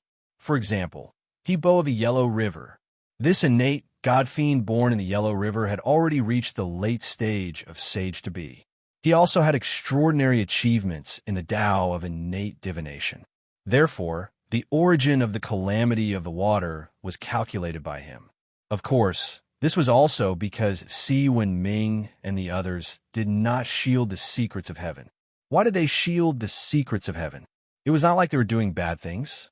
Opening the passage between the sea and the water was a great thing for both the primitive world and all living beings. Since that was the case, why hide it? Of course, it was to show it openly to attract more ambitious people to help. As for whether some people's interests would be lost in this, it was not something that Si Wenming could control. In order to achieve great things, there must be sacrifices. This was unavoidable. And Si Wenming was not willing to sacrifice the human race, so he could only wrong the innate god-fiends of the water. If they were to blame, they could only blame their strength for being too weak. If they were strong enough, after the passage between the sea and the water was opened, the ones who should be afraid should be the dragon race, not them. In order to maintain the rule of the innate god-fiends of the water over the primitive water, it was obviously impossible for Si Wenming to give up the idea of opening the connection between the sea and the water. Damn the human race. How dare they do this? How dare they? In the Yellow River underwater mansion, a group of water-mighty figures gathered here. They learned the origin of this great calamity from the Yellow River Earl and could not help but roar angrily. The clans of the water and the human race had always minded their own business and lived in peace for many years. They did not expect that the human race would attack the water. However, this was not important. The important thing was that the human race wanted to open the passage between the sea and the water. To them, this was absolutely intolerable. As the saying goes, all rivers flow into the sea. Once the two were connected, the luck of the water would definitely flow into the sea. This was unavoidable. Although they did not want to admit it, they had to face the truth. The sea was indeed much stronger than the water. Perhaps when Gong Gong was in charge of the primitive water, the power of the water was stronger than the sea. But in their hands, it was not. To be more precise, it was incomparable. They were far from being a match for the dragon race. The reason why the water had been able to block the invasion of the dragon race over the years was that the water had the home advantage. You're tuning into the Warrior Lore YouTube channel. Don't forget to subscribe and join us on this journey to catch the most captivating stories.